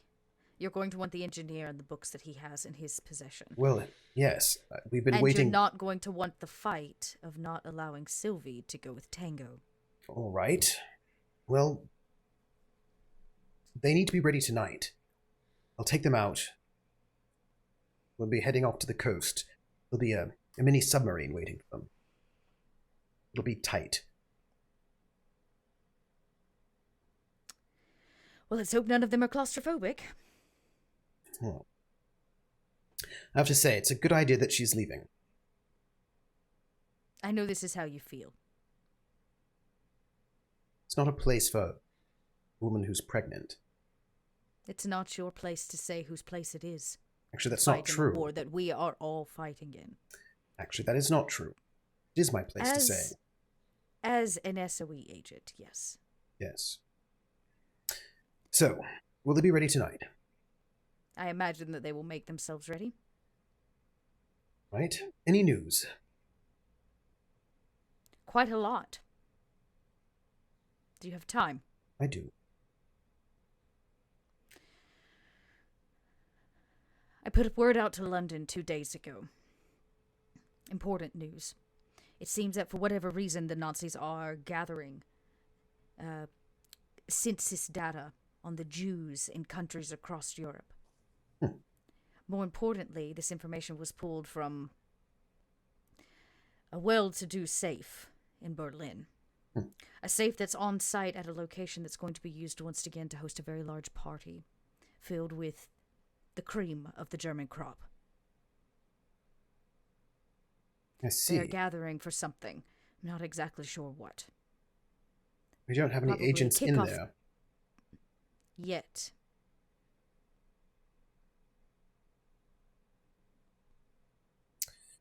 It's very difficult to get people into Germany because unless you're a native speaker, it's dangerous.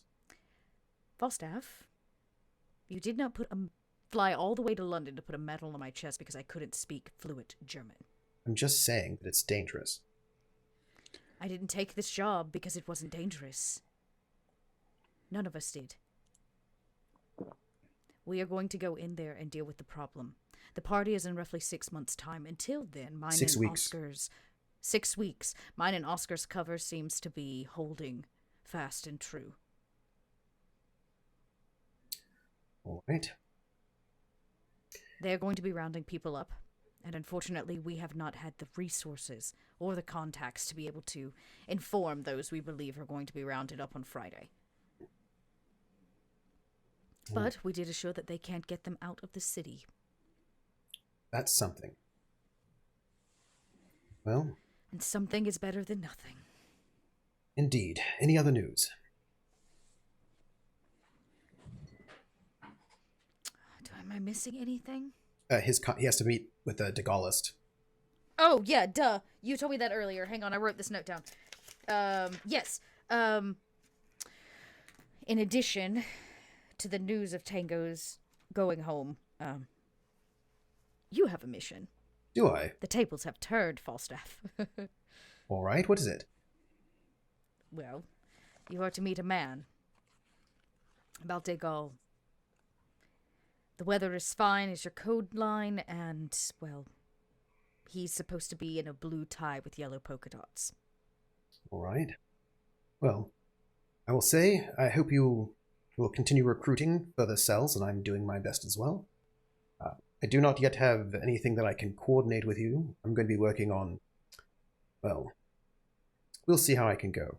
But I can say that I was able to successfully dismantle all the other cells that were in danger. And they are safe. They've been moved. Well, I'm glad that you were able to do that. Unfortunately, it leaves us without cells here in France. In Paris. There are cells outside. In Paris.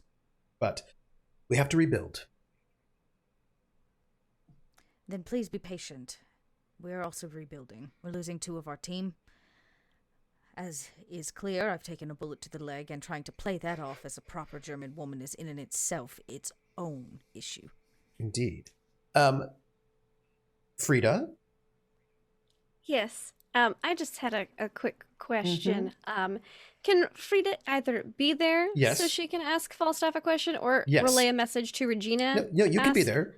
Okay. She'd be like she wouldn't want to interrupt. This is all very important things, but like he sees you. Like getting like like probably like from the back, like open the door, like knock knock. Hi, hello. Come. Falstaff, you get the pleasure of meeting the German Nightingale. The German Nightingale. I'm Frida Engel. Yes. I'm a large fan of opera, of course. What are you doing here? Well, there was an event. So you might recall that there was a Oscar and Sylvie were sent to Berlin not terribly long ago. They brought me back with Friedrich, the engineer. I did not wish to stay there. I see. Do you need raiders? Do you need transport? Guten Abend, raiders. Back to London. I'm afraid that the mini sub would not carry you as well. It's a little bit crowded. Oh no, that is fine. I considered it, but I will not be leaving yet. I believe I can be of assistance, help a bit. Mein Regina husband looks really proud. Mein husband is Otto Voigt. Ooh. He's a colonel, but he's basically the Nazi party planner. He was coordinating the event that I brought. I procured those papers with the information that Regina, did you like she's like, you relayed those, right? Regina smiles again because here's another woman in Falstaff's presence who is killing it, okay? Killing it. Regina says, yes, the party in 6 weeks' time with some of the top German officers. Don't worry. That husband who plans those parties. Well. He's not much of see that. Well. He is not terribly much of a party planner, so I will be doing what I can to assist in the stopping of said meeting or the exploding. I don't think a plan has quite been formulated yet, but I will be assisting in that. But I did have an inquiry of you, if you could, relay an inquiry, rather. Of course.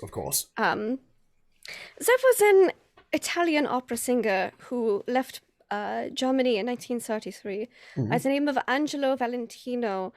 I know he was headed towards, England, but I do not know if he stayed there or if he continued on towards America. He talked a lot about many places, and I would like to get tabs on him, relay a message. Of course. Just give it to me, and I am, after all, a courier. I can relay that. She will hand over a piece of paper. Oh, well, of course. Thank you. Behind that, Regina hands over a folder, which is the folder of information that she pulled from Berlin. Mm-hmm. This, I imagine, needs to make its way back to London. In person. I was going to have Frida take it, but since Frida is being so generous to help us, I imagine that you could handle getting it back to London. I can.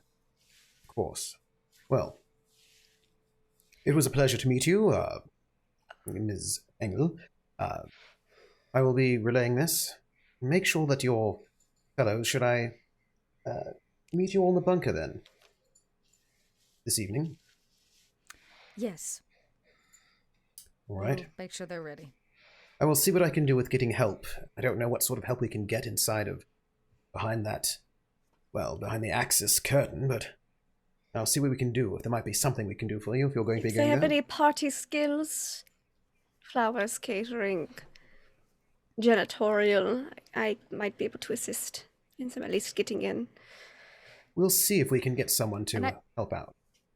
Cake baking? I also lean over and I say, we have also come into some particular resources, which on the usual would not be considered a welcome thing, but in times of war. How many pounds of heroin do I have locked up in the Quite a few. bunker? You got a lot of heroin. It's not like I have more than a... It's not like you don't have like than this much heroin. You have like this much heroin. I have like bricks of heroin. Yeah. Okay. Mm-hmm. I have roughly 5 or 6 bricks of heroin back at the bunker. Well, don't ask me how I came about it, all right. or who acquired it, or where it came from. But it's none of my business. Say we could sell it, or we could give it to you to give to the right people to be used accordingly. I'm afraid I don't have those sorts of contacts. I don't have... No, I don't want you to... Regina, he clearly does not get what she's putting down, and she says, you know what, Falstaff, don't worry about it. I think Fred is like, don't worry about it. Like, Tango has said I will do his duties while he is Regina, away. Yes, of course. Regina was hinting at using it for medical purposes because it's a rare resource, and Falstaff's a goober and doesn't understand. Yeah, it's fine. Because he's like, I have don't worry illegal about goods. it. And Maybe Freda realizes he can use We'll medical things. And we'll use the heroin for medical reasons. Yeah. And you know, the two women, like, I imagine Y'all Regina's seem like, to get at least shot somebody's alive. with me in this So- conversation. Yeah, at least somebody's with me in the conversation. And she says, you know what, Falstaff, don't worry about it. You just keep delivering those messages. All right, well, say your goodbyes. I'll be back this evening in the bunker.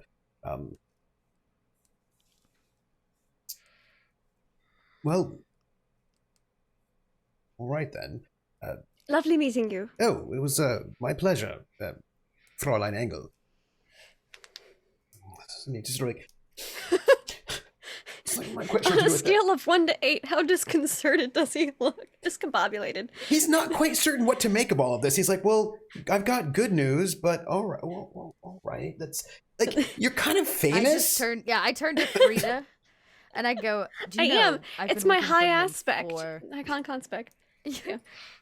I have been working for him for a very long time, and I have never seen him stutter, nor hang his jaw open like a No. cow in a field.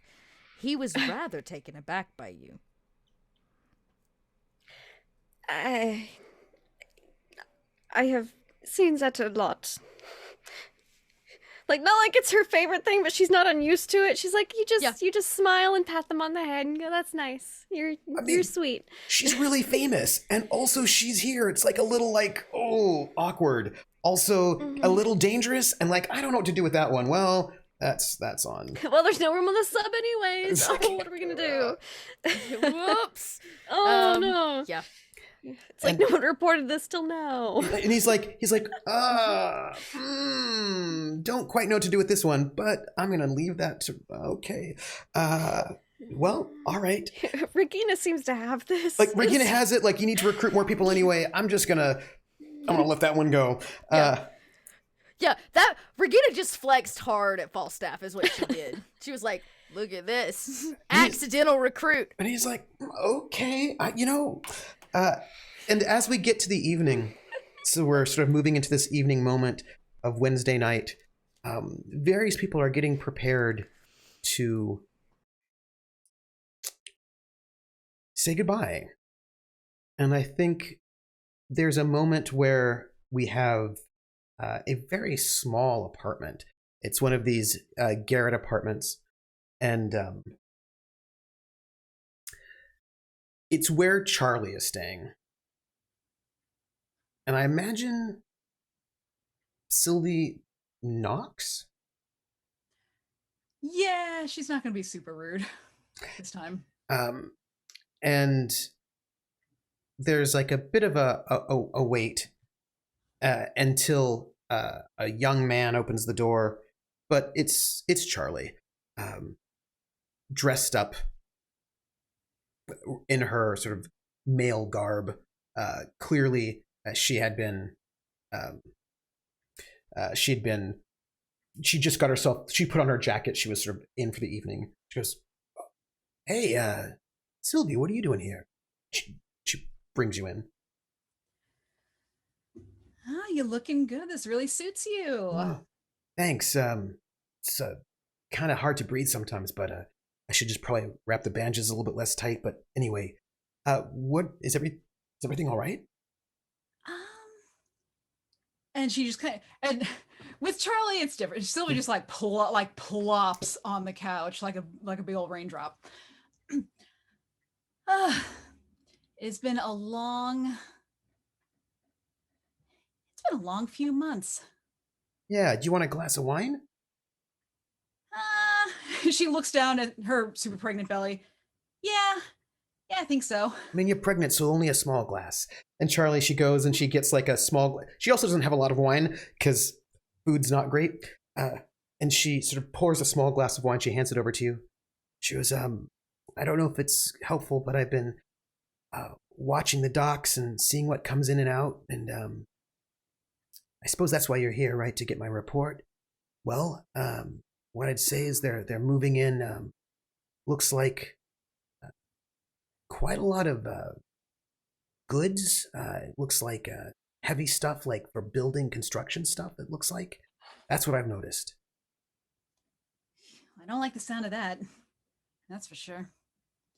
Hey, see, you haven't lost your touch. Not a drop spilled, huh? She swirls the wine around the glass. Once a bartender, always a bartender. Yeah. Hey, Charlie. And she sets a glass down.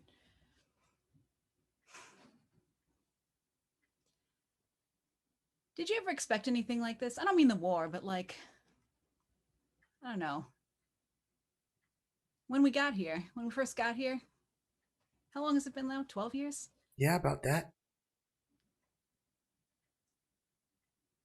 I guess that's a silly question. No one can expect this, right? No, not at all. Did you ever think... Go ahead, you. Did you ever think we'd go back home? I don't know, one day, maybe. Did you ever want to? You know how they treat people like us back home? I don't need any kind of Jim Crow, I'm telling you what. So I'm pretty happy being here. I don't have to sit in a colored part of the train or back of a bus or any of that kind of stuff. I mean, it's not perfect in France, I mean, obviously, but it's way better than there is at home. Couldn't even throw less eggs. They throw less eggs, that's for sure. I mean, it's not great here, but at least, you know, at least I don't have to sit in the back of the bus. So no, I never really imagined going home, and I don't know, until they pass some kind of civil rights law or something, if they ever would. Who knows? You know how people are. Yeah. I mean, I can't even vote. I can't vote here because I don't let women vote. But hey, in my disguise, I could actually, with Tango's fake passport, I can at least vote. And you know, I almost didn't recognize you when you first opened the door. I was about to be real surprised you having a gentleman in your home. I can do a good, French North African thing, and I'm working on it. It suits you. It suits you. You know, if we would have figured out this look for you when we were back home, might not have ever had to come out here, you know? Maybe not, but despite all of this, France has been good to us. Yeah, I think it has. I'm heading back. What do you mean?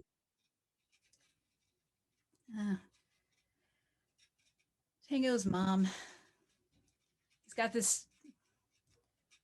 She's dying, you know? Oh, I'm sorry. Will you tell him... sorry. But you'll be back though, right? Listen, Charlie. I don't know.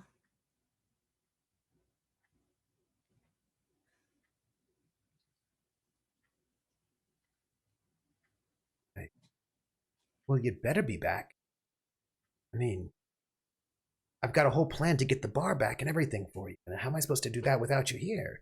I mean, feel like we embarrassed the woman, and I mean, there's just. Yeah. Yeah, you know, I mean, we embarrass her. You know, but that's a ways away, you know, and I'm gonna have a kid to think about.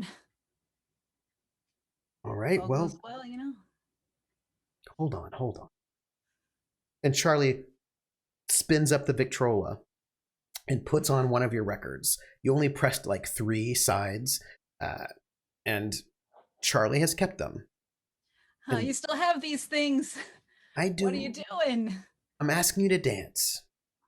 Because you're not going to leave this country without giving me a dance at least. Come on. Charlie, you know I can't say no to you. And she picks up the glass of wine, takes a big old swig. Then she gets up and she tries to figure out some sort of dancing position, but her belly's real big, so she's gonna kind of like face a different direction. And Charlie will like swoop you up in her arms and she'll dance with you, kind of like a nice slow dance to the St. Louis Blues. And as they dance, Sylvie she starts dancing and then she the steps become less of steps and she kind of just starts like hugging Charlie. And she starts just like crying. And Charlie hugs her back and will just hold her there, slightly swaying to the music as long as she wants. Charlie, I don't know what I'm doing. You're going home. I don't know if it's going to be any better than the last one, than this one. What if the war comes over there? What if I lose the baby? What if I'm a terrible mother, you know? You won't be a terrible mother. You won't lose the baby. And I'll tell you what. Those Jerrys, they don't want the war to come to the United States. If that happens, well, it won't be good at all. They're not even here. They're cowards, you know? How am I supposed to live in a country of cowards? Well, they declared war on Japan. It's probably just a matter of time. Yeah, it doesn't make me feel better with these things. She points to her eyes. It doesn't make me feel better with these things. Yeah, that's right. If you're going home, be careful, right? You know, Charlie, I've never been anywhere without you. I know. Do you want me to come with? Weird. I can fit you in my bag. Probably not. I'm scared, Charlie. You got that big doofus with you. He'll take care of you, right?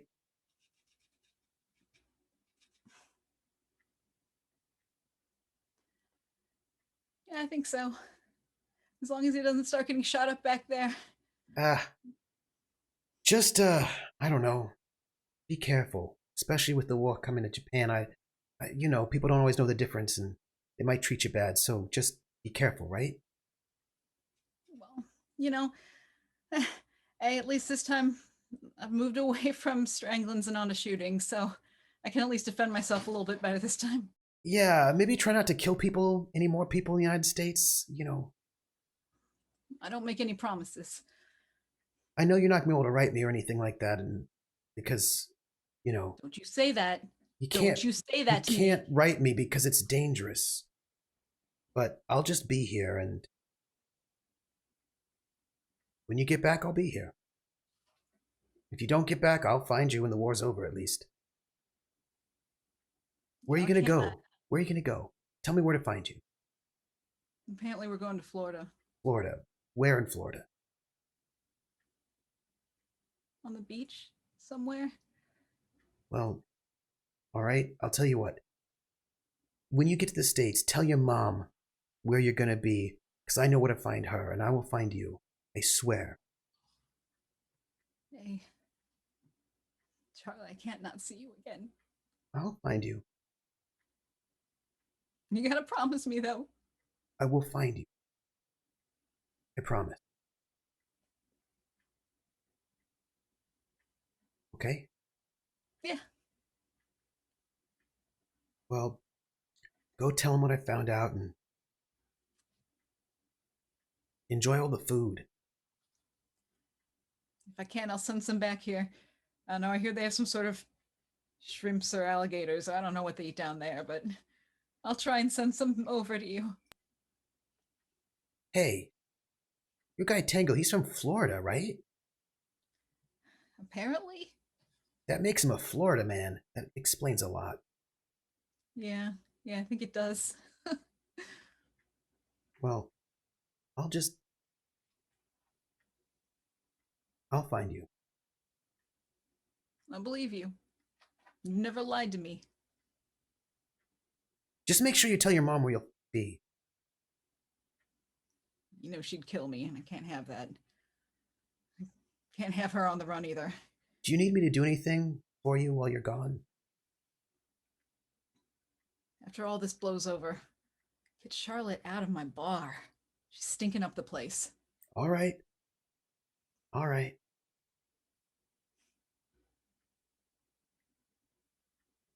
Well, I'll miss you. Because you know I always love you. Hey, you know I love you too. And she's going to go, and I guess we're still in a hug Yeah. at this point. Yeah, okay. And at that point, she's just gonna like, she's gonna kiss her on the side of the face and like do the head, you know, the head hold that people do. At that point, she's gonna give her a kiss too, like an actual like turn her face over and give her an actual kiss. And of course she kisses you back. And of course you know that she's still in love with you as she's been forever. Because Sylvia's a complicated woman. Because she's never stopped being in love with you. Feelings. Yeah. And let's go to the bunker where Tango is getting ready to go to pack up and leave. Yeah. Who's there he with doesn't him? have a tangled mess as Sylvie does out in Paris. But he does, he's going to first talk to Oscar when he gets a chance. He's going to basically just tap him on the shoulder. Hey, just want to say thanks for showing me how to dance for a moment. So I hope you, I'm not great with goodbyes. I like to just say I'm going to go to the store and then never show up again. But just really, then let us not say goodbye. Yeah, because I guess soldiers find the battlefield, right? But that's like who we are. Creators create, artists art. You know, I'm not doing really good with this. I'm just. And he would lean forward. You have taught me many things, Tango, that we are not what we appear, we are not what we do. I am in between identifications, somewhere between dancer and this. But you have finally written the passports that you will keep for the rest of your life. You are a father.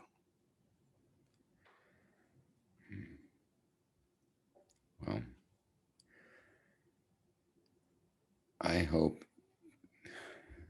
to be the father I never really had. That makes sense, Oscar. It makes perfect sense. And I hope you take care of my best friend. She's kind of amazing, right? That's why I married her. Yeah, I know. You're lucky, man. And you're just gonna pat him on the shoulder. And probably a little too long because he has a nice shoulder. And he's like, oh. So anyways, I want you to know you taught me that even out here where there's war and just people, evil people doing evil things and bad people doing bad things and good people doing evil things because they want to combat the bad people doing those evil things.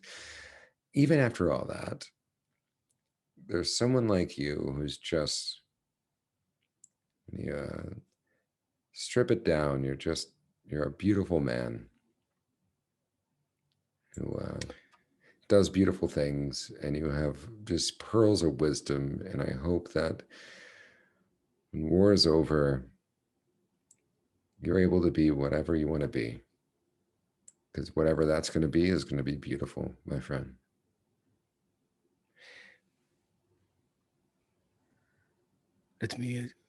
You are as a person of secrets, but I would let you in on one right now.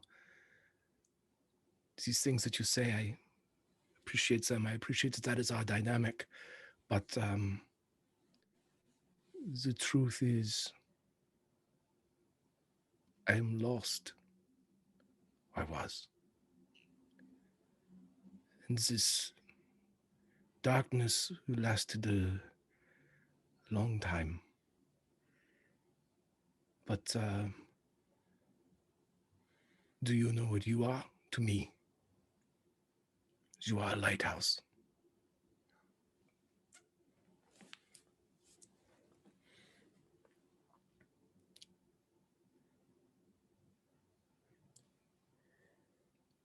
Godspeed.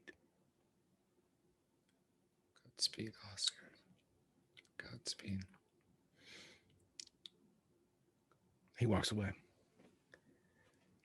And he's going to hesitate before he goes where he knows where Regina is.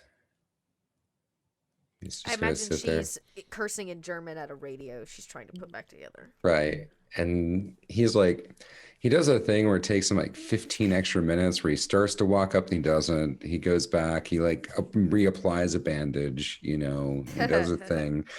And then, but yeah, he's going to go up. He's going to tap her on his shoulder lightly. I know you're here. Okay. I just didn't want to get knifed, right? Sneaking up all on I you. have is a screwdriver. Yeah, that's enough. That's enough. And before a screwdriver, all you really needed was a nice dress, Like, it doesn't take much.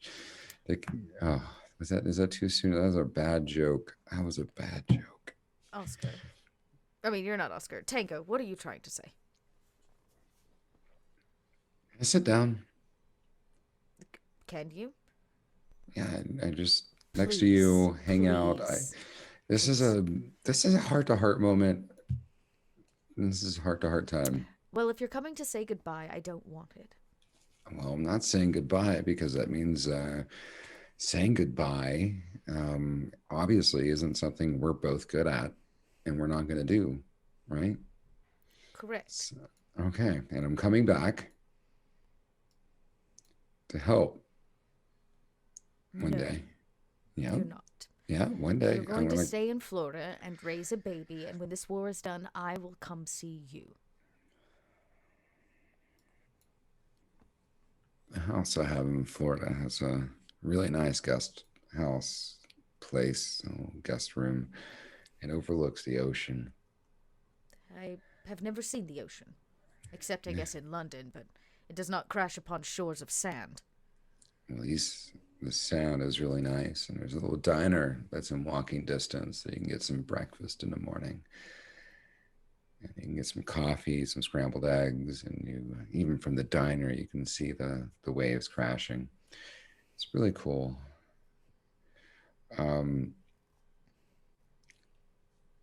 I can't tell you how much you mean to me. Not with words. And I don't know if that's awkward for you because you do the thing where when you share your emotional like language is stabbing and my emotional language is openly like giving you a sandwich. And I don't know, those aren't the same languages we speak. Are Just you that. done? Yeah, I think so. Regina puts a hand on your shoulder and she says, "You are my friend." Best friend. Say best friend. It helps me. You are my best friend. Thank you. I know Oscar's right there, right there, right there at the best friend mark, and he's probably going to overtake me soon. He is my husband by all standards. He can be my friend once we're not married anymore. Oh, husband. I guess. Yes, I get it. And What I'm not trying to upset say, about him. Tango, Yeah. is I am very lucky to have something that makes saying goodbye so hard. We said we wouldn't say goodbye, though. Well, then I lied. You know I'm better at that anyways. We're really good at lying. We are so good at it. When this war is done, I will see you on sandy beaches in Florida and we'll get breakfast at something called a diner. It's called the floppy sand. It's called the floppy sandal. It's really good, and he's just going to hand it over. He's going to put a piece of paper like it is the most important piece of paper in the world. It's like very few people know this address. It's you and my mother and me. That's it. If I don't come back somehow, with or without your permission, because I am a soldier still, this is where you can find me and Sylvie, the baby, and the unmarked grave of my evil ex. Also, you can bury your ex there if you would like. I might just make an ex grave, a cemetery of exes. I would not give her enough energy to dig a hole to place her corpse in, so no thank you. Okay. Right. But, that being said, last time I checked, you actually owed me. You're supposed to be my best man, right? Yeah. Great. So don't go anywhere, because I will find you. Yeah. No, we have a bachelor party and a bachelorette party. We have all kinds of parties to plan. And, well, then take care of yourself and have less holes in you the next time I see you, Oh, I have one more fight, and I think that Sylvie's going to be the one to actually end her. Well, I have no doubt in my mind. It's one of the reasons why I sent her, but I want you to know. You're going to be taking a submarine. Yeah. It's going to be a tight fit. Please make sure she doesn't kill Falstaff. Oh, he's not going. He's just escorting them to the sub. Great. That's enough. It doesn't matter. That's a long trip to the coast. You know she's real hard to handle right now, but I'll do my best. That no killings will happen before the submarine submerges and after. Just get to Florida with no bullet holes. Okay. All right. Now. And you need to kill all the bad people. Don't get any more, and he's just going to point her leg. Don't start looking like me. I don't think you have any right to tell me not to get shot. This is my first wound since arriving in France, so I call that quite a feat. Okay. All right. I get it. I might be a little, a little dangerous. You're like a magnet. Lead loves me. Lead loves me like the world loves me, like all the women in France love me. The men, their metal loves me. The croissants, they love me too. Their cigarettes, it's just, it's a Regina facade. walks over and puts a hug around your neck. Before we meet again, will you do me a favor? Anything? You talk too much. Yeah, I know. You give yourself away. by I do. talking too much. Okay. And she How do kind of you- hugs you tight.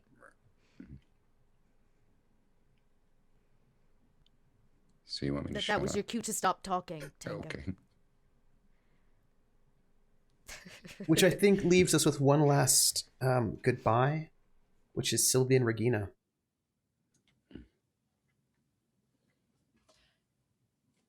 So Sylvia would get back after the everything with Tarling kind of be getting her stuff together. And I imagine she ongoing, and if Frida was there, she would have given her a hug and, you know, been like, it's been nice to meet you and see you. And She would definitely been like, if you come back, we need to sing together when you get back. If not, then I will sing with you in Florida. Yes, that Yes. would be wonderful. All right. And on her way over, she definitely would say bye to Oscar too. Like, she's not just going to ignore him. How can you? He's got Germany's ass. Well, apparently it's the ass Talk that of rises chat this Oklahoma tonight. City. So I mean, she definitely would say goodbye to him as well. He would just say to Sylvie, I have had many partners to dance with. I have Dance with? Yes.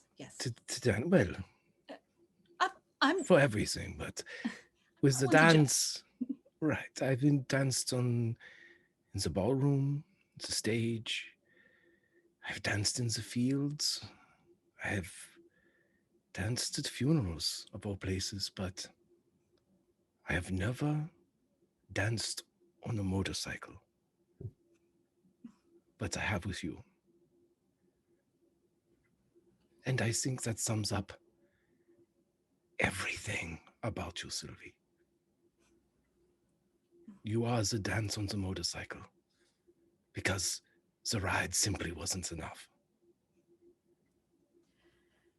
And she would come closer and to say, between two artists, true artists, there are never really words that need to be said. You do what you do, and it will always be beautiful. I completely agree. And with that, I will leave you with one last thing. And he walks away and leaves.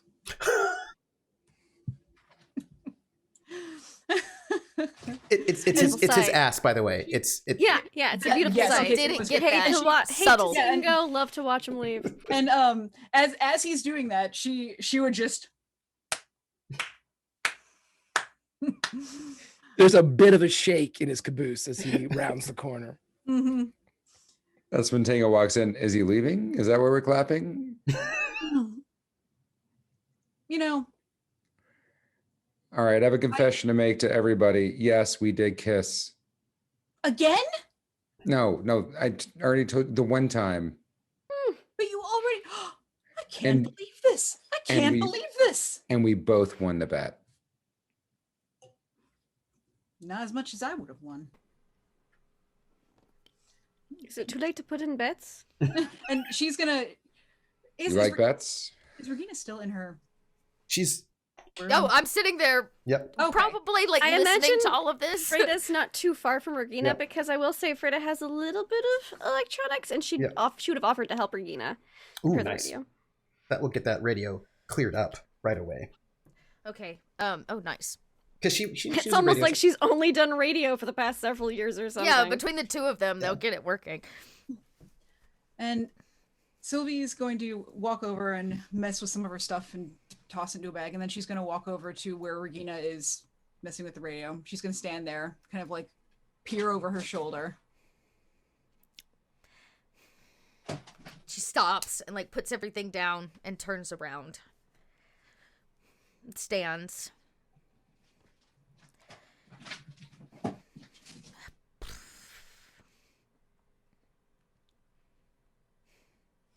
Sylvie's gonna shrug, and then she's gonna go in and just like take Regina and like kind of lean her back and kiss her. Oh shit! Really? Yeah, that's absolutely what she's gonna do. Shit. Well, I don't think Regina's gonna fight you on that. I do drop a screwdriver or a pair of pliers or something, though. Just wasn't expecting. Like it's kind of a mini dip, but like Sylvie is pregnant, so there's only so much like that she can give. Yeah. Right. Anybody want a sandwich? I'm gonna get a sandwich. Pizza? Okay. Shit. Yeah. Regina will write the both of them, knowing that like Sylvie should not be dipping Regina. And also at a certain point, Sylvie would not really be able to write herself, so just like, I can't get up. Someone help me. Regina's also got a bad leg, so maybe it's awkward. That seems right for them. I think at a certain point, like then so actually, yeah, no, at a certain point, Sylvie would like kind of pull back from her a little bit and like just kind of stare into her eyes a little, and then turn toward the rest of the room and be like, will someone help us, please? Yeah? Someone? Got a bad leg and a pregnant lady? I feel like Frida's right there. Yeah. Yeah, and I like... Her hands are free. She dropped the wrench or the pliers or whatever. She's like, yeah. Sylvie first, right? Sandwiches. Regina After she pulls helps, up a she chair. leaves. She's just like, yep, sandwiches. So I think that puts you two alone in the room together. Regina... I don't know that Regina knows what to say. I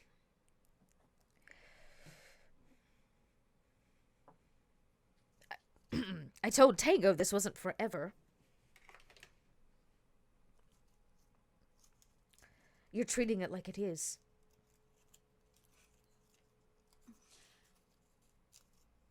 We never know what's forever. Well, that's not true.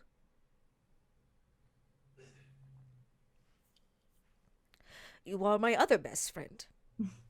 My first real love. And that is forever. If Regina has it all, like, if there was any actual, like, Sylvia would just, like, kind of wipe it. Be like, and then she would just, like, keep her hand on Regina's face. Please, just be safe. When I left all of it and came here, you were the first person to offer me a place to stay. A second chance. And slowly, all of you have left.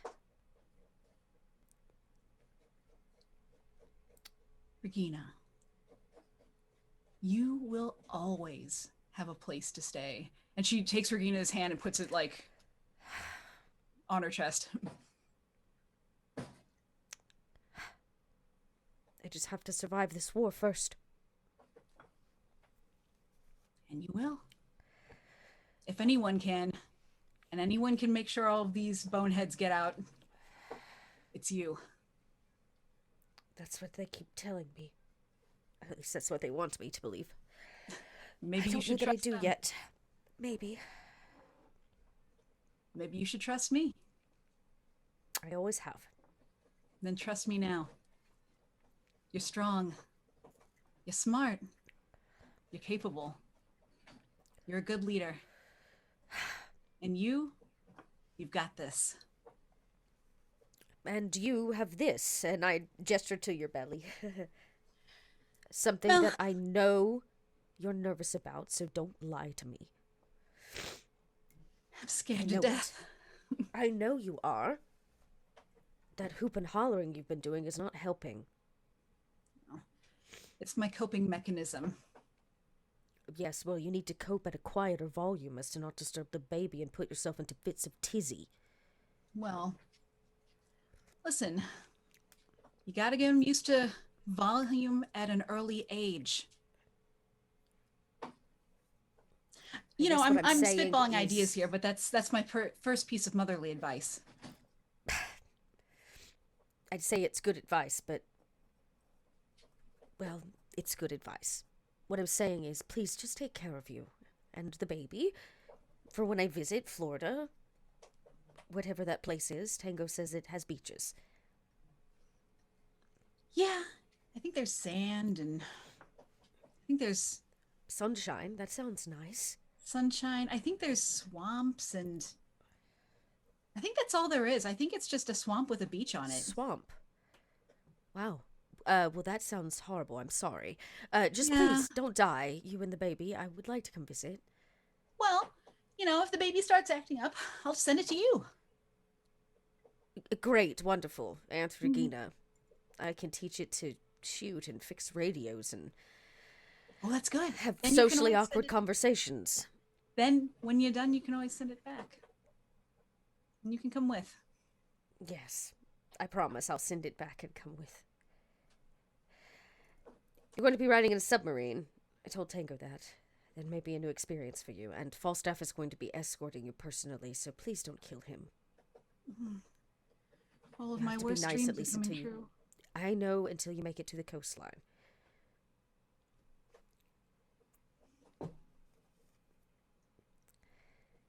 I will see you again, You're going to see me. I've no doubt in my mind. Besides, you can't Like get I said, rid I of me. have to... Sylvie, as if I'd ever get rid of you. Like a bad cold. Maybe that's how you feel about it. More like a spring breeze with pollen in it. I say, it's What? about time for us to go. So, real quick, Always. Sylvie's going to just do another one of these on Regina and just kind of. She goes, you put were her supposed hands to be across here to help me take down Nicoletta. What am I going to do now? Stab that bitch. Yes. I think I shall. And then once more for me, too. Right, twice. Yes. Double tap. Yes. Yes. Regina gives you a proper, just very deep friendship hug. Yeah, and she Sylvie's going says, to very respectfully and friendshiply return it. Yeah, return back, and Regina turns to Falstaff and she says, I have asked Sylvie to assure them to not give you any problems on the trip over there. Well, I'm But sure if they don't won't. make it safely. Regina smiles and says, if they don't make it safely, you have to deal with me, Falstaff.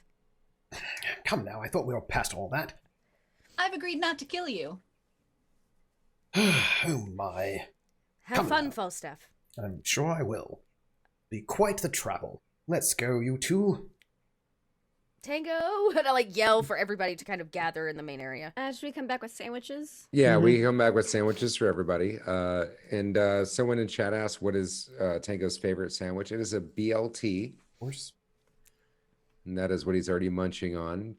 He gives a sandwich over to everyone. And there's First to Luke, Sylvie. who just gives Sylvie a big hug. Sylvie gives Luke a big hug too. And I feel like she said what she knew when she said that she was real proud of him. But she's gonna just mush his hair. I'm sure he probably made it real nice. It's probably, if he's wearing a hat, he just she takes it off and just mushes his hair and just squashes the hat back on her. And then Tango's going to come up behind him with the sandwich in one hand and just kind of ruffle his hair up. I fixed my hair and everything, so it looked nice. Yeah, but you need a hat. That's the way to do it, apparently. He's going to gesture at everyone wearing a hat but him. See? Hats. He hands you his hat. Oh, I can't do this, Luke. Well, you might need it, so... All right. He fixes the hat on. What does it look like? It's a nice, good cap. Bit of a nice sort of houndstooth pattern on it. Just now you look more French. Sylvie, how do I look? Oh, where did Tango go? All I see is this Frenchman in front of me. A handsome Frenchman? Huh? Dashing. A dashing Frenchman, of course. And then Luke just clears his throat. J'attendrai le jour et la nuit. J'attendrai toujours ton retour. J'attendrai qu'à l'oiseau qui s'enfuit. Viens chercher le bruit dans son nid. Le temps passe court, abattant tristement dans mon corps plus lourd, et pourtant j'attendrai ton retour. It means I would wait for you. Oh. Freda gives him a little clap. So is And Tango. just goes all red. Bravo, Luke. You've done well. Before Tango forgets, he's going to go over to Freda and he's going to hand over a pile of papers. Oh, thank you. You might need this. I will do my best. You don't have to do your best. No, I can see it in your eyes. You got a knack for this kind of thing. But promise me this. You're not going to take shit from anybody, right? I will endeavor not to do so. Endeavor not to do so. I love it. You're already doing it. Great. Well, we have to go. We want to make it, we have Right. to go now. I say. Good luck. Sylvie, don't forget to breathe. She just starts grabbing her bags and just like. No. And Tango's going to come over and take her hands. Hey, Ah. we got this. Okay. Yeah, you say that. You're not going to have to push a watermelon out of you. And she's just. Well, that's absolutely true, actually. So it's really easy for me to say right now, but Oh. And she's just going to shove all the bags at Tango. You have to carry these. I will. I will carry every bag you have that can fit in a really tiny submarine. Okay. I'm going to do it all for you. Falstaff, can you? This is probably the makeup bag. We can't take up these many bags at all. This is inappropriate. I'm telling you, we don't take this makeup we bag. Can't take these bags. We're not taking less bags. And those Look, we're not three taking less bags. Make their way out as we close our curtain on this episode. And Tango and Sylvie travel with Falstaff to a mini sub to London, where they will then travel from there to Florida. And so we'll have to go and do our goodbyes for this moment. I would like to thank especially Rocket Fox and Holy Stiver, who have been Tango and Sylvie for this 2.5 seasons. And they have been my dearest hearts, but both of them need to take a little bit of break in August and perhaps also May. If we are lucky, we can have them back in May. If not, maybe we can get them back in season 4. We will see. But for the moment, they have got a little bit of madness to take care of, and so we are going to leave them as they go off and maybe murder, like, the daughter of a mobster. Absolutely murder. We will find so much out. Murder. So I would like us to all go around and give us our outros. And I would like us to say who you are, where we can find you next, and give me your favorite Sylvie and Tango moment. Because I feel like we just need to have all the crying all the time. And I would like to start with Oscar. Greg. I figured that this would be the question. So Yep. what I have framed it as is I have 2 potential titles for the episode. One given to us by Sylvie, one given to us by Tango. And playing with you all has been an absolute joy. It has been the best, super highlight here in the TTRPG space. It's you're loved by chat, you're loved by your GM, you're loved by all of us that have played with you. And it's been it's a joy.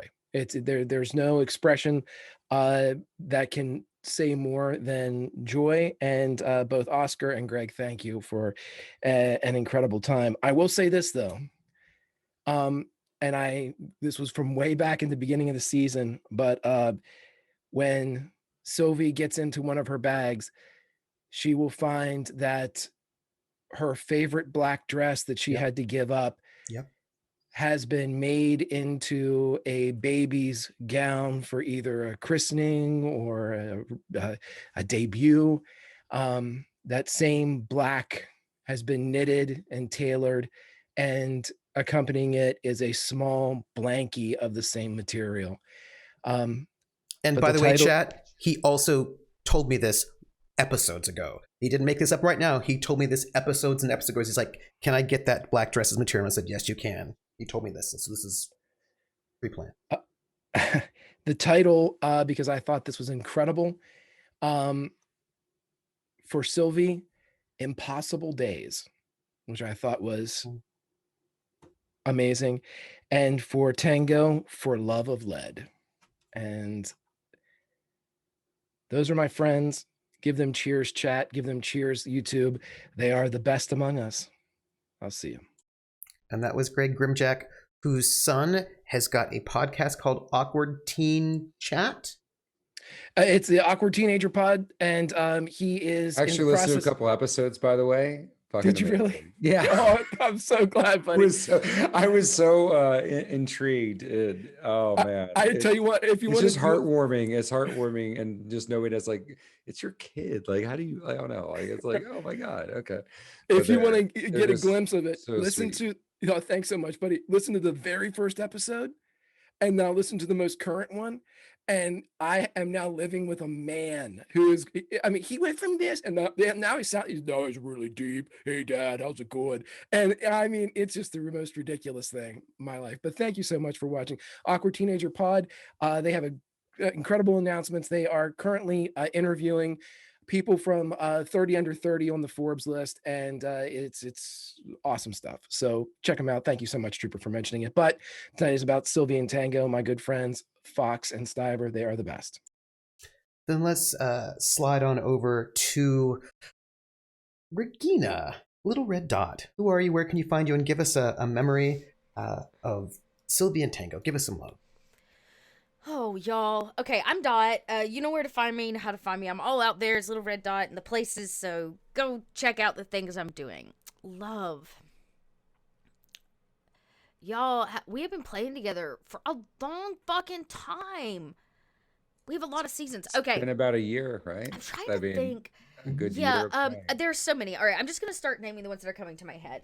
As much shenanigans as it caused, they drugged the shit out of Falstaff. They did. Let's talk about that. They totally roofied him. So, you know, the as shenanigans. A team. Yeah, As a team, you know, I think, God, there's so many things. Like, I think getting to see Tango and Regina in London this season, that was kind of huge. And, like, you know, like, even him drugged up and getting a little, like, you know, Tango knows how to break down Regina's walls in, like, the weirdest ways. And he does it so genuinely. I think about, oh my God. I think about all the many times Sylvie has performed, like, for us in this show.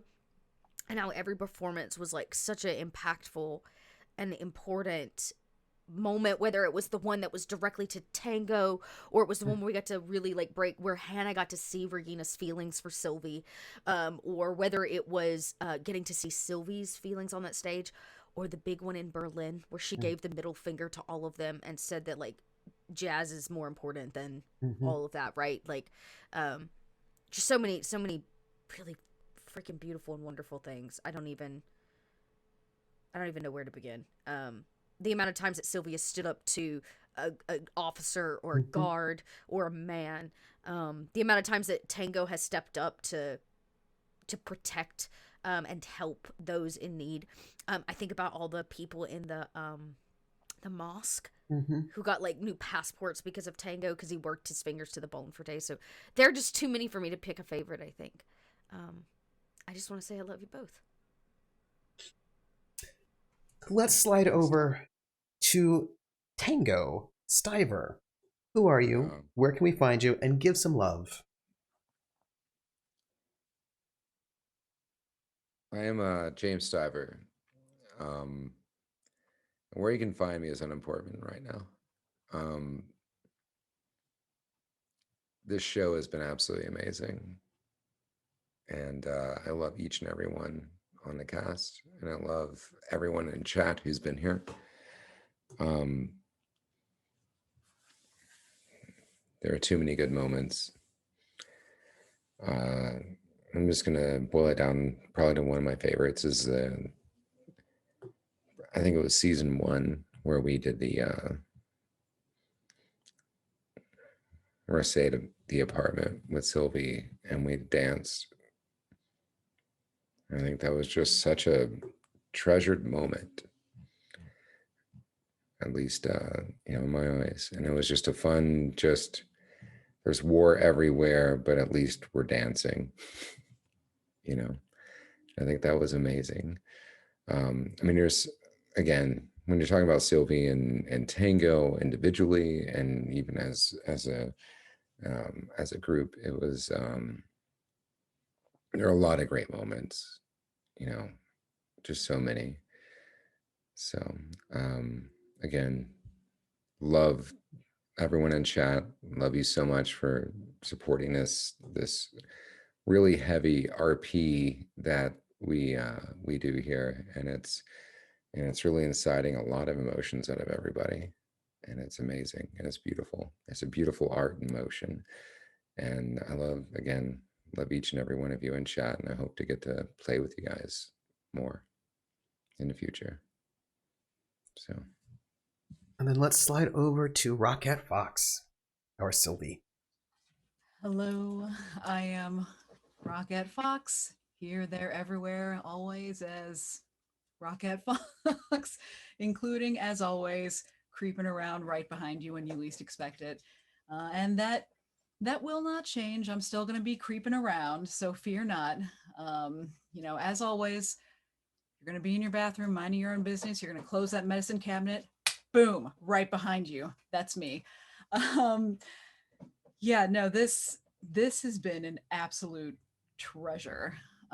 This has been amazing. Everyone is an absolute genius as far as play, as far as the acting component, the performance, the cleverness, the planning, the strategy, the improvisation, the way that everyone has worked together and played off each other, I think has been absolutely amazing. For my moments,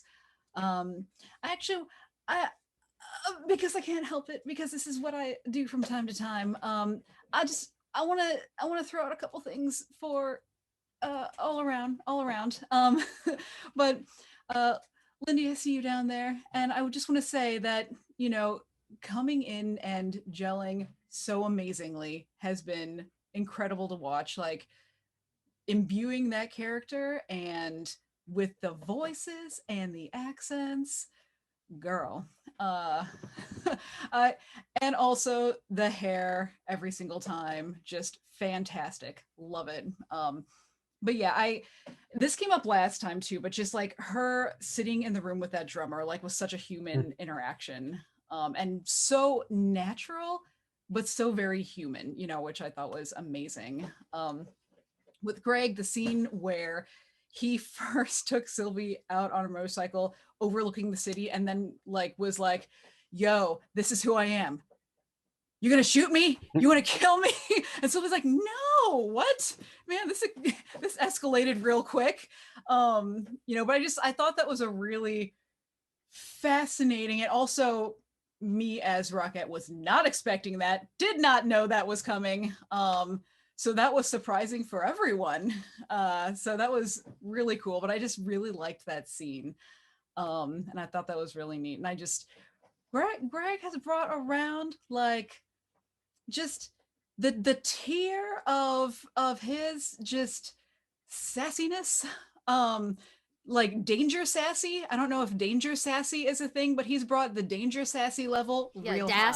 Das. Our Das has really risen, which works well because also dad ass. I am Germany's Das. Right, exactly. But every single time, he always has the greatest finishing lines and stuff like that. I would never be able to come up with stuff like that. It's ridiculous. It sickens me, but I'm also so impressed. I'm only sickened because I'm jealous.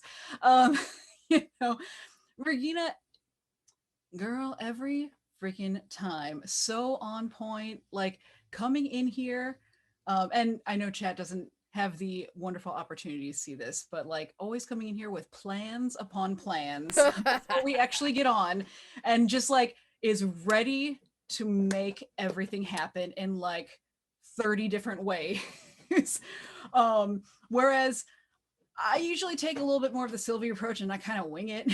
It's like, oh, what are you guys going to do for this mission? I mean, I'm sure it'll We're gonna work show itself. up. Yeah, we're here. We're all here, right? This is good. But no, man.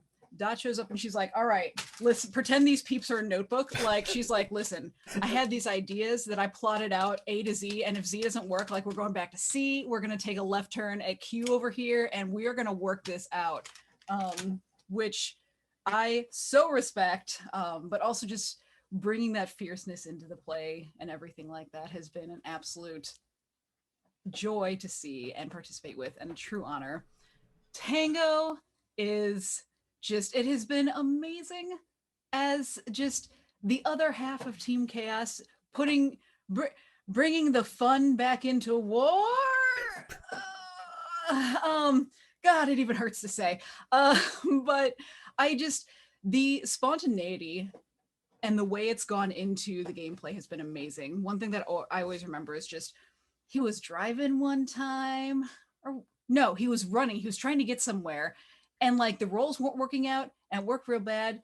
And instead of taking this bad roll, oh no, he was like, you know what? Instead of that, I'm going to get hit by a car and I'm going to jump inside that car and I'm going to abscond with this car. Mm-hmm. And for me, it was a party. It was a party. There was a party. It's always a party with Team Chaos. Yeah. And just that level of thinking outside of the box, I was like, whoa, mind blown. I would not have thought of that. And it's been that sort of thing just with every single different situation, things going bad. Oh no, they've gone chaotic. And that is actually really good most of the time. And I think there has been an amazing element of that.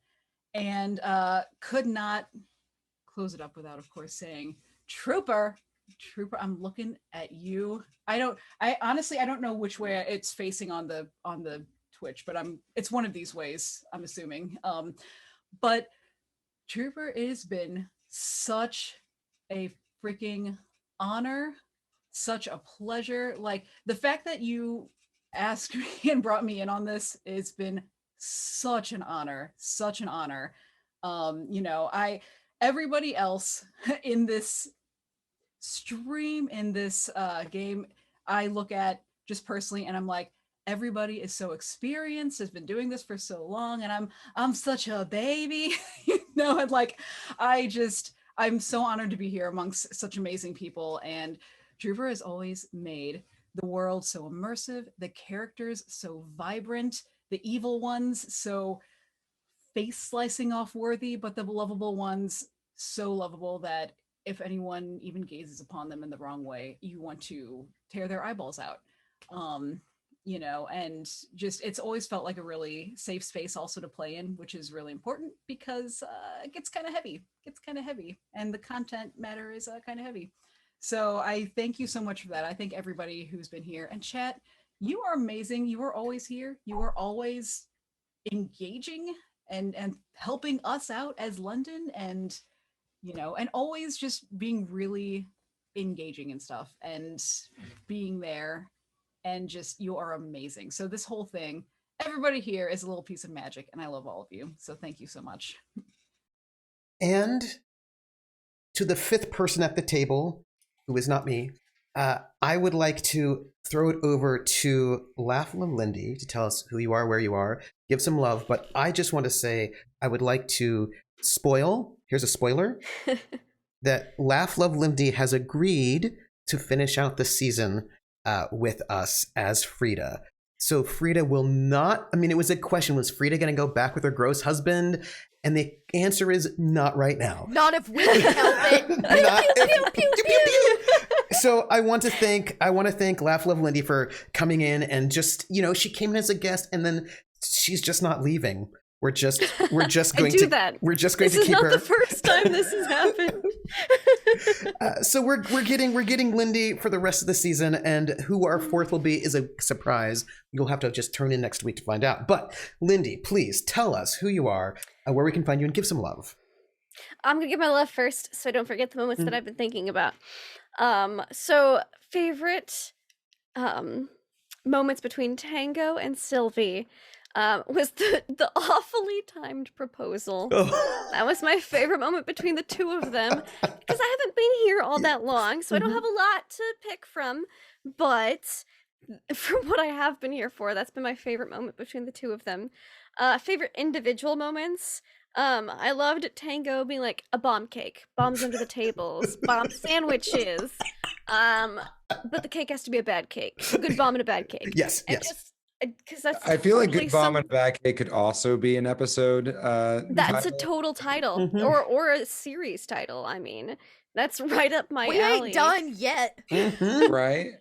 Good bomb and a bad cake. I feel like that's my MO in a lot of games that I play, and so I can respect that. I appreciated that as a player.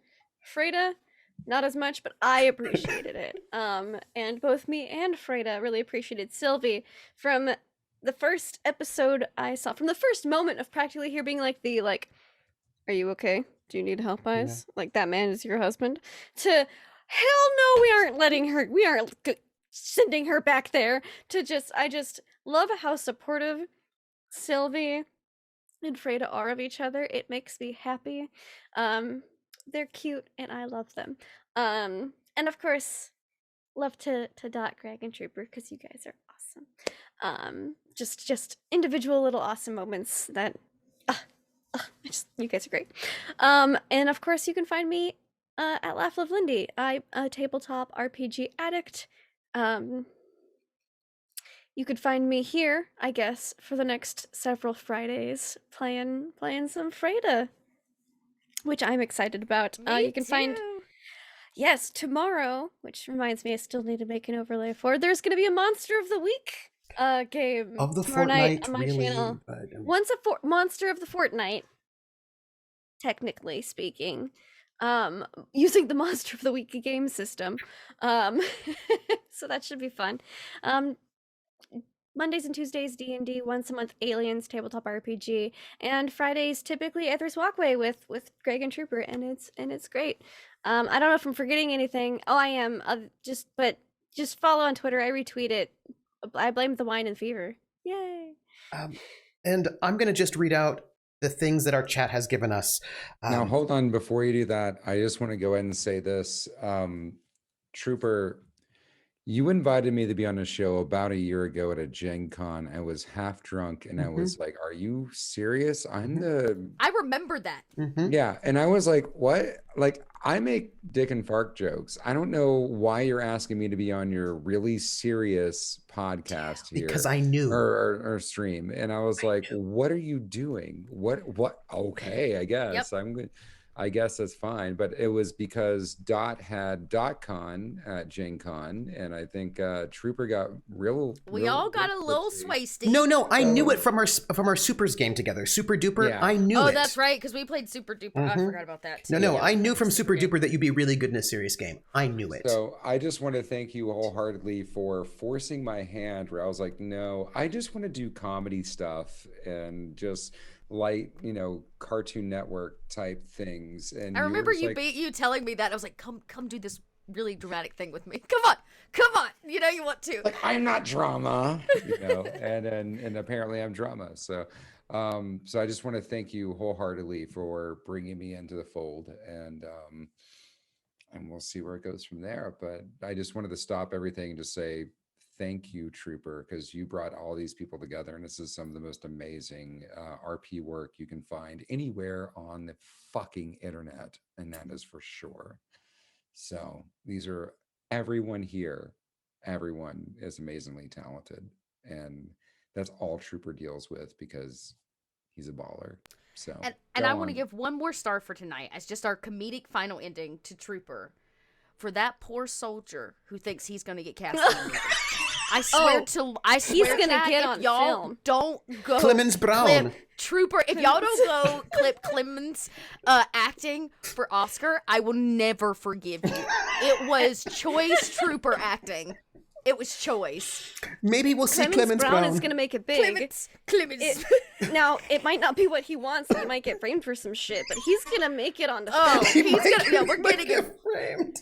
If it's But something I you do noticed- really well in this group, it's frame people. That's Okay, true. I noticed that in chat there was Team Chaos and Team Good Germans. I guess I'm part of Team Good Germans now because that doesn't change. I Because was about to say Team Chaos. There are no Chaos anymore. all good Germans. We'll, Just we'll, good we'll Germans. see. We'll see who I ask for number 4. We'll see. We'll see. We'll see. For now. For now. All right, look, I want to give some love to our chat who have donated bits and donations, which helps pay this crew. So thank you very much. Thank you. Rissa donated 400 bits and said, oh, well, that's a strange thing. I don't know what that means. She said, I'm a bad, bad man. That's weird. And it was directed specifically to me. I don't know why. Steph the Bard, who I've played with and is amazing, gave us 500 bits and gave some love. Oh, thanks, Steph. Rissa has given 500 bits and said, for the casting distraction mid-sabotage, which that was for our Clemens Brown, which is much appreciated. Yeah. I want to thank all of you who have given gift subs. Thank you very much. Your Turn, My Turn donated 100 bits, and the message only says one word. Boom! Which I assume is for the bridge. Or the feelings, one way or the other. Lord Arctic Frost, thank you very much for the 1,000 bits, who says, and a hushed whisper is heard. Release the hounds, and a furry flurry of cuteness engulf trooper and crew, with a bunch of corgis, hounds of cuteness. We also, from Lord Arctic Frost, have 100 bits that says, very nice party, very nice, very nice. Very nice. Very nice. Your Turn, My Turn has given us 200 bits with some love. Rissa's given us 500 bits with a bunch of crying, and it says, so many feels. I hope this is see you later, not goodbye. And then Willen TW, our chronicler, has given 100 bits and says, thanks for everything, j'attendrai, which for those of you who do not speak French, which I don't know, you all should, because it's a beautiful language and it is nice. J'attendrai was one of the very big hits in this moment, came out, and it's I'll wait. The day and night I will wait always, your return. I'll wait, because the bird that flees comes to seek oblivion in its nest. Time flies and runs, beating sadly in my heavy heart, yet I will wait your return. And so we will wait your return. And I'm TrooperSJP, and I'm the GM for these shenanigans, and you can find me at TrooperSJP, which is here, also on YouTube at TrooperSJP, or Academic Foxhole on Twitter. There's a Patreon, Academic Foxhole, which goes to support this amazing crew. It helps me pay them, which is very nice, so thank you. And you can, what is this? It's Friday, so you can find me tomorrow at noon, hopefully playing The Outer Worlds on my channel at 6 p.m. over at Weave the Tale, where I will be GMing Fate of Cthulhu, so find me there if you like. All I do is GM, I don't know, historicals, but I swear someday it'll be different. And I just want to say, I love this entire crew. I want to say I have Rocket Fox drew this poster right there of the cast of Night Witches, all the NPCs and PCs for Night Witches. There. And I've been playing with her for quite some time now, like, I don't know, 2 years, something like this. Such a great RPer. And for Sylvie, I always think about those moments when Sylvie drops her voice, right? Like that when she has her put on and then she drops it. And of course, all of her singing. But the moment, the solo when she meets Dimitri in Drancy, and the sort of the depth, that moment when she's like, I'm going to take all these messages out and leave him here because that's like the most help for the most people. And Stiver, who I knew from Super Duper had a good dramatist within him, and I knew he'd be brilliant in this show. I knew it.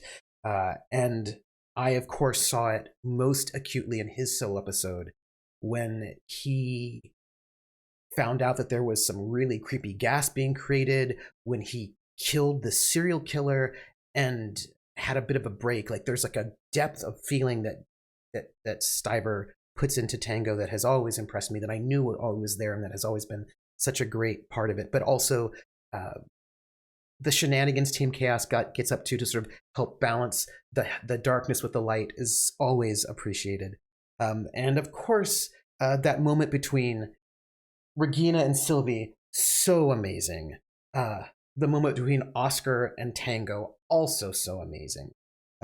And I just really want to thank Lindy, who I have gamed with for quite some time and always is a great scene partner. It's been like a year now almost. It has been almost a year now. And I just want to thank Lindy for, one, playing a character who interfaces with everybody in such interesting ways, and who's gonna, thank you for stepping in and hanging out with us for the rest of the season. Well, if I recall earlier this year, you're like, man, I need 2 guests for this Friday. I was like, what am I gonna While do? we were hanging out on Zoom, and I was like, well, I mean, I'm not doing anything on Friday. I was like, really? Really? So thank you. And I love what you brought. So all of my cast, except for Lindy, are currently in the middle of a vaccination situation, but Lindy has a fever. So all of my cast needs to go to bed. So I'm going to let them go. I'm going to head us to credits. So you can't make me. Thank you, everyone, for everything and for being amazing. And I will see you all next week. And you're all the best. Take care, everyone. Bye.